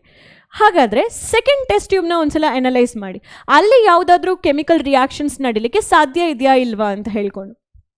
ಸೊ ಸೆಕೆಂಡ್ ಟೆಸ್ಟ್ ಟ್ಯೂಬಲ್ಲಿ ಕೆಮಿಕಲ್ ರಿಯಾಕ್ಷನ್ಸ್ ನಡೆಯಲ್ಲ. ಯಾಕೆ ನಡೆಯಲ್ಲ? ಹಿಂದೆ ಸೆಕೆಂಡ್ ಟೆಸ್ಟ್ ಟ್ಯೂಬ್ ಏನಿದೆ ಅಂತ ಹೇಳೋದನ್ನ ಒಂದ್ಸಲ ಬರ್ಕೊಳ್ಳೋಣ. ಮೆಟಲ್ ಸೊಲ್ಯೂಷನ್ ಯಾವುದಲ್ಲಿ? Fe SO4. ಇಲ್ಲಿ ಬಿ ಮೆಟಲ್ ಅಂತ ಹೇಳುವಂಥದ್ದು Fe. ಓಕೆನಾ. ಯಾವ ಮೆಟಲನ್ನು ತೂಗು ಹಾಕಿದ್ದಾರೆ, which metal is placed over there, copper metal. Copper blue ಇದೆ, so I prefer writing it as Cu. ಸರಿ, ಈಗ ನಿಮಗೆ ಏನು ಪ್ರಾಡಕ್ಟ್ ಸಿಗಬೇಕಿಲ್ಲಿ, ಕಾಪರ್ ಬಂದುಬಿಟ್ಟು ಸಲ್ಫೇಟ್ ಜೊತೆ ರಿಯಾಕ್ಟ್ ಆಗಬೇಕು. So you will get copper sulphate plus Fe ಅಂತ ಹೇಳುವಂಥದ್ದು ಫ್ರೀ ಆಗಿರಬೇಕು. ಈ ಥರ ನಡಿಲಿಕ್ಕೆ ಸಾಧ್ಯನಾ? ಇಲ್ಲ. This reaction is not correct. This reaction will not happen. ಯಾಕೆ? Because copper is least reactive. A least reactive metal can not displace more reactive metal from its salt solution. So the entire equation becomes wrong. ಈ equation ನಡಿಯಲ್ಲ. This equation will not happen, or this chemical reaction will not happen. ಆ equation ಬರೆಯೋಕ್ಕೂ ಸಾಧ್ಯ ಇಲ್ಲ, chemical reaction ಕೂಡ ಆಗಲ್ಲ ಅಂತ ಹೇಳಿ. So no reaction here. ಇಲ್ಲಿ no reaction, ಇಲ್ಲಿ reaction happens and color changes from blue to green ಅಂತ ಹೇಳಿ. ಓಕೆನಾ. ಅಬ್ಸರ್ವೇಷನ್ಸ್ನ ಬರೀಬೇಕು. ನಿಮ್ಮ ಅಬ್ಸರ್ವೇಷನ್ ಏನು ಅಂತ ಹೇಳಿ ಕ್ವೆಶನ್ಸ್ ಕೇಳ್ತಾರೆ. ಫಸ್ಟ್ ಅಬ್ಸರ್ವೇಷನ್ ಏನಲ್ಲಿ colour changes happen. Colour change will happen from blue to green because of the development or because of the formation of FeSO4, ferrous sulphate form ಆಗೋದಕ್ಕೆ ಕಲರ್ ಏನಾಯಿತು, ಬ್ಲೂ ಇಂದ green ಆಗಿ change ಆಯಿತು ಅಂತ ಹೇಳಿ. Second observation ಏನು, iron ನೇಲಲ್ಲಿ golden colour copper ಏನಾಗುತ್ತೆ, ಡೆಪಾಸಿಟ್ ಆಗ್ತಾ ಹೋಗುತ್ತೆ ಅಂತ ಹೇಳಿ. Okay, these two are the important changes you are observing. So as I told you, ನಿಮಗೆ ಗೊತ್ತಿರಬೇಕು reactivity series. Tell me the first most reactive elements. Potassium, sodium, calcium, magnesium, aluminium. ಇವಿಷ್ಟುಗಳು ಕೂಡ most reactive element of settle ಬರುತ್ತೆ. Moderately reactive 3 ಎಲಿಮೆಂಟ್ಸ್ನ list ಮಾಡಿ. Zinc, iron, lead, tin as well.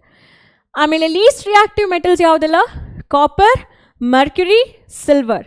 ಆಮೇಲೆ the noble metal ಯಾವುದೆಲ್ಲ ಅಂದರೆ ಒಟ್ಟಿನಲ್ಲಿ reactivity ತೋರಿಸದೇ ಇರುವಂತಹ metal, gold, platinum and to some extent even silver also, to greater extent silver also. ಆಯಿತು, ಇಲ್ಲಿವರೆಗೆ ನಾವೇನು ಕಲ್ತ್ವಿ, ಹೇಗೆ ಮೆಟಲ್ಸ್ಗಳು ರಿಯಾಕ್ಟಿವಿಟಿಯನ್ನು ತೋರಿಸುತ್ತೆ ಅಂತ ಹೇಳೋದನ್ನ ಕಲ್ತ್ವಿ ಅಲ್ವಾ. So I just have to revise here. And before that non metal ಇದು ಕೆಮಿಕಲ್ ಪ್ರಾಪರ್ಟಿ ಬಗ್ಗೆ ನಾವು ಯಾವುದು ತಿಳ್ಕೊಳ್ಬೇಕು ಅಂತ ಹೇಳೋದನ್ನು ಫೋಕಸ್ ಮಾಡೋಣ.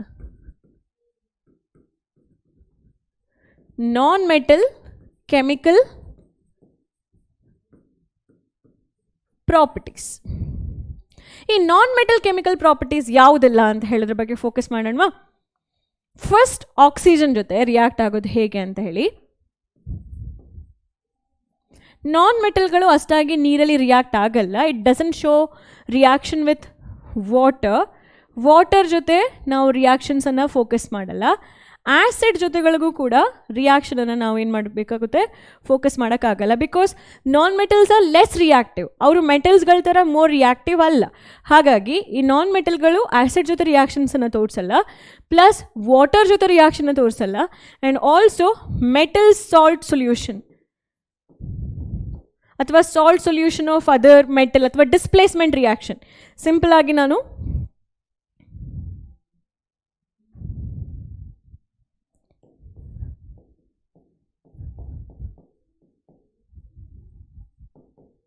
ಡಿಸ್ಪ್ಲೇಸ್ಮೆಂಟ್ ರಿಯಾಕ್ಷನ್ ಅಂತ ಹೇಳಿ ಬರೆದ್ರೆ ಇಲ್ಲೂ ಕೂಡ ರಿಯಾಕ್ಷನ್ಸ್ ನಡೆಯಲ್ಲ, ಅಲ್ಲೂ ಕೂಡ ಏನಾಗಲ್ಲ, ರಿಯಾಕ್ಷನ್ಸ್ ಆಗಲ್ಲ. ಸೊ ಹಾಗಾದರೆ ಪಾಸಿಬಿಲಿಟಿ ಇರುವ ರಿಯಾಕ್ಷನ್ ಯಾವುದ್ರ ಜೊತೆ, ಆಕ್ಸಿಜನ್ ಜೊತೆ. ಎಕ್ಸಾಂಪಲ್ ನಾನು ಆಲ್ರೆಡಿ ಒಂದು ಕೊಟ್ಟಿದ್ದೆ. ಕಾರ್ಬನ್ ಅನ್ನುವ ನಾನ್ ಮೆಟಲ್ ಆಕ್ಸಿಜನ್ ಜೊತೆ ಕಂಬೈನ್ ಆಗಿ ನಮಗೆ ಕಾರ್ಬನ್ ಡೈಆಕ್ಸೈಡ್ ಸಿಗುತ್ತೆ, CO2 ಸಿಗುತ್ತೆ. ಓಕೆನಾ. ಹಾಗೆ ಸಲ್ಫರ್ ಅಂತ ಹೇಳುವಂತಹ non metal would combine with sulphur to form sulphur dioxide.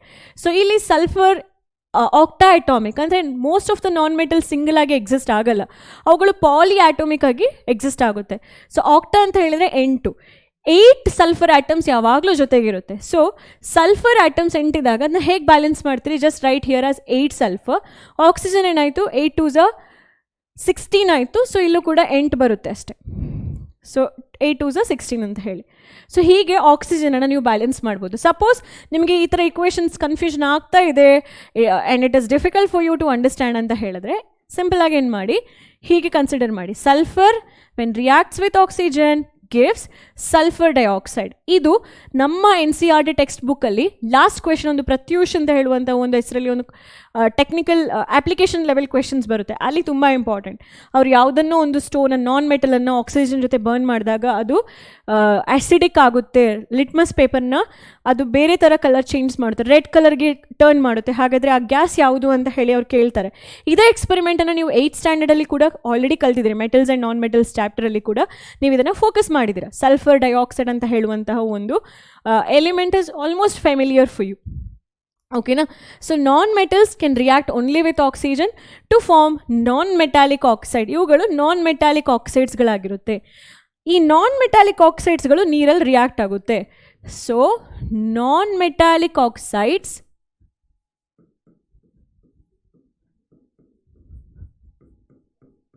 react with water to form acid.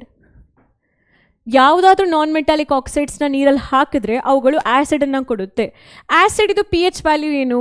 P H value of acid is always greater than 6 ಅಲ್ಲ 7. ಓಕೆನಾ? Example, carbon plus oxygen gives carbon dioxide.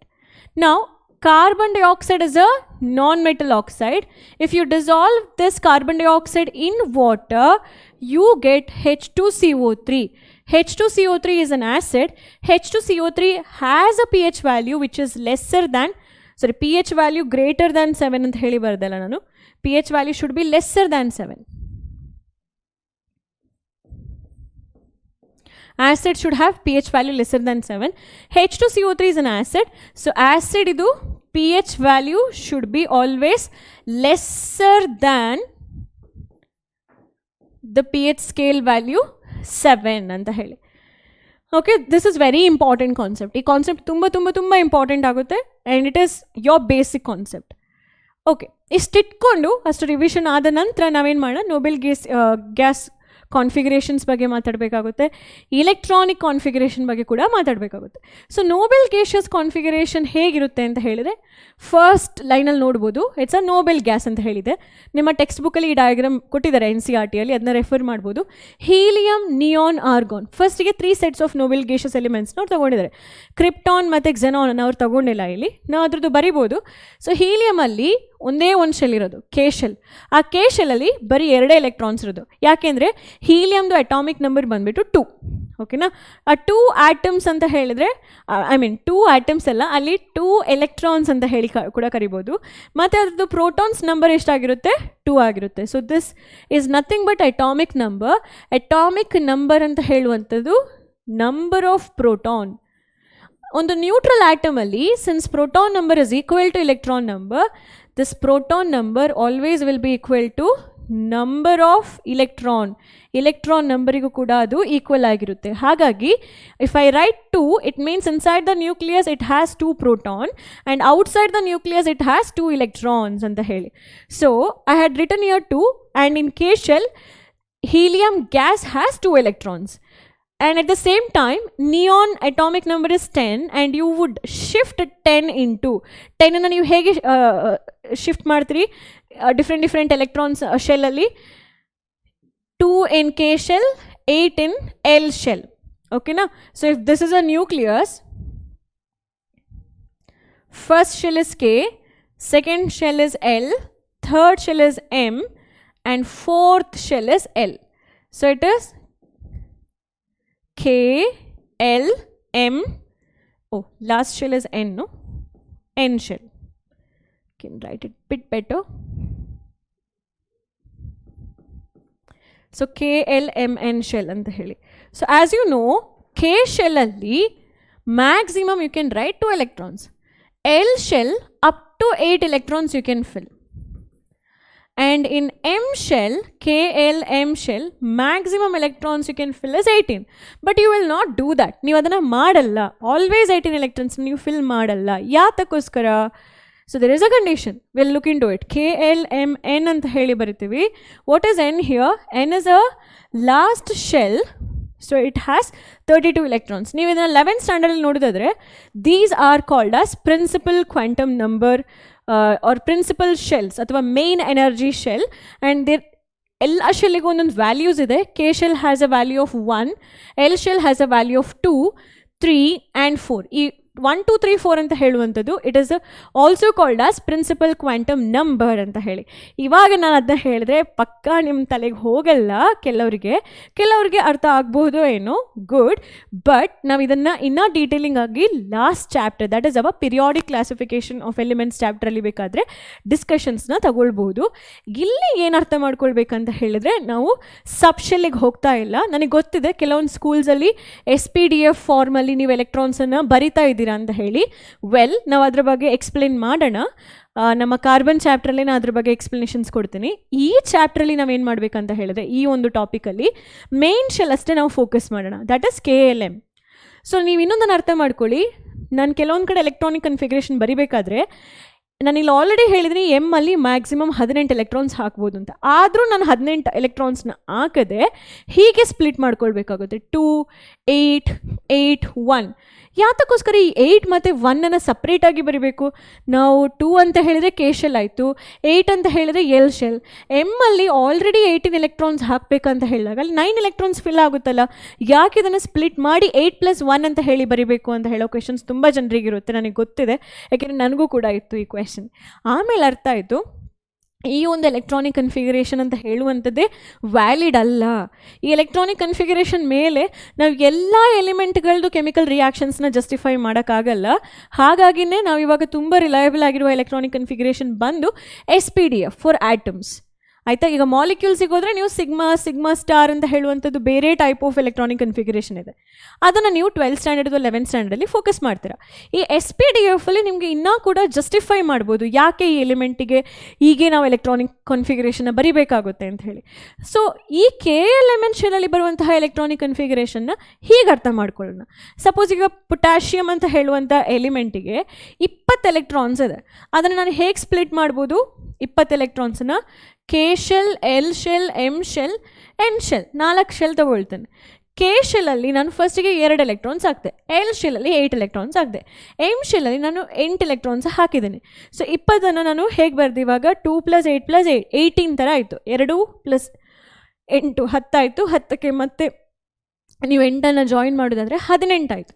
ನಂತರ ಬರುವ 2 ಎಲೆಕ್ಟ್ರಾನ್ಸನ್ನು ನಾನು ಈಚೆ split ಮಾಡಿದೆ. ನೀವು ಕೇಳ್ಬೋದು, ma'am ನೀವು ಯಾಕೆ ಆಚೆ ಸ್ಪ್ಲಿಟ್ ಮಾಡಬೇಕು? ಪೊಟ್ಯಾಷಿಯಮ್ದು 19 ಅಲ್ವಾ? ಕ್ಯಾಲ್ಶಿಯಮ್ ತಗೊಳ್ಳೋಣ. ಕ್ಯಾಲ್ಶಿಯಮ್ದು ಅಟಾಮಿಕ್ ನಂಬರ್ 20 ಇದೆ, ಪೊಟ್ಯಾಷಿಯಮ್ 19 ಬರುತ್ತೆ. ಸೊ ಯಾತಕ್ಕೋಸ್ಕರ 2 ಎಲೆಕ್ಟ್ರಾನ್ಸ್ ನಾನು ಸ್ಪ್ಲಿಟ್ ಮಾಡಬೇಕು ಅಂತ ಹೇಳಿದ್ರೆ, ಕ್ಯಾಲ್ಶಿಯಮ್ ಯಾವಾಗೆಲ್ಲ ರಿಯಾಕ್ಷನಲ್ಲಿ ಇನ್ವಾಲ್ವ್ ಆಗಿರ್ತಾನೋ ಅವನಲ್ಲಿ ಯಾವಾಗಲೂ ಕೂಡ +2 ಅಂತ ಹೇಳುವಂಥ ಆಕ್ಸಿಡೇಷನ್ ಸ್ಟೇಟನ್ನು ತೋರಿಸ್ತಾನೆ. ಈ ಕ್ಯಾಲ್ಶಿಯಮ್ +2 ಆಕ್ಸಿಡೇಷನ್ ಸ್ಟೇಟ್ನ ತೋರಿಸ್ಬೇಕಾದ್ರೆ ಅದು ಅರ್ಥ ಏನು? ಕ್ಯಾಲ್ಶಿಯಮಲ್ಲಿ ಕೊನೆ ಶೆಲ್ಲಲ್ಲಿ 2 ಎಲೆಕ್ಟ್ರಾನ್ಸ್ ಇದೆ. ಏಕೆಂದರೆ ಕೊನೆ ಶೆಲ್ಲಲ್ಲಿರುವಂತಹ ಎಲೆಕ್ಟ್ರಾನ್ಸನ್ನು ಅಷ್ಟೇ ಕ್ಯಾಲ್ಶಿಯಮ್ ಬಿಟ್ಕೊಡ್ಬೋದು, ಮಿಕ್ಕಿದ ಎಲೆಕ್ಟ್ರಾನ್ಸ್ನ ಕ್ಯಾಲ್ಶಿಯಮ್ ಕೊಡೋಕ್ಕಾಗಲ್ಲ. ಯಾಕೆಂದರೆ ಆ ಎಲ್ಲ electrons will be strongly held by nucleus, but ಕೊನೆ ಶೆಲ್ಲಲ್ಲಿರುವಂತಹ electrons are weakly held by nucleus. So those electrons can easily take part in a chemical reaction ಅಂತ ಹೇಳಿ. ಹಾಗಾದರೆ ಕ್ಯಾಲ್ಶಿಯಮ್ದು 2 ಎಲೆಕ್ಟ್ರಾನ್ಸನ್ನು I should separately write here as 2. Suppose if I write it in M shell, ಆಗ M shell ಏನಾಯಿತು? 10 ಆಯಿತು. 8 + 2 ಅಂತ ಹೇಳಿದ್ರೆ 10 ಆಯಿತು. ಇದರ ಸ್ಪ್ಲಿಟ್ ಮಾಡಿಲ್ಲ ನಾನು, 2 ಮತ್ತು 8 ಅಂತ ಹೇಳಿ 8 ಮತ್ತು 2 ಅಂತ ಹೇಳಿ ಸ್ಪ್ಲಿಟ್ ಮಾಡಿಲ್ಲ. ಆ 10 ಎಲೆಕ್ಟ್ರಾನ್ಸ್ನು ಹೀಗೆ ಬರ್ದೆ ಅಂತ ಹೇಳಿ ಅಂದ್ಕೊಳ್ಳಿ. ಅರ್ಥ ಇದೆಯಾ? ಹಾಗಾದರೆ ಕ್ಯಾಲ್ಶಿಯಮ್ ಏನು ಮಾಡಬೇಕು? 10+ ಅಂತ ಹೇಳುವಂತಹ ಆಕ್ಸಿಡೇಷನ್ ಸ್ಟೇಟನ್ನು ತೋರಿಸ್ಬೇಕಿತ್ತು. ಅಂದರೆ ಕ್ಯಾಲ್ಶಿಯಂ ಮೆಟಲಿಂದ 10 ಎಲೆಕ್ಟ್ರಾನ್ಸ್ಗಳು ಹೊರಟು ಹೋಗುತ್ತೆ ಅಂತ ಹೇಳಿ. ನ್ಯೂಕ್ಲಿಯಸ್ ಏನು ಸುಮ್ಮನೆ ಕೂತ್ಕೊಳ್ತಾನಾ ಕಡಲೆಕಾಯಿ ತಿನ್ಕೊಂಡು? ಇಲ್ಲ. ನ್ಯೂಕ್ಲಿಯಸ್ ಜೊತೆ ಫೈಟ್ ಮಾಡಿ 10 ಎಲೆಕ್ಟ್ರಾನ್ಸ್ನ ರಿಮೂವ್ ಮಾಡೋದು ಈಸಿನೇ ಅಲ್ಲ. ಅಷ್ಟೊಂದು ಎನರ್ಜಿಯನ್ನು ಕೊಟ್ಟು ಆ ರಿಯಾಕ್ಷನ್ ಆಗಿ ಪ್ರಾಡಕ್ಟ್ಗಳು ಕೂಡ ಸ್ಟೇಬಲ್ ಆಗಿರಲ್ಲ, ಅದು ಈಸಿ ಡಿಕಂಪೋಸ್ ಆಗುತ್ತೆ. ಸೊ ಅಂತಹ ರಿಯಾಕ್ಷನ್ಸ್ಗಳು ಕೆಮಿಸ್ಟ್ರಿಯಲ್ಲಿ ಪಾಸಿಬಲ್ ಅಲ್ಲ. ಮ್ಯಾಕ್ಸಿಮಮ್ 1 or 2 ಎಲೆಕ್ಟ್ರಾನ್ಸ್ನ ತಗೊಳ್ಬಹುದು ಅಂತ ಹೇಳ್ಕೊಂಡು. ಆದರೆ ನೀವು ಡಿ ಬ್ಲಾಕ್ ಎಲಿಮೆಂಟ್ಸ್ನ ನೀವು 12th ಸ್ಟ್ಯಾಂಡರ್ಡಲ್ಲಿ ಓದ್ತೀರಾ, ಅಲ್ಲಿ ಮ್ಯಾಂಗನೀಸ್ ಬಗ್ಗೆ ಕಲಿತೀರಾ. ಮ್ಯಾಂಗನೀಸ್ ಅಂತ ಹೇಳುವಂಥ ಎಲಿಮೆಂಟ್ ಹೈಯೆಸ್ಟ್ ಆಗಿ 7 ಎಲೆಕ್ಟ್ರಾನ್ಸ್ನ ಕಳ್ಕೊಳ್ತಾನೆ. ಹೌದು, ಯಾಕೆಂದರೆ ಮ್ಯಾಂಗನೀಸಲ್ಲಿ ಇರುವಂತಹ ಕಾನ್ಫಿಗರೇಷನ್ಸೇ ಡಿಫ್ರೆಂಟ್. ಎಲೆಕ್ಟ್ರಾನ್ಸ್ ಹೋಗೋದು ಬಂದುಬಿಟ್ಟು ಡಿ ಶೆಲ್ಲಿಂದ. ಡಿ ಶೆಲ್ಲಲ್ಲಿ ಎಲೆಕ್ಟ್ರಾನ್ಸ್ಗಳು ತುಂಬ ಸೈಡಲ್ಲಿರುತ್ತೆ, ನ್ಯೂಕ್ಲಿಯಸ್ಗೆ ಡೈರೆಕ್ಟ್ ಕಾಂಟ್ಯಾಕ್ಟ್ ಇರಲ್ಲ. ಆ್ಯಂಡ್ ಅದ್ರ ಬಗ್ಗೆ ಮೋರ್ ಡೀಟೇಲಿಂಗ್ ಆಗಿ ನೀವು ಡಿ ಬ್ಲಾಕ್ ಎಲಿಮೆಂಟ್ಸ್ 12th ಸ್ಟ್ಯಾಂಡರ್ಡಲ್ಲಿ ಯು ವಿಲ್ ಸ್ಟಡಿ ಅಂತ ಹೇಳಿ.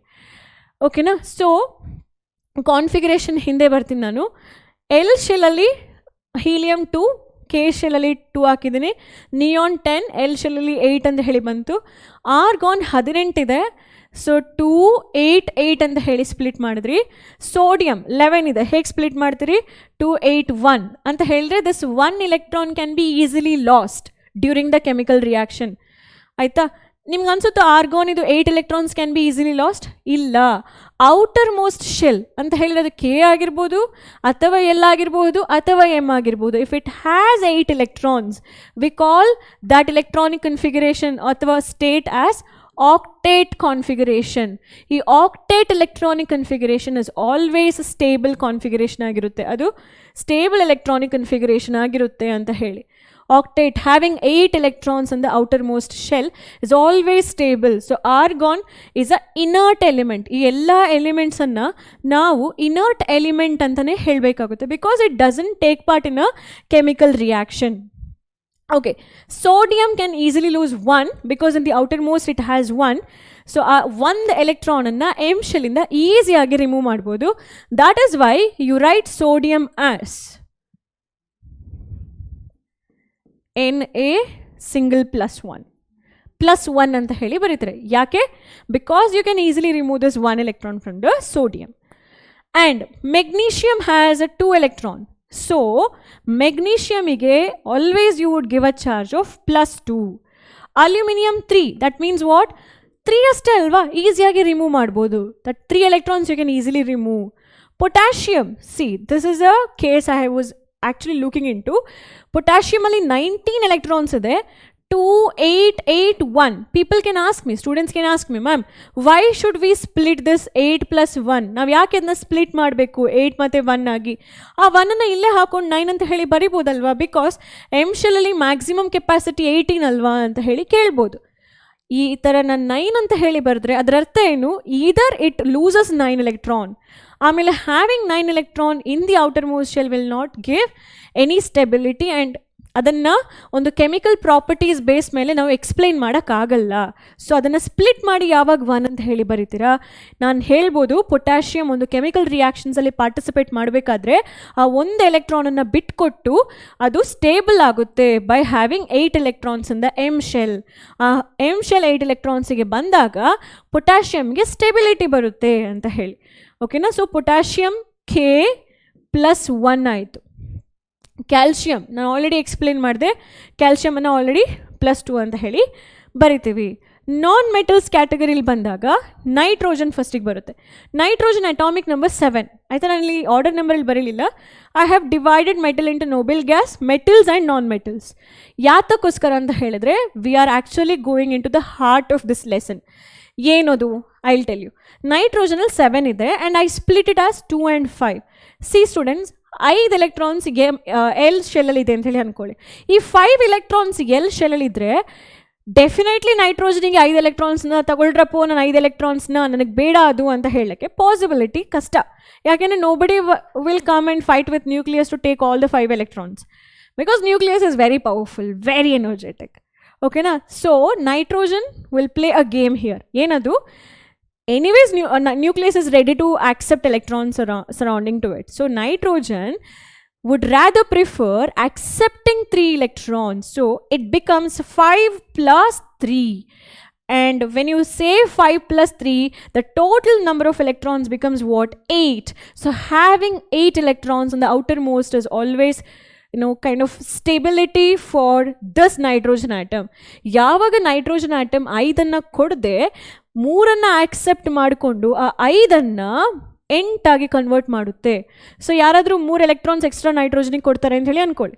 ಆಗ 5 electrons ಆಲ್ರೆಡಿ ನೈಟ್ರೋಜನ್ ಜೊತೆ ಇದೆ, ಪ್ಲಸ್ 3 ಇನ್ಯಾರೋ ಒಬ್ಬರು ಕೊಡ್ತಾ ಇದ್ದಾರೆ. 5 + 3 ಎಷ್ಟಾಯಿತು? 8 ಅಲ್ವಾ? ಹಾಗಾದರೆ 8 ಎಲ್ಲ ಆಯಿತು, ಎಲ್ ಶೆಲ್ಲಲ್ಲಿ 8 electrons ಬಂದಂಗೆ ಆಯಿತು. ಅಂದರೆ ಆಕ್ಟೇಟ್ ಕಾನ್ಫಿಗರೇಷನ್ ನೈಟ್ರೋಜನ್ಗೆ ಸಿಕ್ತು. So obviously nitrogen stable. ಹಾಗಾಗಿ nitrogen charge always return as -3.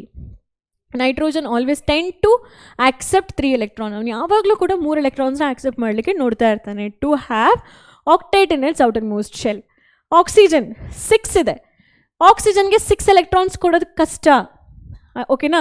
6 electrons ಕೊಟ್ಟು ಡುಪ್ಲೆಟ್ ಕಾನ್ಫಿಗರೇಷನ್ ಹೀಲಿಯಂ ಥರ ಬಿಹೇವ್ ಮಾಡೋದು ಕಷ್ಟ. ಬದಲಿಗೆ it would accept 2 electron. If it accepts 2 electron, 6 + 2 ಎಷ್ಟಾಯಿತು? 8 ಆಯಿತು. ಆ 8 ಯಾವುದು ಕಾನ್ಫಿಗರೇಷನ್? ನಿಯಾನ್ ಇದು ಕಾನ್ಫಿಗರೇಷನ್. ಸೊ ಒಂದಾದರೆ ಈ ಮೆಟಲ್ಸ್ಗಳು ಇಷ್ಟು ಎಲೆಕ್ಟ್ರಾನ್ಸನ್ನು ಬಿಟ್ಕೊಟ್ಟು ನೋಬೆಲ್ ಗ್ಯಾಸ್ ಥರ ಬಿಹೇವ್ ಮಾಡುತ್ತೆ. ಇಲ್ಲ ಅಂದರೆ ನಾನ್ ಮೆಟಲ್ಸ್ಗಳು ಒಂದಿಷ್ಟು ಎಲೆಕ್ಟ್ರಾನ್ಸನ್ನು ಆಕ್ಸೆಪ್ಟ್ ಮಾಡಿಕೊಂಡು ಈ ನೋಬೆಲ್ ಗ್ಯಾಷಸ್ ಎಲಿಮೆಂಟ್ಸ್ ಕಾನ್ಫಿಗರೇಷನ್ ಇದೆಯಲ್ಲ ಅವುಗಳ ಥರ ಬಿಹೇವ್ ಮಾಡುತ್ತೆ. ಸೊ ನಾವ್ you understood why metal has to lose electron or why non metal has to accept electron. ಯಾಕೆ ಲೂಸ್ ಮಾಡ್ಕೊಳ್ಬೇಕು, ಯಾಕೆ ತಗೊಳ್ಬೇಕು? They lose because only then they can have octet configuration. These accepts because only then these elements can have octet configuration ಅಂತ ಹೇಳ್ಕೊಂಡು. So ಆಕ್ಸಿಜನ್ಗೆ ಯಾವ charge ಕೊಡ್ತೀರಾ? -2. Fluorine ನೋಡಿ 7 already ಇದೆ, ಅದನ್ನು 8 ಮಾಡಬೇಕಂದ್ರೆ he should accept only 1 electron. Phosphorus 5 ಇದೆ, it is similar to nitrogen. But ಫಾಸ್ಫರಸ್ಗೆಲ್ಲ ಸ್ಟೋರೀಸ್ ಏನೋ ಸ್ವಲ್ಪ ಕಾಂಪ್ಲೆಕ್ಸ್ ಆಗಿ ಬರ್ತಾ ಹೋಗುತ್ತೆ. ಈವನ್ ಫಾರ್ ನೈಟ್ರೋಜನ್ ಆಲ್ಸೋ ಅದು ನೀವು first excited state, second excited state ಅಂತ ಹೇಳುವ ಹೈಪೋಥೆಟಿಕಲ್ ಫೀಚರ್ಸ್ನ ನೀವು ಸ್ಟಡಿ ಮಾಡ್ತಾ ಹೋದರೆ you will understand about this. ಓಕೆನಾ. ಸೊ ಇದಿಷ್ಟುಗಳು ಬಂದು ಕ್ಲೋರಿನ್ ನೀವು ತುಂಬ ಸಲ ಯೂಸ್ ಮಾಡ್ತೀರಾ, ಅಲ್ಲೂ 7 ಇದೆ. So chlorine tends to accept 1, so that 7 becomes 8. 8 is stable and that resembles argon's electronic configuration. So this much about the configuration, electronic configuration. So coming to dot structure, ಹೇಗಪ್ಪ ಬರೆಯೋದು ಈ electron dot ಸ್ಟ್ರಕ್ಚರ್ನ? It's very very easy and simple. For example ನನಗೆ hydrogen ತಗೊಂಡ್ರೆ, what is the atomic number of hydrogen? It is equal to 1. ಓಕೆನಾ. Atomic number is equal to 1. It means what? Number of electrons. Number of electron is equal to 1. Therefore, EC becomes, electronic configuration becomes K shell 1 electron. So hydrogen has only 1 shell and that shell name is what? K, and that K has only 1 electron. How will you write the hydrogen's dot structure? Dot structure is nothing but representing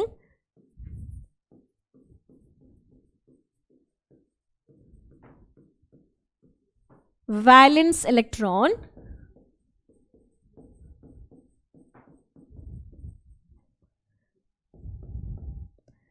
in dot or cross form. Valence ಎಲೆಕ್ಟ್ರಾನನ್ನು ಒಂದ ಚುಕ್ಕಿ ಅಥವಾ into mark ಅಲ್ಲಿ represent ಮಾಡೋದನ್ನು dot structure ಅಂತ ಹೇಳಿ ಕರಿತೇವೆ.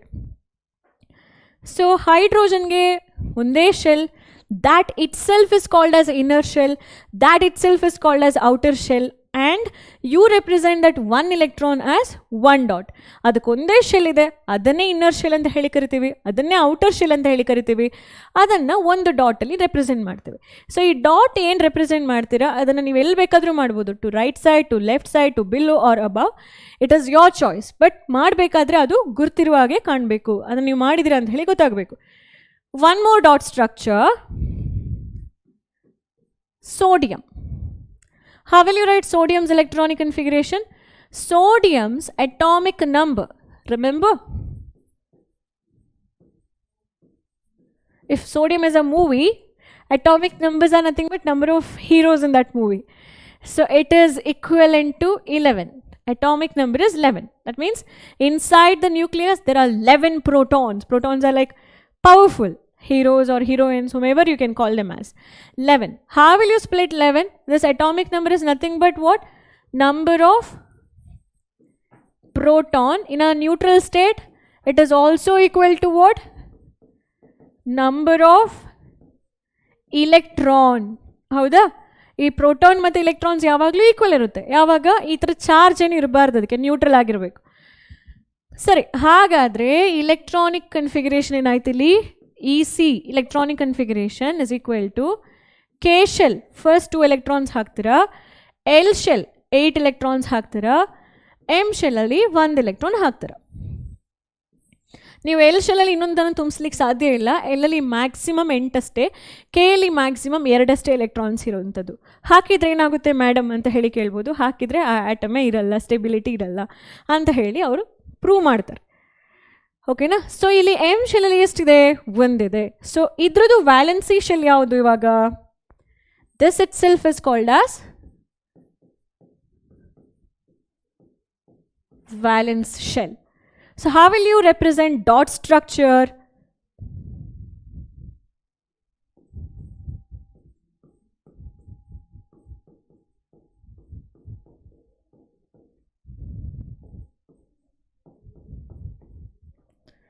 Dot structure ಅನ್ನು ಹೀಗೆ ರೆಪ್ರೆಸೆಂಟ್ ಮಾಡ್ಬೋದು.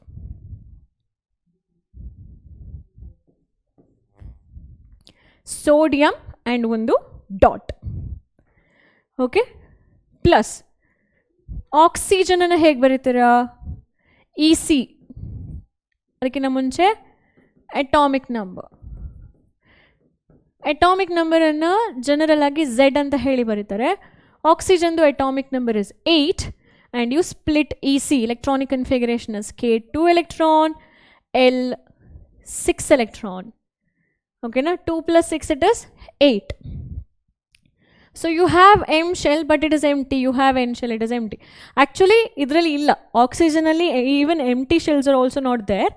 So the yakilla anteli you will learn in next class, next chapter. K matte L shell. So this itself is a valency shell and oxygen's dot structure will be like this: 2 dot, 2 dot and 2 dot. So this is nothing but 6 electrons anna dot alli represent ಮಾಡಬಹುದು. or ಇದನ್ನ ಹೀಗೂ ಬರಿಬಹುದು. ಹೇಗೆ? Oxygen 2 cross cross cross. So you can also represent dot structure like this. So I had a question before, right? What was that? Electron dot structure for sodium. We wrote this oxygen. Now let's write for magnesium.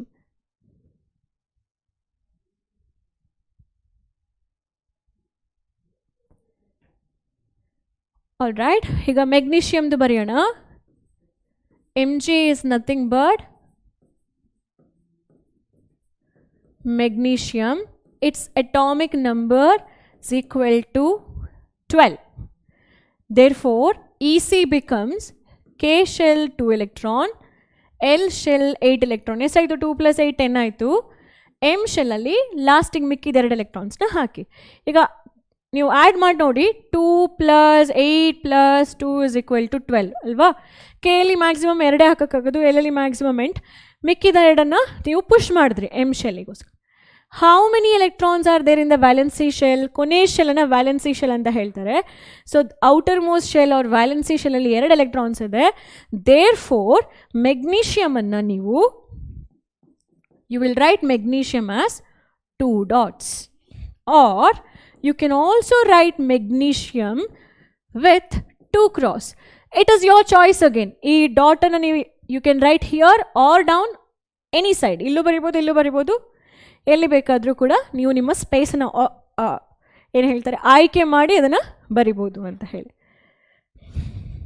Okay, so ಯಾತಕ್ಕೋಸ್ಕರ ಅದನ್ನ ಬರೆದೆ ಅಂತ ಹೇಳಿದರೆ, ಅದು ನಿಮಗೆ ಗೊತ್ತಿಲ್ಲ, dot structure ಗೊತ್ತಿಲ್ಲ ಅಂತ ಹೇಳಿದ್ರೆ, ಈ ಅಯಾನಿಕ್ ಕಂಪೌಂಡ್ ಇದು ರೆಪ್ರೆಸೆಂಟೇಷನ್ ಹೀಗಿರುತ್ತೆ ಮಕ್ಕಳೇ. ಇಲ್ಲಿ ನೋಡಿ, ಕ್ರಾಸ್ ಇದೆ, ಇಲ್ಲಿ ಡಾಟ್ ಇದೆ, ನಿಮ್ಗೆ ಅದು ಏನು ಅಂತ ಹೇಳಿನೇ ಅರ್ಥ ಆಗಲ್ಲ ಅಲ್ವಾ? ಸೊ ಈ ಅಯಾನಿಕ್ ಕಂಪೌಂಡ್ ಬಗ್ಗೆ ಮಾತಾಡಬೇಕಂದ್ರೆ ಇದನ್ನು ಎಲೆಕ್ಟ್ರೋವೆಲೆಂಟ್ ಕಂಪೌಂಡ್ ಅಂತ ಹೇಳಿ ಕೂಡ ಹೇಳ್ತಾರೆ. ಇದು ಹೇಗೆ ಫಾರ್ಮ್ ಆಗುತ್ತೆ? It is formed when metal reacts with non metal. ಯಾವಾಗ ಮೆಟಲ್ ಮತ್ತು ನಾನ್ ಮೆಟಲ್ ರಿಯಾಕ್ಟ್ ಆಗುತ್ತೋ ದ ರಿಸಲ್ಟೆಂಟ್ ಪ್ರಾಡಕ್ಟ್ ಏನಿದೆ ಅದು ಅಯಾನಿಕ್ ಕಂಪೌಂಡ್ ಆಗಿರುತ್ತೆ. ಎಕ್ಸಾಂಪಲ್ ನೋಡ್ಕೊಳ್ಳೋಣ. I take metal as sodium, ಓಕೆನಾ, non-metal as chlorine gas. So what is this? A metal, and the other one is a non-metal. So what should I get? Salt. It could be chloride salt, it could be oxide salt, ಅದು ಯಾವುದಾದ್ರೂ ಆಗಿರ್ಬೋದು, but ಅದು salt ಆಗಿರುತ್ತೆ. What salt do you get here?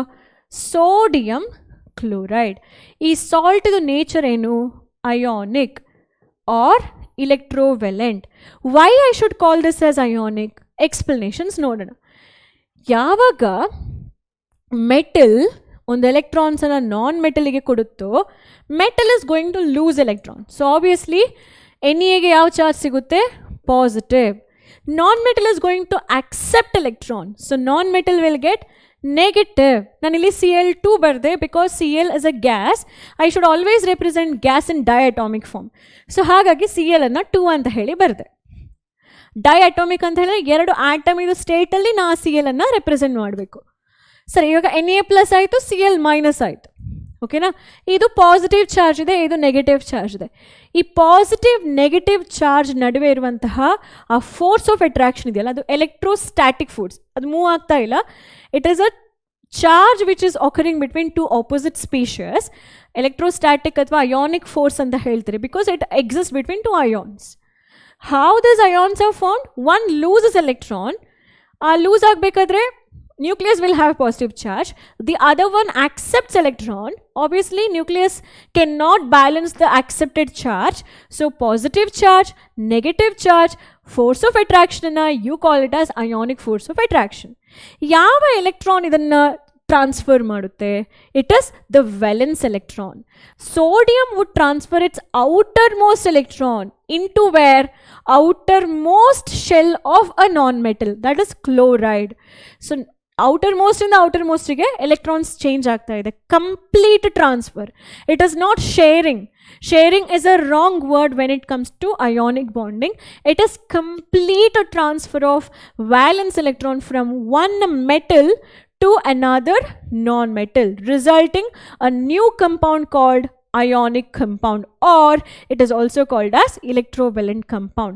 ಯಾವಾಗ ಒಂದು electrostatic force of attraction ಆಗುತ್ತೋ between positively charge metal ಮತ್ತು negatively charge non metal due to what? Transfer of valence electron. ಅದು ಟ್ರಾನ್ಸ್ಫರ್ ಆಗ್ತಾ ಇದೆ. ಯಾವ ಎಲೆಕ್ಟ್ರಾನ್ ಟ್ರಾನ್ಸ್ಫರ್ ಆಗ್ತಾ ಇದೆ? Valence electron is transferring and it is known as ionic bond, and the compound is called as what? Ionic compound, or it is also called as what? Electrovalent compound. So ತುಂಬ ಸಲ ಆಯ್ತು, ಇವಾಗ ನಾನು repeat ಮಾಡ್ತಾ. So examples ನೋಡ್ಕೊಳ್ಳಿ. Sodium chloride, magnesium chloride. So ಇದೆಲ್ಲಿ form ಆಗುತ್ತೆ ಅಂತ ಹೇಳಿದ್ರೆ ವಿತ್ ದ ಮೆಟಲ್ಸ್. ನೀವು ಈಸಿಯಾಗಿ ನೆನ್ಪಿಟ್ಕೊಳ್ಬೋದು ಇದನ್ನು. ಓಕೆನಾ? ಈ ಕಂಪೌಂಡ್ಗಳು ಸ್ಪೆಸಿಫಿಕ್ ಆಗಿ ಸೋಡಿಯಂ, ಪೊಟ್ಯಾಷಿಯಂ ಅಥವಾ magnesium, calcium, barium, even lithium also, ಇಲ್ಲಿ ಬೆರಿಲಿಯಂ ಆಲ್ಸೋ, ಇದೆಲ್ಲ ಮೆಟಲ್ಸೇ. Zinc, copper, iron, manganese, these are the metals. ಆಯಿತಾ? ನಾನ್ ಮೆಟಲ್ ಯಾರೆಲ್ಲ? ಸ್ಪೆಸಿಫಿಕ್ಕಾಗಿ ಯಾರು reactive to form ionic bonding? Non metal ಬಂದಾಗ oxygen is very very reactive. ಅದರ ಜೊತೆಗೆ chloride, fluoride, bromide, iodide. So ಇದೆಲ್ಲ ನಾನ್ ಮೆಟಲ್ಸ್ಗಳು ಮತ್ತು ಇವಿಷ್ಟು ಮೆಟಲ್ಸ್ಗಳು ಕ್ವಿಕ್ಕಾಗಿ ಈ ಬಾಂಡನ್ನು ಫಾರ್ಮ್ ಮಾಡುತ್ತೆ ಅಂತ ಹೇಳಿ. ಸೊ ಇದಿಷ್ಟು ಬಂದು ಅಯಾನಿಕ್ ಕಂಪೌಂಡ್ ಬಗ್ಗಿರುವಂತಹ ಬೇಸಿಕ್ ಡಿಟೇಲಿಂಗ್. ಹೇಗೆ ಫಾರ್ಮ್ ಆಗುತ್ತೆ sodium chloride? Step by step ನಾವು ನೋಡ್ತಾ ಹೋಗೋಣ. ಸ್ಟೆಪ್ 1 ಏನಾಯಿತು? ಸೋಡಿಯಮ್ದು ಎಲೆಕ್ಟ್ರಾನ್ ಕಾನ್ಫಿಗರೇಷನ್ ನಾನು ಬರೀಬೇಕಾಯಿತು. It is 11, so I have to write it as 2, 8, 1. ಆ 11ಅನ್ನು ನಾನು 2, 8, 1 ಅಂತ ಹೇಳಿ ಬರ್ತೆ. ಓಕೆ, ಆ ಒಂದು ಎಲೆಕ್ಟ್ರಾನ್ಸನ್ನು ನಾನು ಸ್ಪ್ಲಿಟ್ ಮಾಡಿದೆ ಇಲ್ಲಿ. Sodium plus electron. ಅರ್ಥ ಏನು? Sodium is going to lose that 1 electron. ಇದು ನಿಮ್ಮ ಸ್ಟೆಪ್ 1. ಓಕೆ, ಇಲ್ಲಿ ಜಸ್ಟ್ 2, 8 ಆಯಿತು. C, having 8 electrons and it has formed a cation. ಅದು ಕ್ಯಾಟಯನ್ ಆಗಿ ಫಾರ್ಮ್ ಆಯಿತು. ಮತ್ತು ಅದರದ್ದು ಲಾಸ್ಟ್ ಶೆಲ್ಲಲ್ಲಿ 8 ಎಲೆಕ್ಟ್ರಾನ್ ಇದೆ. ಸ್ಟೆಪ್ 2, ಕ್ಲೋರಿನ್ ಅನ್ನು ನಾನು ಸಿಂಗಲ್ Cl ಆಗಿ ಬರೆದಿದ್ದೀನಿ. ಸೊ ಅದು 2 ಎಲೆಕ್ಟ್ರಾನ್ಸನ್ನು ಆಕ್ಸೆಪ್ಟ್ ಮಾಡಿಕೊಂಡು 2, 8, 8 ಆಯಿತು. Okay, it has become 2, 8, 8. ಅಂದರೆ ಇಟ್ ಆಲ್ರೆಡಿ ಹ್ಯಾಡ್ 7 ಎಲೆಕ್ಟ್ರಾನ್. ಒಂದು ಎಲೆಕ್ಟ್ರಾನ್ ಎಕ್ಸ್ಟ್ರಾ ಆಕ್ಸೆಪ್ಟ್ ಆದಾಗ Cl become Cl minus, electronic configuration changes into 2, 8, 8. ಈಗ ಒಂದು sodium is transferring its electron to chlorine. What is this cross? This cross is nothing but 7 electrons present in the chlorine atom. Illi. So 1, 2, 3, 4, 5, 6, 7. and you're crossing something. I mean, you're transferring one electron from sodium to chloride, so that sodium becomes positive charge. A dot idiyalla, this electron is what been transferred from sodium. ಆ electron sodium ಇಂದ transfer ಆಗಿರುವಂತಹ electron ಅದು. And whatever the cross you see here, a cross ಏನು ನೋಡ್ತೀರಾ, those are the electrons which were already there in chlorine. Chlorine ಅಲ್ಲಿ already ಇದ್ದ electronsಗಳು, and the charge is negative. ಅದು ಕಾಣಲ್ಲ ಇಲ್ಲಿ. I prefer you guys writing it outside the bracket. Negative anta heli. Okay. Formation of sodium chloride. Next, formation of magnesium chloride. Hege magnesium chloride form aitili. First step, magnesium tagoltira. Step 1 ali you had taken magnesium. Magnesium loses 2 electron and it will be magnesium 2 plus with the electronic configuration. And what cation has been formed? Yava cation positive ion ali form aitu? It is magnesium. So ali magnesium 2 plus 2 electron anta heli bardre. Nantra chloride and electron anna hege baritara. Chlorine initial configuration ಒಂದು electron ಅಷ್ಟೇ ಬರ್ತಾ ಇದೆ, so ಈ ಥರ ಆಗುತ್ತೆ. ಮೆಗ್ನೀಷಿಯಮ್ದು ಒಂದು electron ಒಂದು ಕ್ಲೋರಿನ್ಗೆ ಹೋಗುತ್ತೆ, second electron will be going to the second chloride atom and it will be magnesium 2 plus Cl2 ಈ ಥರ ಆಗುತ್ತೆ. ಇಲ್ಲಿ ಹೀಗೆ ಬರಿಬೋದು ನೀವು, Cl ಅನ್ನು ಟ್ವೈಸ್ ಅಂತ ಹೇಳಿ ಬರಿಬೋದು. Okay, that is your, this is your step 2 and this is your step 3. Step 4. Show the formation of Na2O or MgO by the transfer of electron. This is important for 3 mark, 2 mark or 4 mark. State board ali 4 mark ki keltare, CBSE board ali 2 marks ki questions kele keltare. So let's write Na2O alla hege bariyodu idanna. Step 1.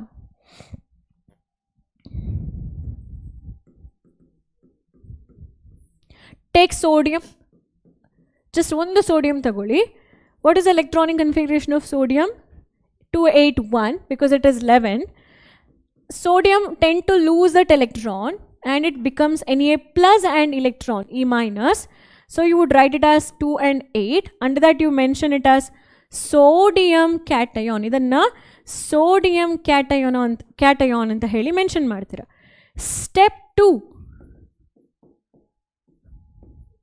Talking about oxygen. Oxygen configuration is 2,6. ಎಷ್ಟು sodium ಇದೆ ಇಲ್ಲಿ ಫಾರ್ಮುಲಾದಲ್ಲಿ 2. So 2 and 2. So it is going to accept how many electrons? 2 electrons given from 2 sodium. 2 electrons ಯಾರು ಕೊಡ್ತಾರೆ? 2 sodium ಕೊಡ್ತಾರೆ. ಅದನ್ನು accept ಮಾಡಿ ಆಕ್ಸಿಜನ್ದು charge ಏನಾಯ್ತು ಇವಾಗ 2 times ನೆಗೆಟಿವ್ ಆಯಿತು. ಮತ್ತು ಅದು 2 ಎಲೆಕ್ಟ್ರಾನ್ಸನ್ನು ಆಕ್ಸೆಪ್ಟ್ ಮಾಡೋದ್ರಿಂದ 6 plus 2 electron 8 ಆಯಿತು. ಸೊ ಇದು ಯಾವ cation?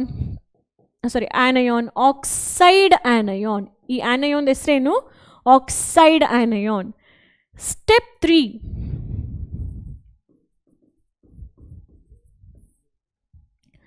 To sodium, I would prefer writing like this.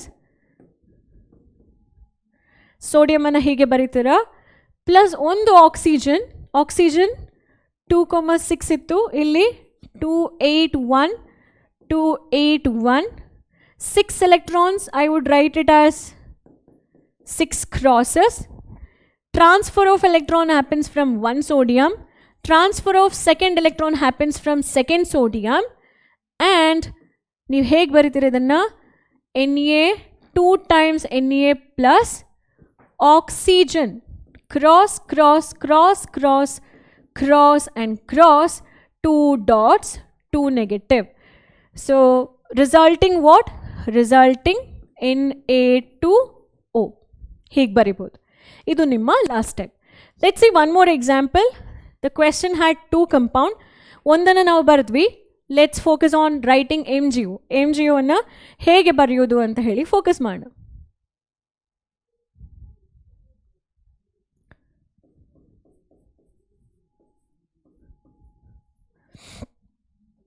Okay, step 1 ಹೇಗೆ ಸ್ಟಾರ್ಟ್ ಮಾಡ್ತೀರಾ? Mg ಕಾನ್ಫಿಗರೇಷನ್ ಹೇಗೆ? 282. It is going to lose how many electrons? the last 2 electron, hence the charge becomes 2 plus. So I just write here as 2 8 plus the 2 electrons separately. This step 1. If you want, you can write here magnesium cation anta heli ಒಂದು word ಅನ್ನು ಬರಿಬಹುದು. Step 2 ಏನು oxygen ಬಗ್ಗೆ. You should address about oxygen. Oxygen 8 atomic number, 2 6 is the configuration. It receives 2 electron from magnesium. O becomes O2 minus and the configuration changes into 2 8. Nodi magnesium ion aitu, configuration stable aita. Oxygen O2 minus aitu, configuration stable aita. Hege stable aitu? Last ಅಲ್ಲಿ ಯಾವ number ಇದೆ? 8 ಇದೆ. 8 ಇತ್ತು ಅಂತ ಹೇಳಿದ್ರೆ ಅವುಗಳು stable ಅಂತ ಹೇಳ್ಕೊಂಡು. And step 3 is like this. So you represent one magnesium, 2 dots because it has only 2 electrons in the outermost. Oxygen du ಒಂದೇ ಆಕ್ಸಿಜನ್ ನೀವು ರೆಪ್ರೆಸೆಂಟ್ ಮಾಡ್ತೀರಾ. ಆಕ್ಸಿಜನ್ ಆಲ್ರೆಡಿ 6 ಎಲೆಕ್ಟ್ರಾನ್ಸ್ ಇರುತ್ತೆ, ಒಂದು ಸಿಂಗಲ್ ಆಕ್ಸಿಜನ್. ಆ ಆಕ್ಸಿಜನ್ಗೆ ನೀವೇನು ಮಾಡ್ತೀರಾ? 2 ಎಲೆಕ್ಟ್ರಾನ್ಸನ್ನು ಟ್ರಾನ್ಸ್ಫರ್ ಮಾಡ್ತೀರಾ. And you get what? Magnesium 2 plus. What charge? Magnesium 2 plus. Oxygen, how many crosses? Since it already had 6 electrons, 6 crosses ಮಾಡ್ಕೊಳ್ತೀರಾ. Plus 2 dots because these electrons, these dots indicates electrons received from magnesium and it becomes 2 minus. That's it. At the end, if you want to conclude, you can write it as just MgO. ಹೀಗೆ ಇದನ್ನು ಬರೀಬೇಕಾಗುತ್ತೆ. Step 1, step 2, step 3. Add on points. If you want, you can write here as magnesium cation. And ಇಲ್ಲಿ ಏನು ಬರಿಬೋದು? Oxide anion. So you can add those 2 points. Alright, so we are done with electron dot structure, electronic configuration, and showing how to write ಅಥವಾ explanations on ಹೇಗೆ ಬರಿಬೋದು ಈ ionic compounds ಅನ್ನು ಅಂತ ಹೇಳ್ಕೊಂಡು.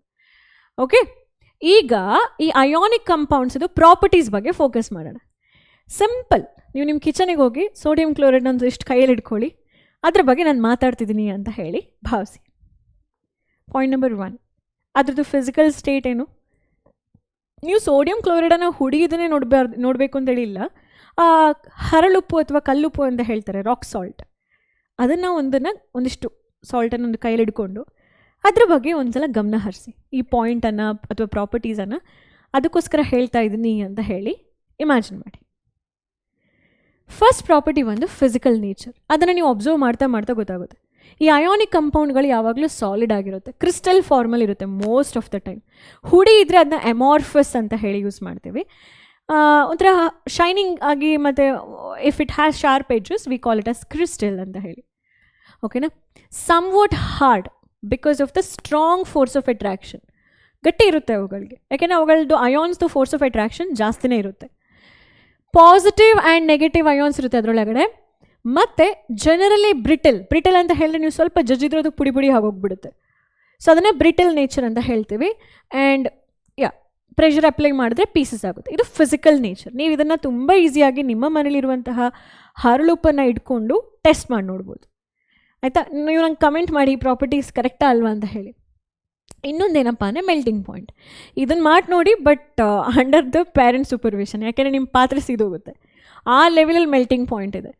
ಎಕ್ಸಾಂಪಲ್ ತೋರಿಸ್ತೀನಿ ನೋಡಿ. ಇಲ್ಲಿ melting point of sodium chloride ನೀವೇನಾದರೂ ಮೆಲ್ಟ್ ಮಾಡೋಕ್ಕೆ ಹೋಗ್ತಿದ್ದೀರಾ ಅಂತ ಹೇಳಿದ್ರೆ ಕೆಲ್ವಿನಲ್ಲಿ ಕೊಟ್ಟಿದ್ದಾರೆ ಅವರು 1074 ಕೆಲ್ವಿನಷ್ಟು ಮೆಲ್ಟಿಂಗ್ ಪಾಯಿಂಟ್ ಇದೆ.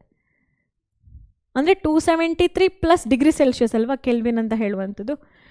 ಅಂದರೆ ಆಲ್ಮೋಸ್ಟ್ ಒಂದು 700 ಡಿಗ್ರಿ ಸೆಲ್ಸಿಯಸ್ ಅಷ್ಟು ನೀವು ಹೀಟ್ ಮಾಡ್ತೀರ, ಅಥವಾ 750 ನಿಯರ್ಲಿ ಅಷ್ಟು ನೀವು ಹೀಟ್ ಮಾಡ್ತೀರ. ನಿಮ್ಮ ಪಾತ್ರೆ ಉಳಿದ್ರೆ ಸಾಕು. ಗ್ಯಾಸ್ ಸಿಲಿಂಡ್ರಲ್ಲಿ ಅಷ್ಟೊಂದು ಫ್ಯೂಯಲ್ ಇದೆ ಮನೆಯಲ್ಲಿ ಅಂತ ಹೇಳಿದ್ರೆ ಮಾಡಿ, ತೊಂದರೆ ಇಲ್ಲ. But it is risky. ಆಯಿತಾ?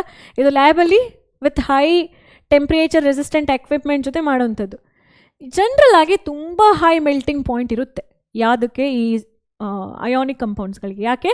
Because again of the considerable amount of energy required to break the strong inter-ionic attraction. ಈ ವರ್ಡ್ಸನ್ನ ಹೀಗೆ ಬರೀರಿ.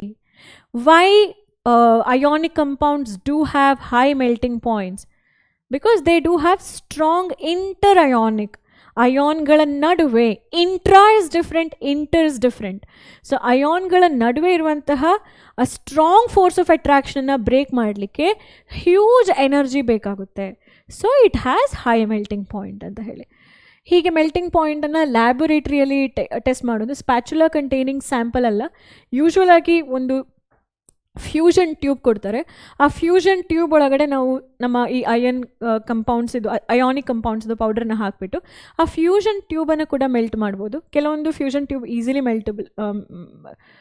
ಏನಾಗುತ್ತೆ, ಮೆಲ್ಟಿಂಗ್ ಆಗುತ್ತೆ. ಕೆಲವೊಂದು ಫ್ಯೂಷನ್ ಟ್ಯೂಬ್ ಅಷ್ಟು ಈಸಿಯಾಗಿ ಮೆಲ್ಟ್ ಆಗಲ್ಲ. ಅಲ್ಲಿ ಕೂಡ ನಾವು ಮೆಲ್ಟಿಂಗ್ ಪಾಯಿಂಟನ್ನು ಚೆಕ್ ಮಾಡ್ಬೋದು. ಅಥವಾ ಸ್ಪ್ಯಾಚುಲಾದಲ್ಲಿ ಇಟ್ಕೊಂಡು ಕೂಡ ನೀವು ಚೆಕ್ ಮಾಡ್ಬೋದು. ಬಟ್ ಬಿ ಕೇರ್ಫುಲ್, ಯಾಕೆಂದರೆ ಸ್ಪ್ಯಾಚುಲಾದ ಇನ್ನೊಂದು ಎಂಡಲ್ಲಿ ಟೆಂಪ್ರೇಚರ್ ಜಾಸ್ತಿ ಆಗ್ತಾ ಹೋಗುತ್ತೆ. Metals are conducting heat conductors. ಅವರು ಡಿಫ್ರೆನ್ಸ್ ನೋಡಿ, ಸೋಡಿಯಂ ಕ್ಲೋರೈಡ್ದು ವ್ಯಾಲ್ಯೂ ನಾವು ಆಲ್ರೆಡಿ ಹೇಳಿದೆ 7074 ಅಂತ ಹೇಳಿ. Lithium chloride 887, calcium chloride again ಈ ಕ್ಯಾಲ್ಶಿಯಂ ಆಕ್ಸೈಡ್ ನೋಡಿ, ಆ ಸುಣ್ಣ ಅಂತ ಏನು ಹೇಳ್ತೀವಿ, ಕ್ವಿಕ್ ಲೈಮ್ ಅಂತ ಏನು ಹೇಳ್ತೀವಿ, 2850 ಕೆಲ್ವಿನ್. ಮತ್ತು magnesium chloride 981 kelvin. Boiling point ಕೂಡ ಅದೇ ರೇಂಜಲ್ಲಿದೆ. ನೀವು ಬಾಯ್ಲ್ ಮಾಡ್ತೀರಾ ಅಂತ ಹೇಳಿದ್ರೆ ಇಷ್ಟು ಎನರ್ಜಿಯನ್ನು ಸಪ್ಲೈ ಮಾಡಬೇಕು. ಸೊ ಹಾಗಾದರೆ ಎಂಥ ಸ್ಟ್ರಾಂಗ್ ಫೋರ್ಸ್ ಆಫ್ ಅಟ್ರಾಕ್ಷನ್ ಅಯಾನ್ಸ್ಗಳ ನಡುವೆ ಅಲ್ಲ. ಗ್ರೇಟ್. ನೆಕ್ಸ್ಟ್ ಬಂದು ಅದು ಪ್ರೆಸೆನ್ಸ್ ಆಫ್ ಒಂದು ಕಂಡಕ್ಷನ್ ಅಂತ ಹೇಳಿ. ಸೊ ಆ ಪ್ರಾಪರ್ಟಿಯನ್ನು ಏನು ಹೇಳ್ತೀವಿ, ಕಂಡಕ್ಷನ್ ಆಫ್ ಎಲೆಕ್ಟ್ರಿಸಿಟಿ ಅಂತ ಹೇಳಿ. ಪ್ರೆಸೆನ್ಸ್ ಆಫ್ ಅಯಾನ್ಸಿಂದ ಎಲೆಕ್ಟ್ರಿಸಿಟಿ ಹೇಗೆ ಕಂಡಕ್ಟ್ ಆಗುತ್ತೆ. ಸೊ ಯಾವುದೇ ಒಂದು ಅಯಾನಿಕ್ ಕಂಪೌಂಡ್ಸ್ನ ನೀವು ರೆಫರ್ ಮಾಡಿದ್ರೂ ಕೂಡ ಅದನ್ನು ಸಾಲ್ಟ್ ಸೊಲ್ಯೂಷನ್ ಆಗಿ, ಸ್ವಲ್ಪ ನೀರು ಹಾಕ್ಬಿಟ್ಟು ಸಾಲ್ಟ್ ಸೊಲ್ಯೂಷನ್ ಆಗಿ ಇಟ್ಕೊಂಡು 2 ಗ್ರಾಫೈಟ್ ರಾಡ್ ಇಟ್ಟು ಆ ಗ್ರಾಫೈಟ್ ರಾಡನ್ನು ಬ್ಯಾಟ್ರಿಗೆ ಕನೆಕ್ಟ್ ಮಾಡಿ ಕರೆಂಟನ್ನು ಟೆಸ್ಟ್ ಮಾಡಲಿಕ್ಕೋಸ್ಕರ either you can keep a galvanometer ಅಥವಾ ಆಮೀಟರ್ ಅಥವಾ ಅಲ್ಲಿ ಬಲ್ಬನ್ನು ಕೂಡ ಇಟ್ಟರೆ ಅದ್ರದ್ದು ನೀಡಲ್ಸ್ ಫ್ಲಕ್ಚುಯೇಟ್ ಆಗಬೇಕಾದ್ರೆ ಅಥವಾ ಬಲ್ಬ್ ಗ್ಲೋ ಆಗಬೇಕಾದ್ರೆ ನಿಮಗೆ ಗೊತ್ತಾಗುತ್ತೆ, okay electricity is complete, current is passing through the electric circuit ಅಂತ ಹೇಳಿ. Circuit is complete, electricity is passing through the circuit ಅಂತ ಹೇಳಿ ನಿಮಗೆ ಗೊತ್ತಾಗುತ್ತೆ. ಓಕೆನಾ. ಇಲ್ಲಿ ಏನು ಸಿಂಪಲ್ ಆಗಿ ಈ ಸಾಲ್ಟ್ ಸೊಲ್ಯೂಷನಲ್ಲಿ suppose if you dissolve sodium chloride, 2 ions will be there, sodium plus Cl minus. ಈ 2 ಅಯಾನ್ಸ್ಗಳು ಆಪೋಸಿಟ್ ಎಲೆಕ್ಟ್ರಾಡ್ಸಿಗೆ ಹೋಗುತ್ತೆ. ಅಂದರೆ ಒಂದು electrode will be anode where anion is coming, the second electrode will be cathode where cation goes. So ಯಾವಾಗ ಈ ಅಯಾನ್ಸ್ಗಳು opposite ಡೈರೆಕ್ಷನಲ್ಲಿ ಹೋಗುತ್ತೋ ಅದು ಮೂಮೆಂಟನ್ನು ಕ್ರಿಯೇಟ್ ಮಾಡುತ್ತೆ. Because of the movement of this charge particle obviously electricity conduct ಆಗ್ತಾ ಹೋಗುತ್ತೆ. ಇದೇ electrical conduction is not possible when they are in solid state ಅಂತ ಹೇಳಿದ್ರೆ, ನೀವು ಸ್ವಲ್ಪ ಒಂದಿಷ್ಟು ಉಪ್ಪು ತಗೊಂಡು ಅದಕ್ಕೆ ಎಲೆಕ್ಟ್ರಿಸಿಟಿ ಕಂಡಕ್ಟ್ ಮಾಡ್ತಾರೆ ಇಲ್ಲ. ಈ ಅರ್ಥಿಂಗ್ ಮಾಡ್ತಾರೆ ನೋಡಿ, ಅರ್ಥಿಂಗ್ ಮಾಡಬೇಕಾದ್ರೆ ಸಾಲಿಡ್ ಉಪ್ಪನ್ನೇ ಹಾಕ್ತಾರೆ ಅಲ್ಲಿ, because it will neutralise lot of things. ಹಾಗೆ ಅಯಾನಿಕ್ ಕಂಡಕ್ಷನ್ ಅಂತ ಹೇಳಿದಾಗ ಸಾಲಿಡ್ ಸ್ಟೇಟಲ್ಲಿ ಪಾಸಿಬಲ್ ಅಲ್ಲ, ಮೋಲ್ಟನ್ ಸ್ಟೇಟಲ್ಲಿ ಮಾತ್ರ ಅದು ಪಾಸಿಬಲ್ ಅಂತ ಹೇಳುವಂಥದ್ದು ತುಂಬ ಇಂಪಾರ್ಟೆಂಟ್. ಇಲ್ಲಿ ಯಾತಕ್ಕೋಸ್ಕರ ಕಂಡಕ್ಟ್ ಮಾಡುತ್ತೆ, because of the movement of charge particle. ಆಮೇಲೆ ಅದು ಎಲ್ಲಿರುತ್ತೆ, ಒಂದ ಮೋಲ್ಟನ್ ಸ್ಟೇಟಲ್ಲಿರುತ್ತೆ, ಇಲ್ಲ ಅಂತ ಹೇಳಿದರೆ ಅಕ್ವಿಯಸ್ ಸ್ಟೇಟಲ್ಲಿರುತ್ತೆ. ಸಾಲಿಡ್ ಸ್ಟೇಟಲ್ಲಿ ಅದು ಇರಲ್ಲ ಅಂತ ಹೇಳಿ. ನೆಕ್ಸ್ಟ್ ಮೆಟಲರ್ಜಿ ಅಂತ ಹೇಳುವಂಥ ಒಂದು ಇಂಪಾರ್ಟೆಂಟ್ ಕ್ಯಾಟಗರಿ ಈ ಚಾಪ್ಟರ್ದು. ಕೆಲವೊಂದಷ್ಟು ಪೋರ್ಷನ್ಸ್ ಡಿಲೀಟ್ ಆಗಿರುತ್ತೆ ಇದರಿಂದ, ಬಟ್ ನಾನು ಎಲ್ಲ ಪೋರ್ಷನ್ಸ್ನ ಕವರ್ ಮಾಡ್ತೀನಿ, ಯಾಕೆಂದರೆ ನಿಮ್ಮ ಕಾಂಪಿಟೇಷನ್ ಎಕ್ಸಾಮ್ಸ್ NTSC ಎಕ್ಸಾಮ್ಸಿಗೂ ಕೂಡ ತುಂಬ ಇಂಪಾರ್ಟೆಂಟ್ ಆಗುತ್ತೆ. ಸೊ ಅಕರೆನ್ಸ್ ಆಫ್ ಮೆಟಲಲ್ಲಿ ಏನು ಕಲಿತೀರಾ, ಈ ಮೆಟಲ್ಸ್ಗಳು ಎಲ್ಲಿ ಸಿಗುತ್ತೆ ನಮಗೆ ಅಂತ ಹೇಳ್ಕೊಂಡು. ಮ್ಯಾಮ್ ಇಂಡಸ್ಟ್ರಿಗೆ ಹೋಗಿ ಮ್ಯಾಮ್ ಅಲ್ಲಿ ಸಿಗುತ್ತೆ ಅಂತ ಹೇಳ್ತೀರಾ, ಹೌದು. ಬಟ್ ಇಂಡಸ್ಟ್ರಿಗೆ ಮೆಟಲ್ಸ್ಗಳು ಹೇಗೆ ಹೋಗುತ್ತೆ, ಅರ್ತ್ ಸರ್ಫೇಸ್ ಮೇಲಿರುತ್ತೆ.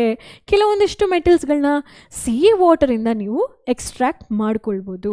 ಸೊ ಅದನ್ನೇ ಇಲ್ಲಿ ಬರೆದಿದ್ದೀನಿ, ಅರ್ತ್ ಕ್ರಸ್ಟ್ ಮೇಲೆ ಅಥವಾ ಸೀ ವಾಟರ್ ಕೂಡ ಕೆಲವೊಂದು ಸಾಲ್ಯುಬಲ್ ಸಾಲ್ಟ್ ಸೊಲ್ಯೂಷನ್ಸ್ ಇರುತ್ತಲ್ಲ, ಅಲ್ಲಿಂದ ಕೂಡ ನಾವೇನು ಮಾಡ್ಬೋದು, ಮೆಟಲ್ಸನ್ನು ಎಕ್ಸ್ಟ್ರಾಕ್ಟ್ ಮಾಡ್ಬೋದು. ಈ ಸೋಡಿಯಂ ಕ್ಲೋರೈಡಿಂದ ಸೋಡಿಯಮನ್ನು ಎಕ್ಸ್ಟ್ರಾಕ್ಟ್ ಮಾಡ್ಬೋದು ಅಲ್ವಾ, ಅಲ್ಯೂಮಿನಿಯಂ ಆಕ್ಸೈಡಿಂದ ಅಲ್ಯೂಮಿನಿಯಮನ್ನು ಎಕ್ಸ್ಟ್ರಾಕ್ಟ್ ಮಾಡ್ಬೋದು.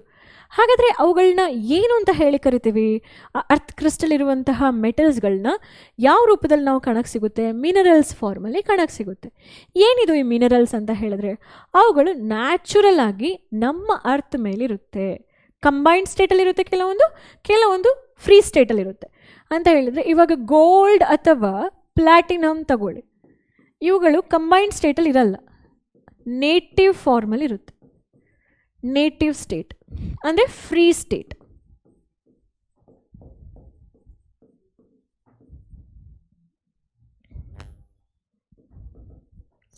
ನೇಟಿವ್ ಸ್ಟೇಟ್ ಅಥವಾ ಫ್ರೀ ಸ್ಟೇಟಲ್ಲಿರುತ್ತೆ.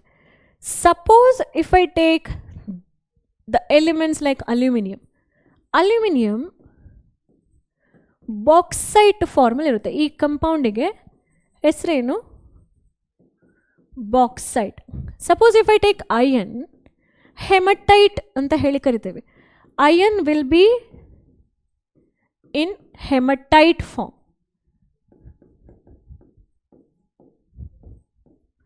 ಹೆಮಟೈಟ್ ಅಥವಾ ಅದನ್ನು ಮ್ಯಾಗ್ನೆಟೈಟ್ ಅಂತ ಹೇಳಿ ಕೂಡ ಕರಿಬೋದು. ಹೆಮಟೈಟ್ ಆರ್ ಮ್ಯಾಗ್ನೆಟೈಟ್ ಅಂತ ಹೇಳೋ ಒಂದು ಫಾರ್ಮಲ್ಲಿ ಕೂಡ ಕರಿಬೋದು. ಜಿಂಕ್ ಬ್ಲೆಂಡ್ ಅಂತ ಹೇಳೋ ಒಂದು ಫಾರ್ಮಲ್ಲಿ ಅರ್ತ್ ಕ್ರಸ್ಟಲ್ಲಿ ಸಿಗುತ್ತೆ. ಮರ್ಕ್ಯುರಿ ಸಿನಬಾರ್,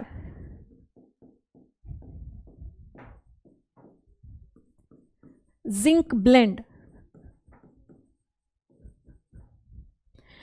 ಇದೆಲ್ಲವೂ ಕೂಡ minerals. whatever I have written on the board, they are naturally occurring chemical compounds on earth crust. ಅದು ಕೆಲವೊಂದು ಆಕ್ಸೈಡ್ ಫಾರ್ಮಲ್ಲಿ ಇರುತ್ತೆ, ಕೆಲವೊಂದಿಷ್ಟು ಸಲ್ಫೈಡ್ ಫಾರ್ಮಲ್ಲಿ ಇರುತ್ತೆ, ಕೆಲವೊಂದು ಕಾರ್ಬೋನೇಟ್ ಫಾರ್ಮಲ್ಲಿ ಇರುತ್ತೆ. ನಮ್ಮ ಲೈಮ್ ಸ್ಟೋನ್ ತಗೊಂಡ್ರೆ ಕಾರ್ಬೋನೇಟ್ ಫಾರ್ಮಲ್ ಇದೆ ಅದು ಅಲ್ವಾ. ಸೊ ಇದೆಲ್ಲವೂ ಕೂಡ ನ್ಯಾಚುರಲ್ ಆಗಿ ಭೂಮಿಯ ಪದರದ ಮೇಲಿರುವಂತಹ ಕೆಲವೊಂದು ಕೆಮಿಕಲ್ ಕಂಪೌಂಡ್ಸ್. ಇವುಗಳನ್ನ ನಾವೇನು ಅಂತ ಹೇಳಿ ಕರಿತೇವೆ? ಮಿನರಲ್ಸ್ ಅಂತ ಹೇಳಿ ಕರಿತೇವೆ. ಬಟ್ ನಾನು ಆವಾಗಲೇ ಹೇಳಿದೆ ಅಲ್ಲ, ಗೋಲ್ಡ್ ಅಥವಾ ಸಿಲ್ವರ್ ಅಂತ ಹೇಳುವಂಥದ್ದು ಅದು ಕಂಬೈನ್ಡ್ ಫಾರ್ಮಲ್ ಇರಲ್ಲ. ಈ ಕಂಬೈನ್ಡ್ ಫಾರ್ಮಲ್ ಯಾವುದಿರುತ್ತೆ ಅಂತ ಹೇಳಿದ್ರೆ ಹೈ ರಿಯಾಕ್ಟಿವ್ ಎಲಿಮೆಂಟ್ಸ್, ಅಲ್ಯೂಮಿನಿಯಂ ಅಥವಾ ಮಾಡ್ರೇಟ್ಲಿ ರಿಯಾಕ್ಟಿವ್ ಎಲಿಮೆಂಟ್ಸ್, ಕ್ಯಾಲ್ಶಿಯಂ ಮತ್ತು ferrous. Calcium is a high reactive, zinc moderately reactive. ಈ ಸಿನಬಾರ್, ಮರ್ಕ್ಯುರಿಕ್ ಸಲ್ಫೈಡ್ ಅಥವಾ Ag2S, ಸಿಲ್ವರ್ ಸಲ್ಫೈಡ್, ಇದೆಲ್ಲವೂ ಕೂಡ ಲೋ ರಿಯಾಕ್ಟಿವ್. ಈ ಲೋ ರಿಯಾಕ್ಟಿವಲ್ಲಿ ಪ್ಲಾಟಿನಮ್ ಗೋಲ್ಡ್ ಪ್ಯೂರ್ ಆಗಿ ಫ್ರೀ ಸ್ಟೇಟಲ್ಲಿರುತ್ತೆ. ಮರ್ಕ್ಯುರಿ ಅಥವಾ ಕಾಪರ್ ಅಂತ ಹೇಳುವಂಥದ್ದನ್ನು ನಾನು ಹೀಗೂ ಬರಿಬೋದು, CuFeS, ಕಾಪರ್ ಪೈರೈಟ್ ಅಂತ ಹೇಳಿ ಬರಿಬೋದು, ಅಥವಾ ಕ್ಯುಪ್ರಸ್ ಸಲ್ಫೈಡ್ CuS ಅಂತ ಹೇಳಿ ಕೂಡ ಬರಿಬೋದು. ಈ ಮರ್ಕ್ಯುರಿ, ಕಾಪರ್, ಸಿಲ್ವರ್ ಅವುಗಳದ್ದು ಸಲ್ಫೈಡ್ ಫಾರ್ಮಲ್ಲಿ ಇರುತ್ತೆ. ಓಕೆನಾ. ಸೊ ಇವುಗಳಿಷ್ಟು ಮಿನರಲ್ಸ್ ಅಂತ ಹೇಳಿ ನಾವು ಕರಿತೀವಿ. ಅದರಲ್ಲಿ ಓರ್ ಅಂತ ಹೇಳಿದರೆ ಏನು? ಈಗ ನಾನು 2 ಕಂಪೌಂಡ್ ಬರೆದೆ. ಅಯನ್ ಹೇಗಿರುತ್ತೆ ನಮ್ಮ ಭೂಮಿಯ ಪದರದಲ್ಲಿ? Fe3O4 ಫಾರ್ಮಲ್ಲಿ ಇರುತ್ತೆ, Fe2O3 ಫಾರ್ಮ್. ಈ Fe3O4 ಅನ್ನು ಮ್ಯಾಗ್ನೆಟೈಟ್ ಅಂತ ಹೇಳಿ ಕರಿತೀನಿ ನಾನು. Fe2O3 ಅನ್ನು ಹೆಮಟೈಟ್ ಅಂತ ಹೇಳಿ ರೆಫರ್ ಮಾಡ್ತೀನಿ, ಹೆಮಟೈಟ್. ಈ 2 ಮಿನರಲ್ಸ್, ಇವುಗಳೆರಡು ಕೂಡ. ಓಕೆ, ಇದೆರಡು ಏನು?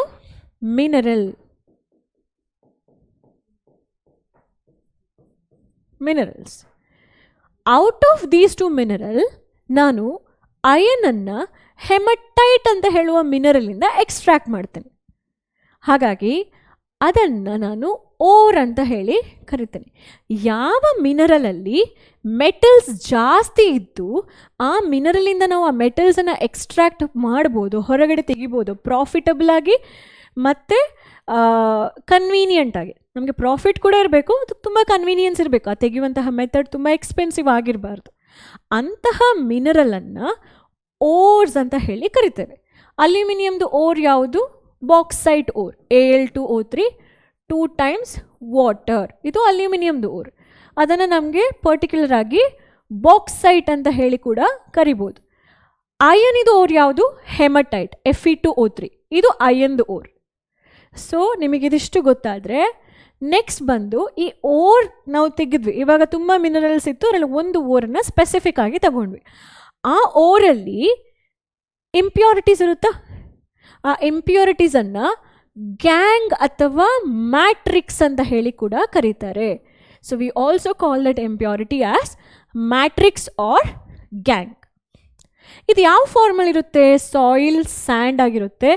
ಅಥವಾ ಸಮ್ಟೈಮ್ಸ್ ಈ ಗ್ಯಾಂಗ್ ಅಂತ ಹೇಳುವಂಥದ್ದು ಅಥವಾ ಆ impurity will be in silicate form, marble form,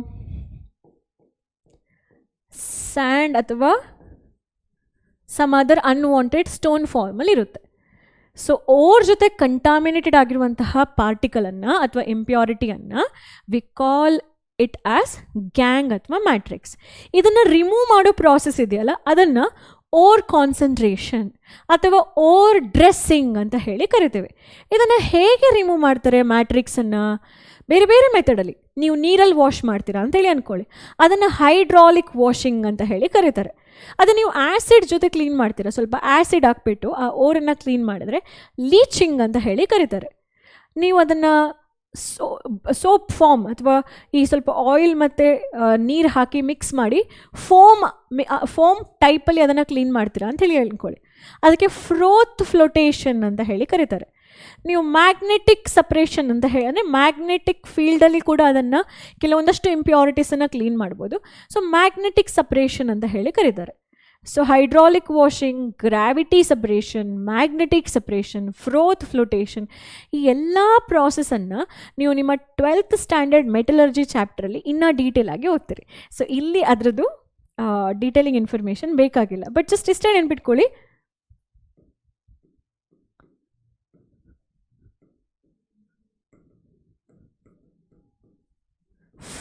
flotation ಅಂತ ಹೇಳುವಂಥದ್ದು ಈ ಮ್ಯಾಟ್ರಿಕ್ಸನ್ನು ತೆಗೆಯುವಂತಹ ವಿಧಾನ.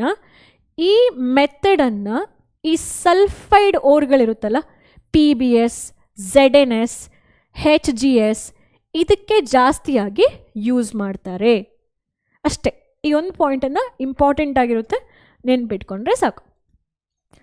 ಸೊ ಇದು ಮ್ಯಾಟ್ರಿಕ್ಸ್ದು ಡೆಫಿನೇಷನ್ ಇದೆ, ಇದನ್ನು ನೀವು ಫೋಕಸ್ ಮಾಡಬೇಕಾಗಿಲ್ಲ. ರಿಯಾಕ್ಟಿವಿಟಿ ಸೀರೀಸಲ್ಲಿ ನೋಡ್ಕೊಳ್ಳಿ. ಇದಿಷ್ಟು ಬಂದು ಟಿಲ್ ಅಲ್ಯೂಮಿನಿಯಂ ಎಲೆಕ್ಟ್ರಾಲಿಸಿಸ್ ಮೂಲಕ ಎಕ್ಸ್ಟ್ರಾಕ್ಟ್ ಮಾಡ್ತಾರೆ. ನೀವು ಹೆಡ್ಡಿಂಗ್ ನೋಡ್ಬೋದು, ಆಕ್ಟಿವಿಟಿ ಸೀರೀಸ್ ಮತ್ತು ರಿಲೇಟೆಡ್ ಮೆಟಲರ್ಜಿ ಅಂತ ಹೇಳಿದ್ರೆ how we extract metal out of or, ಹೇಗೆ ಮೆಟಲನ್ನು ಈ ಓರಿಂದ ಹೊರಗಡೆ ತೆಗಿಬೋದು ಅಂತ ಹೇಳುವಂಥ ಒಂದು ವಿಧಾನವನ್ನು ಮೆಟಲರ್ಜಿ ಅಂತ ಹೇಳಿ ಕರೆಯುವಂಥದ್ದು. ಅಲ್ಲಿ ಜಾಸ್ತಿ ರಿಯಾಕ್ಟಿವ್ ಆಗಿರೋದನ್ನು ಸ್ವಲ್ಪ ಸಾಲ್ಟ್ ಸೊಲ್ಯೂಷನ್ ತಗೊಂಡು ಎಲೆಕ್ಟ್ರಿಸಿಟಿ ಪಾಸ್ ಮಾಡಿ ಎಲೆಕ್ಟ್ರಾಲಿಸಿಸ್ ಅಂತ ಹೇಳುವ ಟೆಕ್ನಿಕ್ ಮೂಲಕ ನೀವು ಅದನ್ನು ಹೊರಗಡೆ ತೆಗಿತೀರ. ಯಾವುದೆಲ್ಲ ಎಲೆಕ್ಟ್ರಾಲಿಸಿಸಲ್ಲಿ ಬರುವಂಥದ್ದು? Sodium, potassium, calcium, magnesium, aluminium. Next ಬರುವಂತಹ 3 ಕ್ಯಾಟಗರೀಸ್ ಆಫ್ ಎಲಿಮೆಂಟ್ಸ್ ಏನಿದೆ ಅವುಗಳಿಗೆ 2 ಪ್ರಾಸೆಸಿಂಗ್ ಇದೆ. ಅವುಗಳು ಒಂದೇ ಸಲ್ಫೈಡಲ್ಲಿ ಇರುತ್ತೆ ಅಥವಾ ಈ ಕಾರ್ಬೋನೇಟೆಡ್ ಫಾರ್ಮಲ್ಲಿರುತ್ತೆ. ಇಲ್ಲಿ ನೀವು 2 ಟೆಕ್ನಿಕ್ಸನ್ನು ಯೂಸ್ ಮಾಡ್ತೀರ, ರೋಸ್ಟಿಂಗ್, ಇನ್ನೊಂದು ಕ್ಯಾಲ್ಸಿನೇಷನ್. ಸೊ ಇದು 2 ಯಾಕೆ ಮಾಡ್ತೀರಾ ಅಂತ ಹೇಳಿದ್ರೆ ಆಕ್ಸೈಡ್ ಫಾರ್ಮಿಗೆ ತಗೊಂಡು ಬರಲಿಕ್ಕೆ. ಈ ಆಕ್ಸೈಡ್ ಫಾರ್ಮಿಗೆ ಈ ಮಾಡರೇಟಾಗಿ ರಿಯಾಕ್ಟ್ ಆಗುವಂತಹ ಎಲಿಮೆಂಟ್ಸನ್ನು ತಗೊಂಡು ಬಂದಮೇಲೆ ಈ ಆಕ್ಸೈಡ್ ಕಂಪೌಂಡನ್ನು ನೀವೊಂದು ಕಾರ್ಬನ್ ಯೂಸ್ ಮಾಡಿಕೊಂಡು ಆ ಮೆಟಲ್ಸನ್ನ ಹೊರಗಡೆ ತೆಗಿಬೋದು. ಆ ಕಾರ್ಬನ್ ಏನಾದರೂ ಯೂಸ್ ಮಾಡಿದ್ರೆ ಇಲ್ಲಿ ರೆಡ್ಯೂಸಿಂಗ್ ಏಜೆಂಟ್ ಅಂತ ಹೇಳಿ ನಾವು ಇವುಗಳನ್ನ ಪರ್ಟಿಕ್ಯುಲರ್ ಆಗಿ ಅಡ್ರೆಸ್ ಮಾಡ್ತೀವಿ. ಯಾಕೆಂದರೆ ಇವ್ರೇನು ಮಾಡ್ತಾರೆ, ಆಕ್ಸಿಜನನ್ನು ರಿಮೂವ್ ಮಾಡ್ತಾರೆ ಆ ಆಕ್ಸೈಡ್ ಕಂಪೌಂಡಿಂದ. ಸೊ ಕಾರ್ಬನನ್ನು ನೀವು ಯೂಸ್ ಮಾಡಿಕೊಂಡ್ರೆ ಆ ಪ್ರಾಸೆಸ್ಸಿಗೆ ಸ್ಮೆಲ್ಟಿಂಗ್ ಅಂತ ಹೇಳಿ ಕರಿತೀರಿ, ಆಯಿತಾ? ಅಥವಾ ಹೈ ರಿಯಾಕ್ಟಿವ್ ಅಲ್ಯೂಮಿನಿಯಂ, ಸೋಡಿಯಂ, ಪೊಟ್ಯಾಷಿಯಮನ್ನು ಯೂಸ್ ಮಾಡ್ಕೊಳ್ಬೋದು. ಅಲ್ಯೂಮಿನಿಯಮನ್ನು ಸ್ಪೆಸಿಫಿಕ್ ಆಗಿ ಯೂಸ್ ಮಾಡಿಕೊಂಡ್ರೆ ಅದನ್ನು ಅಲ್ಯೂಮಿನೋಥರ್ಮಿಕ್ ಅಥವಾ ಥರ್ಮೈಟ್ ಪ್ರಾಸೆಸ್ ಅಂತ ಹೇಳಿ ಕೂಡ ಕರಿತೀರಿ.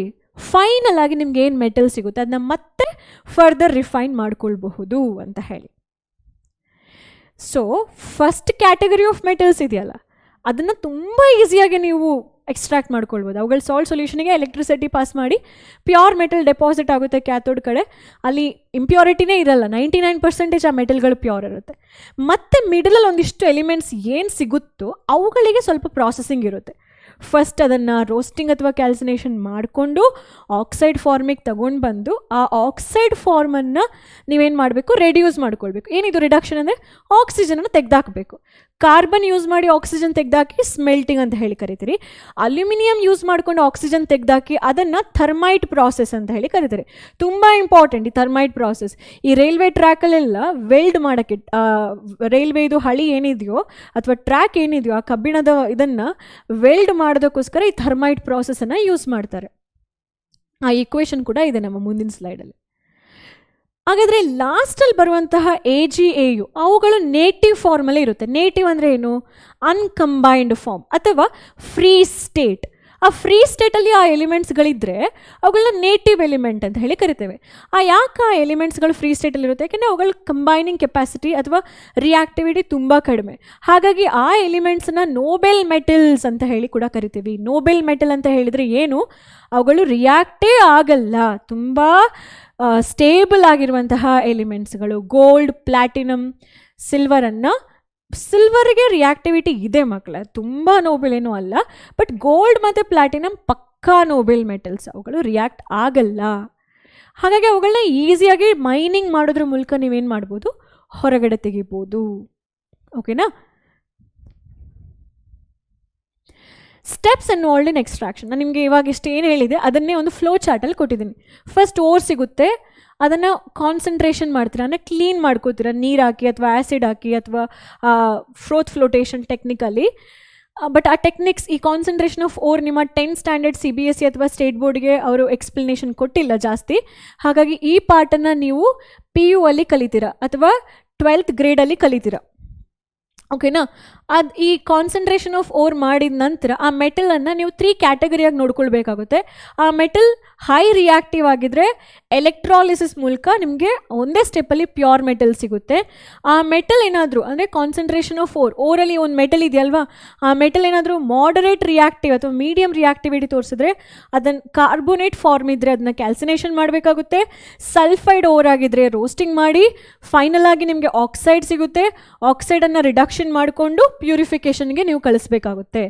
ಸಪೋಸ್ ಅಲ್ಲಿ ಆ ಓರಲ್ಲಿರುವಂತಹ ಮೆಟಲ್ ಏನಾದರೂ ಲೋ ರಿಯಾಕ್ಟಿವ್ ಆಗಿದ್ರೆ, ಅದು ಕಾಪರ್ ಆಗಿರ್ಬೋದು, ಮರ್ಕ್ಯುರಿ ಆಗಿರ್ಬೋದು ಅಥವಾ ಸಿಲ್ವರ್ ಆಗಿರ್ಬೋದು, ಸಿಲ್ವರ್ನ ಬಿಟ್ಟಾಕಿ ಕಾಪರ್ ಅಥವಾ ಮರ್ಕ್ಯುರಿ ಅಂತ ಹೇಳಿ ಕನ್ಸಿಡರ್ ಮಾಡೋದಾದರೆ ಅದು ಯೂಶ್ವಲ್ ಆಗಿ ಅದರದ್ದು ಸಲ್ಫೈಡ್ ಫಾರ್ಮಲ್ ಇರುತ್ತೆ. ಸಲ್ಫೈಡ್ ಇದ್ದ ತಕ್ಷಣ ರೋಸ್ಟ್ ಮಾಡ್ಕೊಳ್ತೀರಾ. ರೋಸ್ಟಿಂಗ್ ಅಂತ ಹೇಳಿದ್ರೆ ನೀವು ಮಾಡ್ತೀರಲ್ಲ ನಿಮ್ಮ ಮನೆಯಲ್ಲಿ ಕೂಡ, vegetable roasting in the presence of oxygen, ಅದನ್ನೇ ರೋಸ್ಟಿಂಗ್ ಅಂತ ಹೇಳುವಂಥದ್ದು. ಅಲ್ಲೂ ಕೂಡ ಆಕ್ಸಿಜನ್ ಮೇಲೆ ಅದನ್ನ ಹೀಟ್ ಮಾಡ್ತಾ ಹೋಗ್ತೀರಾ, ಫ್ರೈ ಮಾಡ್ತಾ ಹೋಗ್ತೀರಾ. ಸೊ ಆವಾಗ ಮೆಟಲ್ ಸಿಗುತ್ತೆ, ಅದನ್ನು ನೀವು ಫೈನಲ್ ಪ್ಯೂರಿಫಿಕೇಷನ್ಗೆ ಕಳಿಸ್ತೀರಾ. ಇದು ಪ್ರೊಸೀಜರ್, ಯಾವುದ್ರದ್ದು? ಎಕ್ಸ್ಟ್ರಾಕ್ಷನ್ದು ಪ್ರೊಸೀಜರ್ ಇದು ಬಂದು. ಅದನ್ನು ನಾವು ಫಸ್ಟಿಗೆ ಹೇಗೆ ಡಿವೈಡ್ ಮಾಡೋಣ ಅಂದರೆ, ಈ ಲೋ ರಿಯಾಕ್ಟಿವಿಟಿನ ತಗೊಳ್ಳೋಣ ಆಯಿತಾ. ಅದರಲ್ಲಿ ಆ ಒಂದೊಂದು ಈ ಸಲ್ಫೈಡ್ ಓರ್ ಅಂದರೆ ಏನು, ಆ ರೋಸ್ಟಿಂಗ್ ಅಂದರೆ ಏನು, ಅದನ್ನು ಕಲಿಯೋಣ ಫಸ್ಟಿಗೆ ವಿತ್ ಡಿಫ್ರೆಂಟ್ ಎಕ್ಸಾಂಪಲ್ಸ್. ಮತ್ತು ಮಿಡಲ್ ರಿಯಾಕ್ಟಿವಿಟಿ ತಗೊಂಡು ಅಲ್ಲಿ ಏನಾಗುತ್ತೆ ಅಂತ ಹೇಳೋದನ್ನ ನೋಡೋಣ. Then we can go to extraction of high reactive metals. Okay, first will look into extraction of metals in the low activity series ಅಥವಾ extraction of low reactive metals which are present in reactivity series. ಯಾವುದದು? Copper we can talk about, ಅಥವಾ mercury. So ಇಲ್ಲಿ ಮರ್ಕ್ಯುರಿಯನ್ನು ತಗೊಂಡಿದ್ದಾರೆ ಅವರು. Mercury ಅಂತ ಹೇಳಿದ್ರೆ cinnabar. We call this as mercury ore is nothing but HgS and it is also called as cinnabar. ಅದನ್ನು oxygen ಪ್ರೆಸೆನ್ಸಲ್ಲಿ ಹೀಟ್ ಮಾಡ್ತೀರ. So mercury will combine with oxygen to give mercuric oxide. Sulphur also will combine to give sulphur dioxide. ಇದು ಈಸಿಯಾಗಿ escape ಆಗುತ್ತೆ reaction ವೆಸಲಿಂದ. As a impurity ಅದು escape ಆಗಿಬಿಡುತ್ತೆ ಹೊರಗಡೆಗೆ. ಸೊ ನಿಮಗೆ ನೆಕ್ಸ್ಟ್ ಏನು ಸಿಗುತ್ತೆ? ಆ ಮರ್ಕ್ಯುರಿಕ್ ಆಕ್ಸೈಡ್ ಸಿಗುತ್ತೆ. ಮರ್ಕ್ಯುರಿನೂ ಆಕ್ಸಿಜನು ಅಷ್ಟಾಗಿ ಆಗಬರಲ್ಲ. ಯಾಕೆಂದರೆ ಆಕ್ಸಿಜನ್ಗೆ ಮರ್ಕ್ಯುರಿ ಹೇಳ್ತಾನೆ ನಿನಗೆ ಎಲೆಕ್ಟ್ರಾನ್ಸ್ ಕೊಡೋಕ್ಕೆ ಇಷ್ಟ ಇಲ್ಲ ಅಂತೇಳಿ. ಆಕ್ಸಿಜನ್ ಹೇಳ್ತಾನೆ ನೀನು ನನ್ನ ಜೊತೆ ಇದ್ದರೆ ಎಲೆಕ್ಟ್ರಾನ್ಸ್ ಕೊಡಲೇಬೇಕು ಅಂತ ಹೇಳಿ. ಸರಿ, ಅವರಿಬ್ಬರು ಡಿಸೈಡ್ ಮಾಡಿಕೊಂಡು ಸ್ಪ್ಲಿಟ್ ಆಗ್ತಾರೆ Hg ಮತ್ತು O2 ಆಗಿ. ಇವಾಗ ನಿಮ್ಗೆ ಏನು ಸಿಕ್ತಿಲ್ಲಿ? ಮೆಟಲ್ ಸಿಕ್ತು. ಸೊ ಈ ಮೆಟಲ್ನ ನೀವೇನು ಮಾಡ್ತೀರಾ? ಫೈನಲ್ ಆಗಿ ಪ್ಯೂರಿಫೈ ಮಾಡಿಕೊಂಡು ಥರ್ಮೋಮೀಟ್ರಲ್ಲೋ ಅಥವಾ ಬೇರೆ ಕಡೆ ಅದನ್ನು ಅಪ್ಲೈ ಮಾಡ್ಕೊಳ್ತಾರೆ, ಯೂಸ್ ಮಾಡ್ಕೊಳ್ತಾರೆ. ಹೀಗೆ ಮರ್ಕ್ಯುರಿಯನ್ನು ಸಿನಬಾರ್ ಅಂತ ಹೇಳುವಂತಹ ಒಂದು ಪ್ರಾಸೆಸ್, ಒಂದು ಓರಿಂದ ನೀವು ಅದನ್ನ ಎಕ್ಸ್ಟ್ರಾಕ್ಟ್ ಮಾಡ್ತಾರೆ. ಇಲ್ಲಿ ರೋಸ್ಟಿಂಗ್ ಅಂದರೆ ಏನು? ಸಲ್ಫೈಡ್ ಓರನ್ನು ಆಕ್ಸಿಜನ್ ಪ್ರೆಸೆನ್ಸಲ್ಲಿ ಹೀಟ್ ಮಾಡ್ತೀರಲ್ವಾ, ಈ ಟೆಕ್ನಿಕ್ ಇದೆಯಲ್ವ, ಫಸ್ಟ್ ಇಕ್ವೇಷನ್ ಇದೆಯಲ್ವ, ಅದನ್ನೇ ರೋಸ್ಟಿಂಗ್ ಅಂತ ಹೇಳಿ ಕರೆಯೋದು. ಡೆಫಿನೇಷನ್ಸ್ ಇನ್ನೊಂದು ಸ್ಲೈಡಲ್ಲಿ ನಾನು ಕೊಟ್ಟಿದ್ದೀನಿ, ಅಲ್ಲಿ ಅದನ್ನು ನೋಡ್ಕೊಳ್ಳೋಣ. ಕಾಪರನ್ನು ಹೇಗೆ ಎಕ್ಸ್ಟ್ರಾಕ್ಟ್ ಮಾಡ್ಬೋದು? ಲೋ ರಿಯಾಕ್ಟಿವಿಟಿ ಸೀರೀಸಲ್ಲಿ ನಾನು 2 ಮೆಟಲ್ ತಗೊಂಡೆ. ಒಂದು ಮರ್ಕ್ಯೂರಿ ಹೇಗೆ ಎಕ್ಸ್ಟ್ರಾಕ್ಷನ್ ಆಯಿತು ನೋಡಿದ್ವಿ, ಕಾಪರ್ ಹೇಗೆ ಎಕ್ಸ್ಟ್ರಾಕ್ಷನ್ ಆಗುತ್ತೆ ಅಂತ ಹೇಳಿ ನೋಡೋಣ. ಕಾಪರ್ ಸಲ್ಫೈಡ್ ಫಾರ್ಮಲ್ಲಿ ಇರುತ್ತೆ, Cu2S, ಕಾಪರ್ ಪೈರೈಟ್ ಅಂತ ಹೇಳಿ ಕೂಡ ಕರಿಬೋದು, ಬಟ್ ಪೈರೈಟ್ಸಲ್ಲಿ Fe ಇರುತ್ತೆ. ಕಾಪರ್ ಸಲ್ಫೈಡ್ ಅಂತ ಹೇಳೋದು Cu2S. ಆಯಿತಾ? ಈ Cu2S ಅಲ್ಲಿ ಯಾಕೆ ನಾನು ಇದನ್ನು Cu2S ಅಂತ ಹೇಳಿ ಬರೀಬೇಕು? ಇದು ಕಾಪರ್ ಸಲ್ಫೈಡ್ ಅಲ್ವಲ್ಲ, ಇದು ಕ್ಯುಪ್ರಸ್ ಸಲ್ಫೈಡ್. ಯಾಕೆಂದರೆ ಕಾಪರಿಗೆ +1 ಇರುತ್ತೆ, ಸಲ್ಫೈಡ್ಗೆ ಇಲ್ಲಿ -2 ಇರುತ್ತೆ, ಹಾಗಾಗಿ ಅದು Cu2S ಆಗುವಂಥದ್ದು. ಇದನ್ನು ಕೂಡ ನೀವು ಆಕ್ಸಿಜನ್ ಪ್ರೆಸೆನ್ಸಲ್ಲಿ, ಇದು ಸಲ್ಫೈಡ್ ಓರ್, ಸಲ್ಫೈಡ್ ಅಂತ ಹೇಳಿದ್ರೆ ಸಲ್ಫರ್ ಅದ್ರ ಜೊತೆಗಿದ್ರೆ ಅದನ್ನು ಸಲ್ಫೈಡ್ ಅಂತ ಹೇಳಿ ಕರಿತೀರಾ. ಅದನ್ನು ಆಕ್ಸಿಜನ್ ಜೊತೆ ಅಂದರೆ ಅಟ್ಮಾಸ್ಫಿಯರಿಕ್ ಆಕ್ಸಿಜನ್ ಪ್ರೆಸೆನ್ಸಲ್ಲಿ ರೋಸ್ಟ್ ಮಾಡಿ, ಫ್ರೈ ಮಾಡ್ತಾ ಹೋಗಿ. ನೀವು ಅದನ್ನು ಫ್ರೈ ಮಾಡಿದ್ರೆ ಅಥವಾ ಹೀಟ್ ಮಾಡಿದ್ರೆ ನಿಮಗೆ ಆಬ್ವಿಯಸ್ಲಿ ಕಾಪರ್ ಒಂದಿಷ್ಟು ಆಕ್ಸಿಜನ್ ಜೊತೆ ಕಂಬೈನ್ ಆಗಿ ಕಾಪರ್ ಆಕ್ಸೈಡ್, ಕ್ಯುಪ್ರಸ್ ಆಕ್ಸೈಡ್ ಸಿಗುತ್ತೆ, ಸಲ್ಫರ್ ಡೈಆಕ್ಸೈಡ್ ಕೂಡ ಸಿಗುತ್ತೆ. ಓಕೆ, ಇದೇನಿದು Cu2S ಅಂತ ಹೇಳುವಂಥದ್ದು ಕ್ಯುಪ್ರಸ್ ಸಲ್ಫೈಡ್. Cu2O is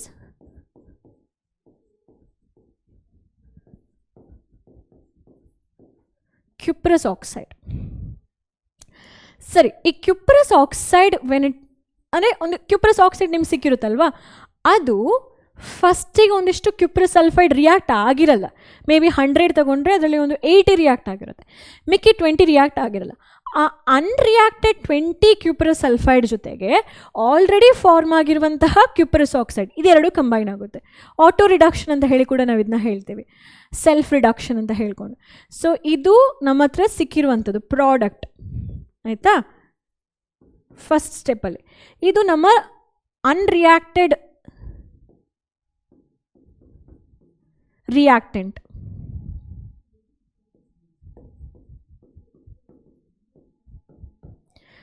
ಅದೆರಡು ಕಂಬೈನ್ ಆಗುತ್ತೆ, Cu ಇಲ್ಲಿ ಬರೆದ್ರಿ, ES ಆಕ್ಸಿಜನ್ನ ತಗೊಂಡು ಮತ್ತೆ ವಾಪಸ್ SO2 ಗ್ಯಾಸ್ ಆಗಿ ಕನ್ವರ್ಟ್ ಆಗುತ್ತೆ. So this is how you get the equation. Balancing ತುಂಬ ಇಂಪಾರ್ಟೆಂಟ್. ಯಾವುದರಲ್ಲಿ? ಈ ಸೆಲ್ಫ್ ರಿಡಕ್ಷನಲ್ಲಿ. ಹೇಗೆ ಬರೀತೀರಾ? Cuprous oxide will be written as Cu2O, cuprous sulphide is written as Cu2S. ನಿಮಗೆ ಸಿಗುವಂಥದ್ದು Cu ಪ್ಲಸ್ ಸಲ್ಫರ್ ಆಕ್ಸಿಜನ್ ಜೊತೆ ಕಂಬೈನ್ ಆದರೆ ಅಲ್ಲಿ ಒಂದೇ ಪ್ರಾಡಕ್ಟ್ ಬರಲಿಕ್ಕೆ ಸಾಧ್ಯ, ಅದು sulphur dioxide. It is a gas, so ಅದು ಎಸ್ಕೇಪ್ ಆಗುತ್ತೆ. So you should write it in a upward arrow mark, ಆಯಿತಾ? And obviously you are heating it. Okay, ಇಲ್ಲಿ ಹೇಗೆ ಇಕ್ವೇಷನ್ಸ್ನ ಬ್ಯಾಲೆನ್ಸ್ ಮಾಡ್ತೀರಾ? ಫಸ್ಟ್ ಎಷ್ಟು ಕಾಪರ್ ಇದೆ? 4 ಕಾಪರ್ ಇದೆ, ಅದನ್ನು ನೀವು 4 ಅಂತ ಹೇಳಿ ಬರೆದ್ರಿ. ಆಕ್ಸಿಜನ್ ಇಲ್ಲಿ ಎಷ್ಟಿದೆ? On your reactant side 1, but on your product side how many oxygens you have? 2. So ನಾನು ಅದನ್ನು ಇಲ್ಲಿ 2 ಅಂತ ಹೇಳಿ ಬರೆದೆ. ಸೊ ಇವಾಗ ಎಷ್ಟು ಕಾಪರ್ ಆಯಿತು? Copper is 2 2s are 4 plus 2 6. So I should write here as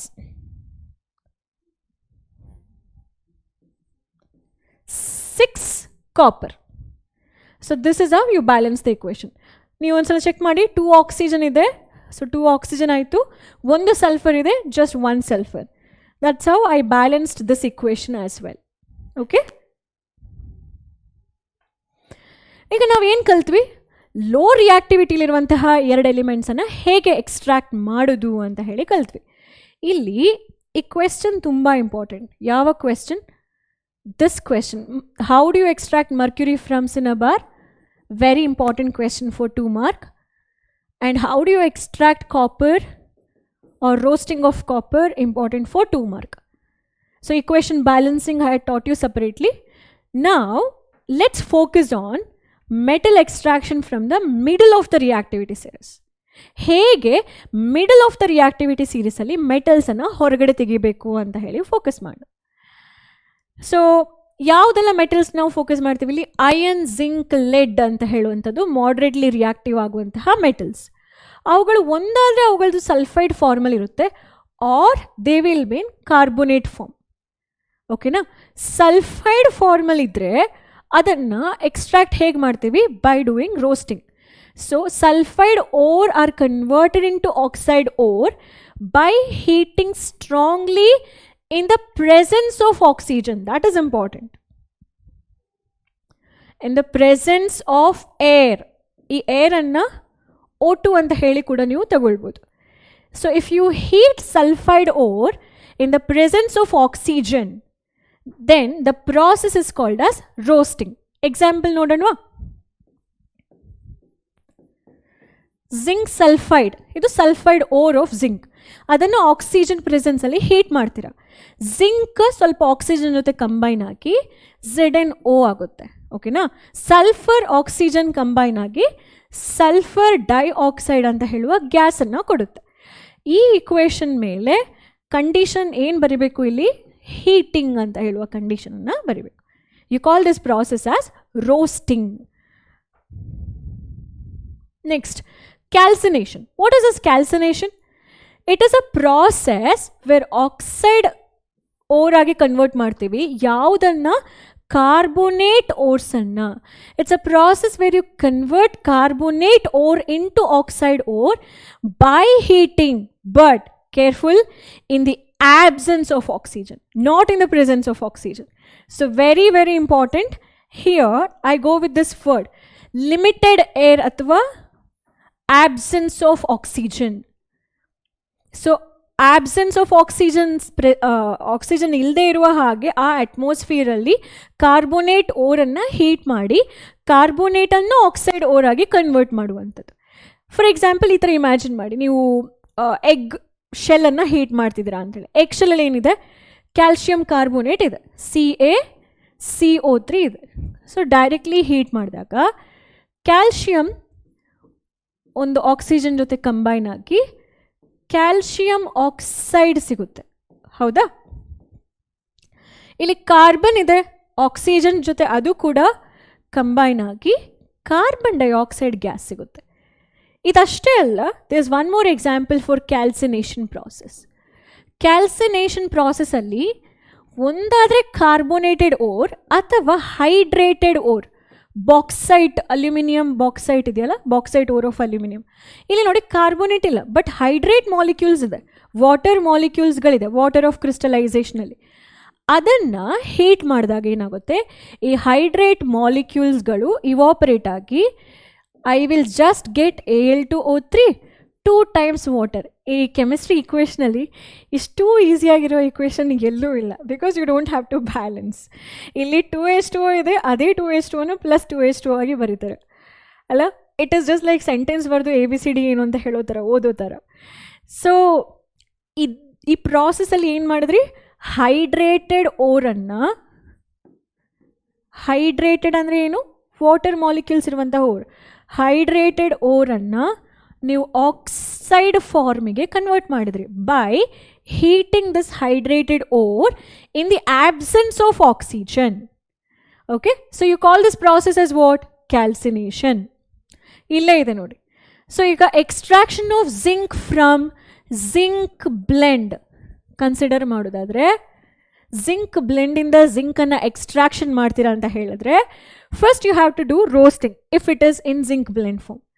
If it is zinc carbonate, then you have to do calcination. ಎರಡೂ ಆಯ್ತು. ಇವಾಗ ರೋಸ್ಟಿಂಗ್ ಕೂಡ ಮಾಡಿದ್ರಿ, ಕ್ಯಾಲ್ಸಿನೇಷನ್ ಕೂಡ ಮಾಡಿದ್ರಿ. Right now you have zinc oxide.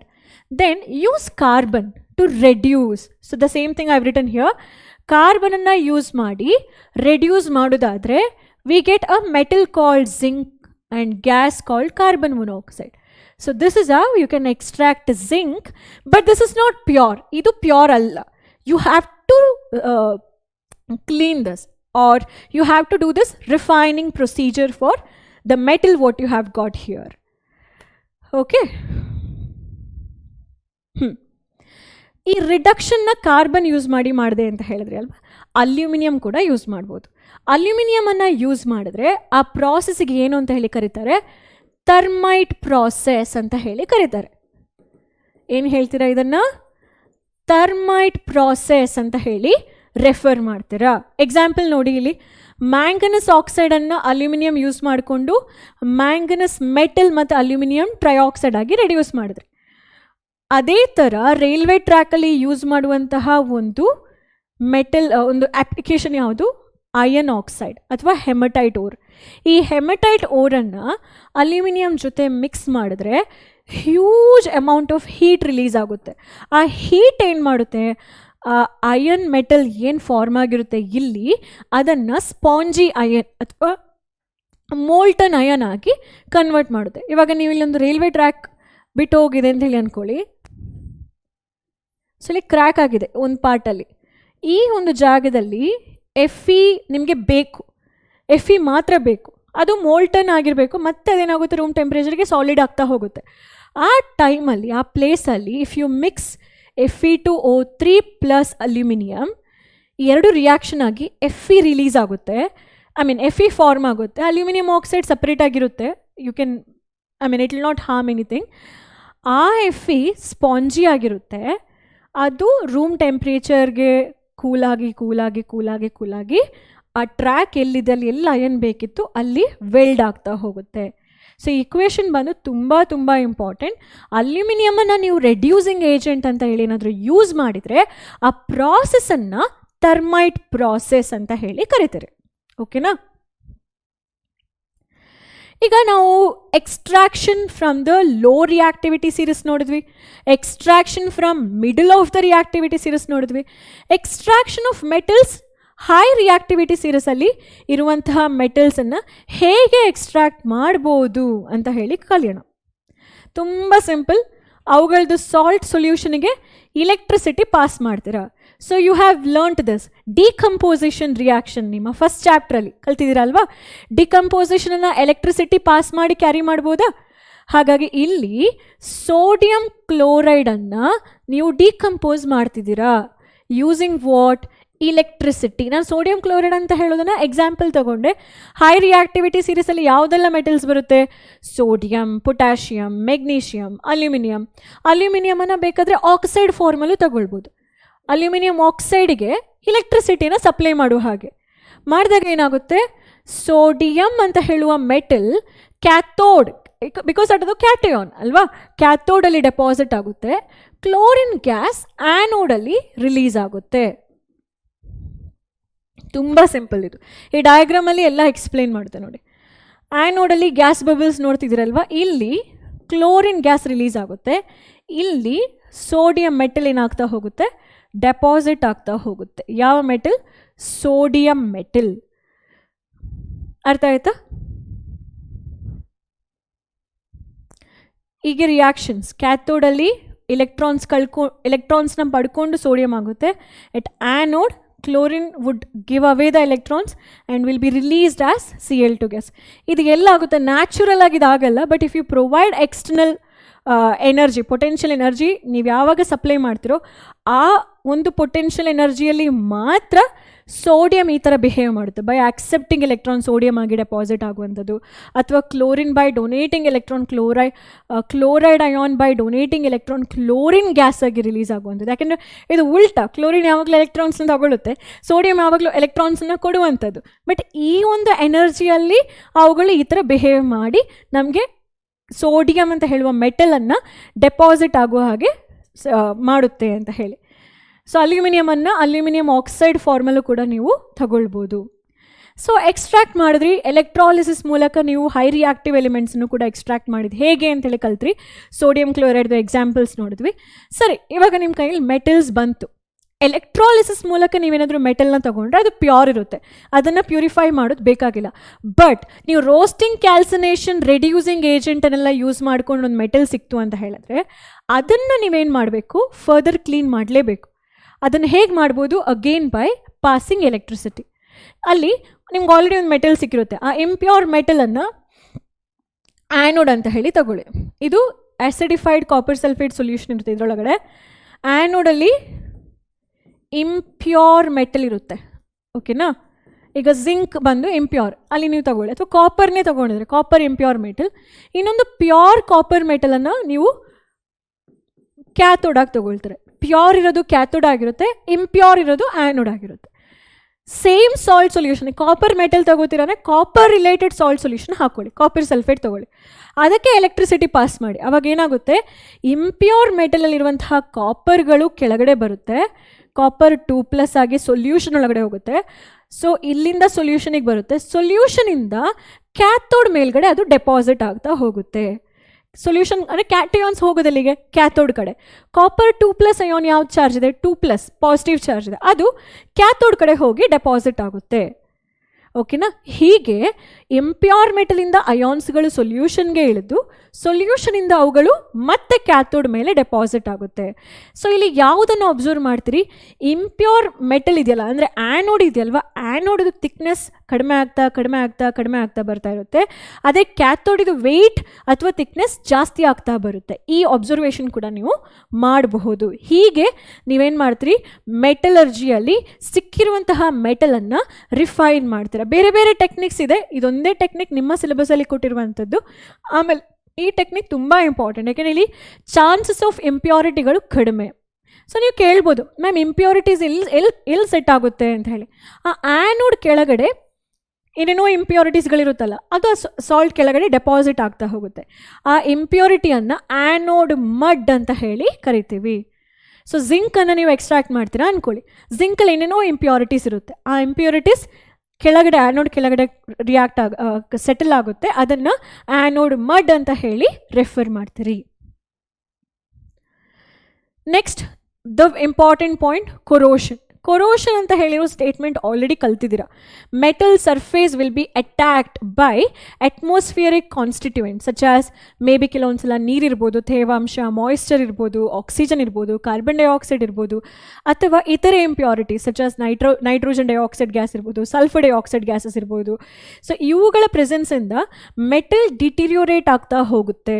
ಆ ಪ್ರಾಸೆಸನ್ನು corrosion ಅಂತ ಹೇಳಿ ಕರಿತೇವೆ. ಈ ಟೆಸ್ಟ್ ಟ್ಯೂಬಲ್ಲಿ 3 ಟೆಸ್ಟ್ ಟ್ಯೂಬ್ ಇದೆ, ABC ಅಂತ ಹೇಳಿ 3 ಕಂಡೀಷನ್ಸ್ ಇದೆ. In the very first test tube ಎಯಲ್ಲಿ ಮೆಟಲ್ಸ್ಗಳು, ರಸ್ಟಿ ಅಯನ್ ನೇಲ್ ಇದೆ, ಮತ್ತು ವಾಟರ್ ಇದೆ, ಏರ್ ಇದೆ. ಅಲ್ಲಿ ಏನಾಗುತ್ತೆ, ರಸ್ಟಿಂಗ್ ಪ್ರೊಸೀಜರ್ ಇನ್ನೂ ಜಾಸ್ತಿ ಆಗ್ತಾ ಹೋಗುತ್ತೆ. ಯಾಕೆಂದರೆ ವಾಟರ್ ಅಥವಾ ಏರ್ ಇದ್ದರೆ, ಅಲ್ಲಿ ತೇವಾಂಶ ಇದ್ದರೆ, ಇಲ್ಲಿ ನೀರಿದೆ ಅಂತ ಹೇಳಿದ್ಮೇಲೆ ಆಬ್ವಿಯಸ್ಲಿ ಟೆಸ್ಟ್ ಟ್ಯೂಬಲ್ಲಿ ಇಲ್ಲೂ ಕೂಡ ನೀರಿದ್ದೇ ಇರಬೇಕಲ್ವಾ, ಸ್ಯಾಚುರೇಟೆಡ್ ವಾಟರ್ ಡ್ರಾಪ್ಲೆಟ್ಸ್ ಇದ್ದೇ ಇರಬೇಕು. ಆ ಡ್ರಾಪ್ಲೆಟ್ಸ್ ವಾಟರ್ ಪ್ರೆಸೆನ್ಸಲ್ಲಿ ರಸ್ಟಿಂಗ್ ಜಾಸ್ತಿ ಆಗುತ್ತೆ. ಎಲ್ಲಿ, ನಮ್ಮ ಟೆಸ್ಟ್ ಟ್ಯೂಬಲ್ಲಿ ನೀವು ನೋಡ್ಬೋದು ಆಲ್ರೆಡಿ ರಸ್ಟಿ ಇದೆ ಆ ಅಯನ್ ನೇಲ್ಗಳು. ಅದೇ ಟೆಸ್ಟ್ ಟ್ಯೂಬ್ ಬಿಯಲ್ಲಿ ನೋಡಿ, ಏರ್ ಇದೆ, ಲೇಯರ್ ಆಫ್ ಆಯಿಲ್ ಇದೆ, ಮತ್ತು boiled distilled water, boiled to remove any dissolved air. ಅದನ್ನು ಏರನ್ನು ಎಲ್ಲ ಎಸ್ಕೇಪ್ ಮಾಡಿ ಬರೀ ನೀರಿನ ಪ್ರೆಸೆನ್ಸಲ್ಲಿ ಅಷ್ಟೇ ನೀವೇನು ಮಾಡಿದ್ದೀರಾ, ಈ ನೇಲನ್ನು ಹಾಕಿದ್ದೀರಾ. ಅಲ್ಲಿ ಆಯಿಲ್ ಕೂಡ ಇದೆ, ಅಲ್ಲಿ ರಸ್ಟಿಂಗ್ ಕಾಣಕ್ಕೆ ಸಿಗಲ್ಲ ನಿಮಗೆ ಅಂತ ಹೇಳಿ. ಥರ್ಡಲ್ಲಿ ಏನಿದೆ, ಡ್ರೈ ಏರನ್ನು ಕೊಟ್ಟಿದ್ದೀರಾ.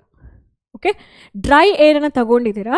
ಅಲ್ಲೇನಾದರೂ ಮಾಯಿಶ್ಚರ್ ಇದ್ದರೆ calcium chloride anhydrous CaCl2 dry, ಇದನ್ನು ಈ ಮಾಯಿಶ್ಚರನ್ನು ಅಬ್ಸಾರ್ಬ್ ಮಾಡಲಿಕ್ಕೋಸ್ಕರ ಯೂಸ್ ಮಾಡ್ಕೊಳ್ತಾರೆ ಕ್ಯಾಲ್ಶಿಯಂ ಕ್ಲೋರೈಡನ್ನು. ಸೊ ಆ ಒಂದು ಅಟ್ಮಾಸ್ಫಿಯರಲ್ಲಿ ರಸ್ಟಿಂಗ್ ಆಗದೇ ಇಲ್ಲ. ಸೊ ಈ ಟೆಸ್ಟ್ ಟ್ಯೂಬ್ B ಮತ್ತು Cಯಲ್ಲಿ ದ ಎಕ್ಸ್ಟೆಂಟ್ ಆಫ್ ರಸ್ಟಿಂಗ್ ತುಂಬ ಕಡಿಮೆ. ಬಟ್ ಟೆಸ್ಟ್ ಟ್ಯೂಬ್ ಎಯಲ್ಲಿ ರಸ್ಟಿಂಗ್ ಜಾಸ್ತಿ ಇರುತ್ತೆ. ಹಾಗಾದರೆ ರಸ್ಟಿಂಗ್ ಅಂತ ಹೇಳುವಂಥದ್ದು ಏನು, ಕೊರೋಷನ್ ಆಫ್ ಅಯನ್ ಮೆಟಲಿಗೆ ಪರ್ಟಿಕ್ಯುಲರ್ ಆಗಿ ರಸ್ಟಿಂಗ್ ಅಂತ ಹೇಳ್ತೇವೆ.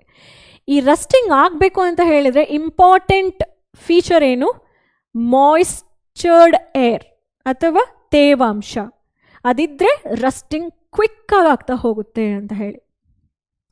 ಹಾಗಾದರೆ ಈ ರಸ್ಟಿಂಗನ್ನು ಹೇಗೆ ಕಂಟ್ರೋಲ್ ಮಾಡ್ಬೋದು, ಈ ಕೊರೋಷನ್ ಆಫ್ ಸಿಲ್ವರ್ ಹೇಗಾಗುತ್ತೆ ಅದನ್ನು ನೋಡ್ಕೊಳ್ಳಿ. ಸಿಲ್ವರ್ ಕೂಡ ಕೊರೋಡ್ ಆಗುತ್ತೆ. ಹೇಗೆ, ಸಿಲ್ವರ್ ಈ ಹೈಡ್ರೋಜನ್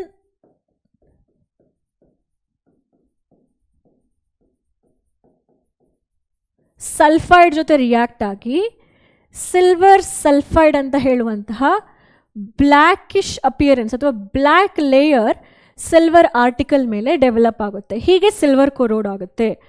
ಕಾಪರ್ ಏನು ಮಾಡುತ್ತೆ, ಅಟ್ಮಾಸ್ಫಿಯರಲ್ಲಿರುವಂತಹ ಕಾರ್ಬನ್ ಡೈಆಕ್ಸೈಡ್, ವಾಟರ್ ಮತ್ತು ಆಕ್ಸಿಜನ್ ಜೊತೆ ಕಂಬೈನ್ ಆಗಿ CuOH ಟ್ವೈಸ್ ಡಾಟ್ CuCO3 ಅಂದರೆ ಬೇಸಿಕ್ ಕಾಪರ್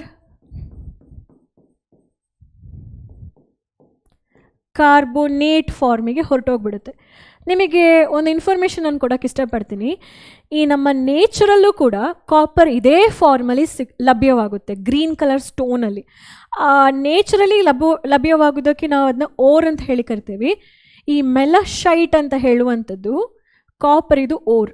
ಅದಕ್ಕೆ ಫಾರ್ಮುಲಾ ಬಂದ್ಬಿಟ್ಟು ಸೇಮ್, CuCO3.CuOH2. ಇದನ್ನು ಆಚೆ ಈಚೆ ಮಾಡಿ ಬರೀಬೋದು. OHನ ಫಸ್ಟ್ ಬರೆದು CO3 ಮತ್ತೆ ಬರೆಯೋದು ಕೂಡ ಸಾಧ್ಯ ಆಗುತ್ತೆ.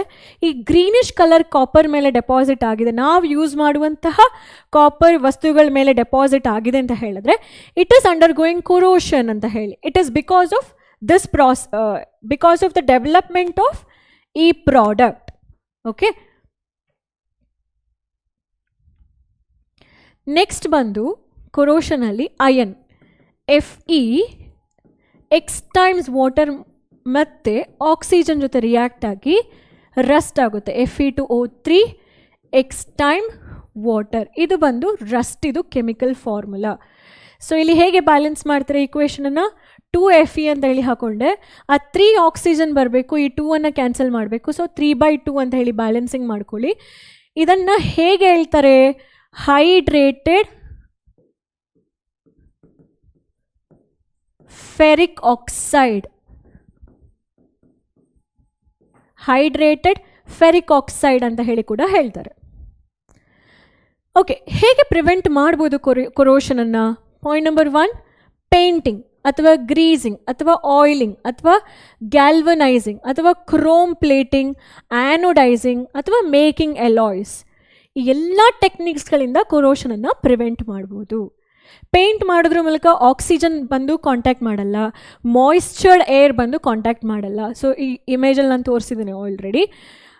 ನಂತರ ಗ್ಯಾಲ್ವನೈಸೇಷನ್ ಅಂತ ಹೇಳಿದರೆ ಏನು ಅನ್ನೋದು MCQ ಅಲ್ಲಿ ಕೇಳ್ತಾರೆ. It is a method of protecting steel iron by coating zinc on top of them. ಈ ಇಮೇಜಸಲ್ಲಿ ಕಾಣಿಸ್ತಾ ಇದೆಯಲ್ವಾ, ಒಂದು ಮೆಟಲನ್ನು ಹೇಗೆ ಗ್ಯಾಲ್ವನೈಸ್ ಮಾಡ್ತಾರೆ ಅಂತೇಳಿ. ಫಸ್ಟಿಗೆ ಸರ್ಫೇಸನ್ನು ಕ್ಲೀನ್ ಮಾಡ್ಕೊಳ್ತಾರೆ, ಅದನ್ನು ಪಾಲಿಷಿಂಗ್ ಮಾಡೋದು, ರಿನ್ಸಿಂಗ್ ಮಾಡೋದು. ಪಿಕ್ಲಿಂಗ್ ಅಂತ ಹೇಳಿದ್ರೆ ಆ್ಯಸಿಡ್ ಜೊತೆ ಕನೆಕ್ಟ್ ಮಾಡೋದು, ಫ್ಲಕ್ಸ್ ಸೊಲ್ಯೂಷನ್ ಅಂತ ಹೇಳಿದ್ರೆ ಬೇಸಿಕ್ ಸೊಲ್ಯೂಷನ್ ಜೊತೆ ಅದನ್ನ ಟ್ರೀಟ್ ಮಾಡಿ ಫೈನಲ್ ಆಗಿ ಡ್ರೈ ಮಾಡಿಕೊಂಡು ಜಿಂಕ್ ಬಾತಲ್ಲಿ ಅದನ್ನ ಡಿಪ್ ಮಾಡಿದಾಗ ಅಲ್ಲಿ ಜಿಂಕ್ ಏನಾಗುತ್ತೆ, ಕೋಟ್ ಆಗ್ತಾ ಹೋಗುತ್ತೆ. ಮತ್ತು ಕೂಲಿಂಗ್ ಆ್ಯಂಡ್ ಇನ್ಸ್ಪೆಕ್ಷನ್ ಅದು ಅವ್ರದ್ದು ಪ್ರೊಸೀಜರ್. ಬಟ್ ಜಿಂಕನ್ನು ಆ ಸ್ಟೀಲ್ ಮೇಲೆ ನೀವು ಯಾವಾಗ ಕೋಟ್ ಮಾಡ್ತೀರಾ ಆ ಪ್ರಾಸೆಸನ್ನು ಏನು ಅಂತ ಹೇಳಿ ಕರೀತಾರೆ? ಗ್ಯಾಲ್ವನೈಸೇಷನ್ ಅಂತ ಹೇಳಿ ಕರೀತಾರೆ. ಆ್ಯನೋಡೈಸಿಂಗ್ ಅಂತ ಹೇಳಿದರೆ ಏನು ಹೇಳಿ?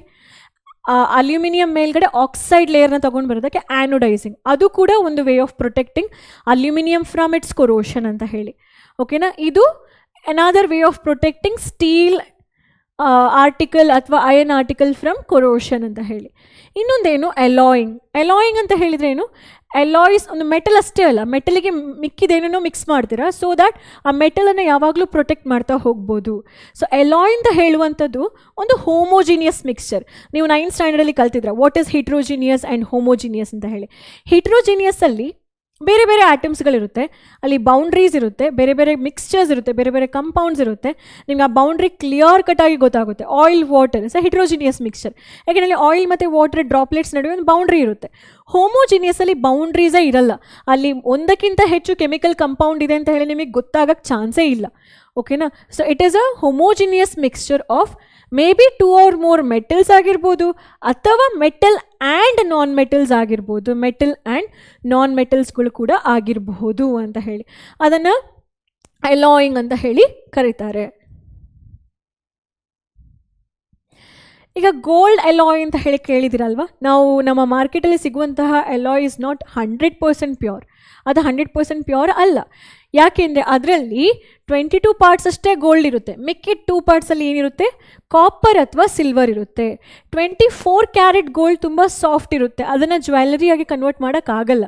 ನಮಗೆ ಅಪ್ಲಿಕೇಶನ್ ಮಾಡ್ಕೊಳ್ಬೇಕಂದ್ರೆ ಅದಕ್ಕೆ ಏನು ಮಾಡಬೇಕು? ಆಲ್ಟರ್ನೇಟಿವ್ ತೊಗೊಂಡು ಬಂದು ಬೇರೆ 2 ಮೆಟಲ್ಸ್, ಒಂದಾ ಕಾಪರ್ ಮಿಕ್ಸ್ ಮಾಡ್ತಾರೆ ಅಥವಾ ಸಿಲ್ವರ್ ಮಿಕ್ಸ್ ಮಾಡ್ಕೊಳ್ತಾರೆ, ಆಗ ಅದು 22 ಕ್ಯಾರೆಟಿಗೆ ಹೋಗುತ್ತೆ. ಈ 24 ಕ್ಯಾರೆಟ್ ಅಂತ ಹೇಳಿದು ಗೋಲ್ಡ್ ಪ್ಯೂರಿಟಿನ ಹೇಳುತ್ತೆ. ಸೊ 2 ಪಾರ್ಟ್ಸ್ ಅಲ್ಲಿ ಸಿಲ್ವರ್ ಇರುತ್ತೆ. ಬಟ್ ಇವಾಗಿನ ಮಾರ್ಕೆಟಲ್ಲಿ ಹೇಗೆ ಅಂದರೆ 2 ಪಾರ್ಟ್ಸ್ ಎಲ್ಲ ಅಲ್ಲ, ಅಲ್ಲಿ ಸಿಕ್ಕಾಪಟ್ಟೆ ಪಾರ್ಟ್ಸ್ ಕಾಪರೇ ಇರುತ್ತೆ, ಒಂದಿಷ್ಟೇ ಪಾರ್ಟ್ ಗೋಲ್ಡ್ ಇರುತ್ತೆ. ಆಮೇಲೆ ಅದನ್ನು ಗೋಲ್ಡ್ ಅಂತ ಹೇಳಿ ಸೆಲ್ ಮಾಡೋರು ಜಾಸ್ತಿ ಇದ್ದಾರೆ. ಸೊ ಅದಕ್ಕೆ ತುಂಬ ಸರ್ಟಿಫಿಕೇಷನ್ಸ್ ಬಂದಿದೆ. ಅದನ್ನ ಅಂಥ ಒಂದು ಫೇಕ್ ಥಿಂಗನ್ನು ಅವಾಯ್ಡ್ ಮಾಡೋಕ್ಕೋಸ್ಕರ 916 ಗೋಲ್ಡ್ ಹಾಲ್ ಮಾರ್ಕ್ ಸರ್ಟಿಫಿಕೇಟ್ ಎಲ್ಲ ಬರ್ತಾ ಇದೆ ಅಲ್ವಾ. ಸೊ ಅಲಾಯ್ಸಲ್ಲಿ ನಿಮಗೆ ಇನ್ನೇನು ಗೊತ್ತಿರಬೇಕಂದ್ರೆ ಡಿಫ್ರೆಂಟ್ ಅಲಾಯ್ಸ್ದು ಕಾಂಬಿನೇಷನ್ ಗೊತ್ತಿರಬೇಕಾಗುತ್ತೆ. ಸೊ ಈ ಅಲಾಯ್ಸ್ ಹಾಕೋದ್ರಿಂದ ಒಂದು ಮೆಟಲಿಗೆ ಸ್ಟ್ರೆಂತ್ ಬರುತ್ತೆ, ಇನ್ನೊಂದು ಕೊರೋಷನನ್ನು ನೀವು ಎಷ್ಟು ಸಾಧ್ಯ ಆಗುತ್ತೋ ಅಲ್ಲಿವರೆಗೂ ನೀವು ಅವಾಯ್ಡ್ ಮಾಡ್ತಾ ಹೋಗ್ಬೋದು ಅಂತ ಹೇಳಿ. ಸೊ ಸೋಲ್ಡರ್ ಅಲಾಯಲ್ಲಿ ಲೆಡ್ ಮತ್ತು ಟಿನ್ ಇರುತ್ತೆ. ಕಾಪರ್ ಜೊತೆ ಟಿನ್ ಮಿಕ್ಸ್ ಮಾಡಿದ್ರೆ ಅದು ಬ್ರಾನ್ಸ್ ಆಗುತ್ತೆ. ಬ್ರಾನ್ಸ್ ಮೆಡಲ್ಸ್ ಎಲ್ಲ ನೀವು ಕೇಳಿರ್ಬೋದು ಅದ್ರ ಬಗ್ಗೆ. ಅದೇ ಕಾಪರ್ ಜೊತೆ ಏನಾದರೂ ಜಿಂಕನ್ನು ಮಿಕ್ಸ್ ಮಾಡಿದ್ರೆ ಅದು ಬ್ರಾಸ್ ಆಗುತ್ತೆ. ಸೊ ಇವಿಷ್ಟುಗಳು ಕೂಡ ಏನು ಕಾಪರ್ ಇದು ಅಲಾಯ್, ಕಾಪರ್ದು 2 ಅಲಾಯ್ ಮತ್ತು ಲೆಡ್ ಇದು ಅಲಾಯ್, ಸೋಲ್ಡರ್ ಅಂತ ಹೇಳಿ. ಈ ಎಮಾಲ್ಗಮ್ ಅಂತ ಹೇಳೋ ವರ್ಡ್ ಕೇಳಿದಿರಾ? ಈ ಎಮಾಲ್ಗಮಲ್ಲಿ ಏನಿರುತ್ತೆ, ಈಗ ಸೋಡಿಯಂ ಎಮಾಲ್ಗಮ್ ಅಂತ ಹೇಳಿದ್ರೆ ಏನು, ಸೋಡಿಯಂ ಮತ್ತು ಮರ್ಕ್ಯೂರಿದು ಕಾಂಬಿನೇಷನ್ ಇದ್ದರೆ ಅದನ್ನು ಸೋಡಿಯಂ ಅಮಾಲ್ಗಮ್. ಅದೇ ಥರ ಪೊಟ್ಯಾಷಿಯಮ್ ಅಮಾಲ್ಗಮ್, ಜಿಂಕ್ ಅಮಾಲ್ಗಮ್ ತುಂಬ ಕಡೆ ನಾವು ಯೂಸ್ ಮಾಡ್ತೀವಿ. Zinc and Hg, zinc amalgam ಅಂತ ಹೇಳಿ ಕರೀತಾರೆ. ಸೊ ಈ ಥರ ಅಲಾಯ್ಸ್ಗಳನ್ನ ಮಾಡೋದ್ರಿಂದ 2ಕ್ಕಿಂತ ಹೆಚ್ಚು ಅಲಾಯ್ಸ್ನ ಜೊತೆಗೆ ತಗೊಂಡು ಬರೋದ್ರಿಂದ ಅಲ್ಲಿ ಏನಾಗುತ್ತೆ, ಮೆಟಲ್ದು ಸ್ಟ್ರೆಂತ್ ಜಾಸ್ತಿ ಆಗುತ್ತೆ, ಕೊರೋಷನ್ನ ಕೂಡ ನೀವು ಪ್ರಿವೆಂಟ್ ಮಾಡ್ಬೋದು. ಮತ್ತು ಬೇರೆ ಪ್ರಾಪರ್ಟೀಸ್ ಇರುತ್ತೆ. ಅಲಾಯ್ಸ್ಗಳದ್ದು ಮೆಲ್ಟಿಂಗ್ ಪಾಯಿಂಟ್ ಯಾವಾಗಲೂ ಕೂಡ ಒರಿಜಿನಲ್ ಮೆಟಲ್ಗಿಂತನೂ ಕಡಿಮೆ ಇರುತ್ತೆ ಅಂತ ಹೇಳಿ ಇನ್ನೊಂದು ಪಾಯಿಂಟ್. ನಾನು ಇನ್ನೊಂದು ಕ್ವೆಶ್ಚನ್ ಈ ಕ್ಲಾಸಲ್ಲಿ ಕೇಳೋಕ್ಕೆ ಇಷ್ಟಪಡ್ತೀನಿ. ಆ ಕ್ವೆಶ್ಚನ್ ಏನು ಅಂತ ಹೇಳಿದ್ರೆ, ಸ್ಟೀಲ್ ಅಂತ ಹೇಳುವಂತಹ ಒಂದು ಅಲಾಯಲ್ಲಿ ಬರುವ ಕಾಂಬಿನೇಷನ್ಸ್ ಆಫ್ ಮೆಟಲ್ಸ್ ಯಾವುದು ಅಂತ ಹೇಳಿ ಅದನ್ನು ಕಮೆಂಟ್ ಬಾಕ್ಸಲ್ಲಿ ನೀವು ತಿಳಿಸ್ಬೇಕು. ಇಲ್ಲಿಗೆ ಈ ಚಾಪ್ಟರ್ ಮುಗೀತು. ನಮ್ಮ ಮುಂದಿನ ಚಾಪ್ಟರ್ ಬಂದು carbon and it's compounds chapter. ಅದು ನಾನು ಮುಂದಿನ ಕ್ಲಾಸಲ್ಲಿ ಮಾಡ್ತೀನಿ. ಹಾಗಾದರೆ ನೆಕ್ಸ್ಟ್ ಟ್ಯೂಸ್ಡೇ ಭೇಟಿಯಾಗೋಣ. ಬಾಯ್.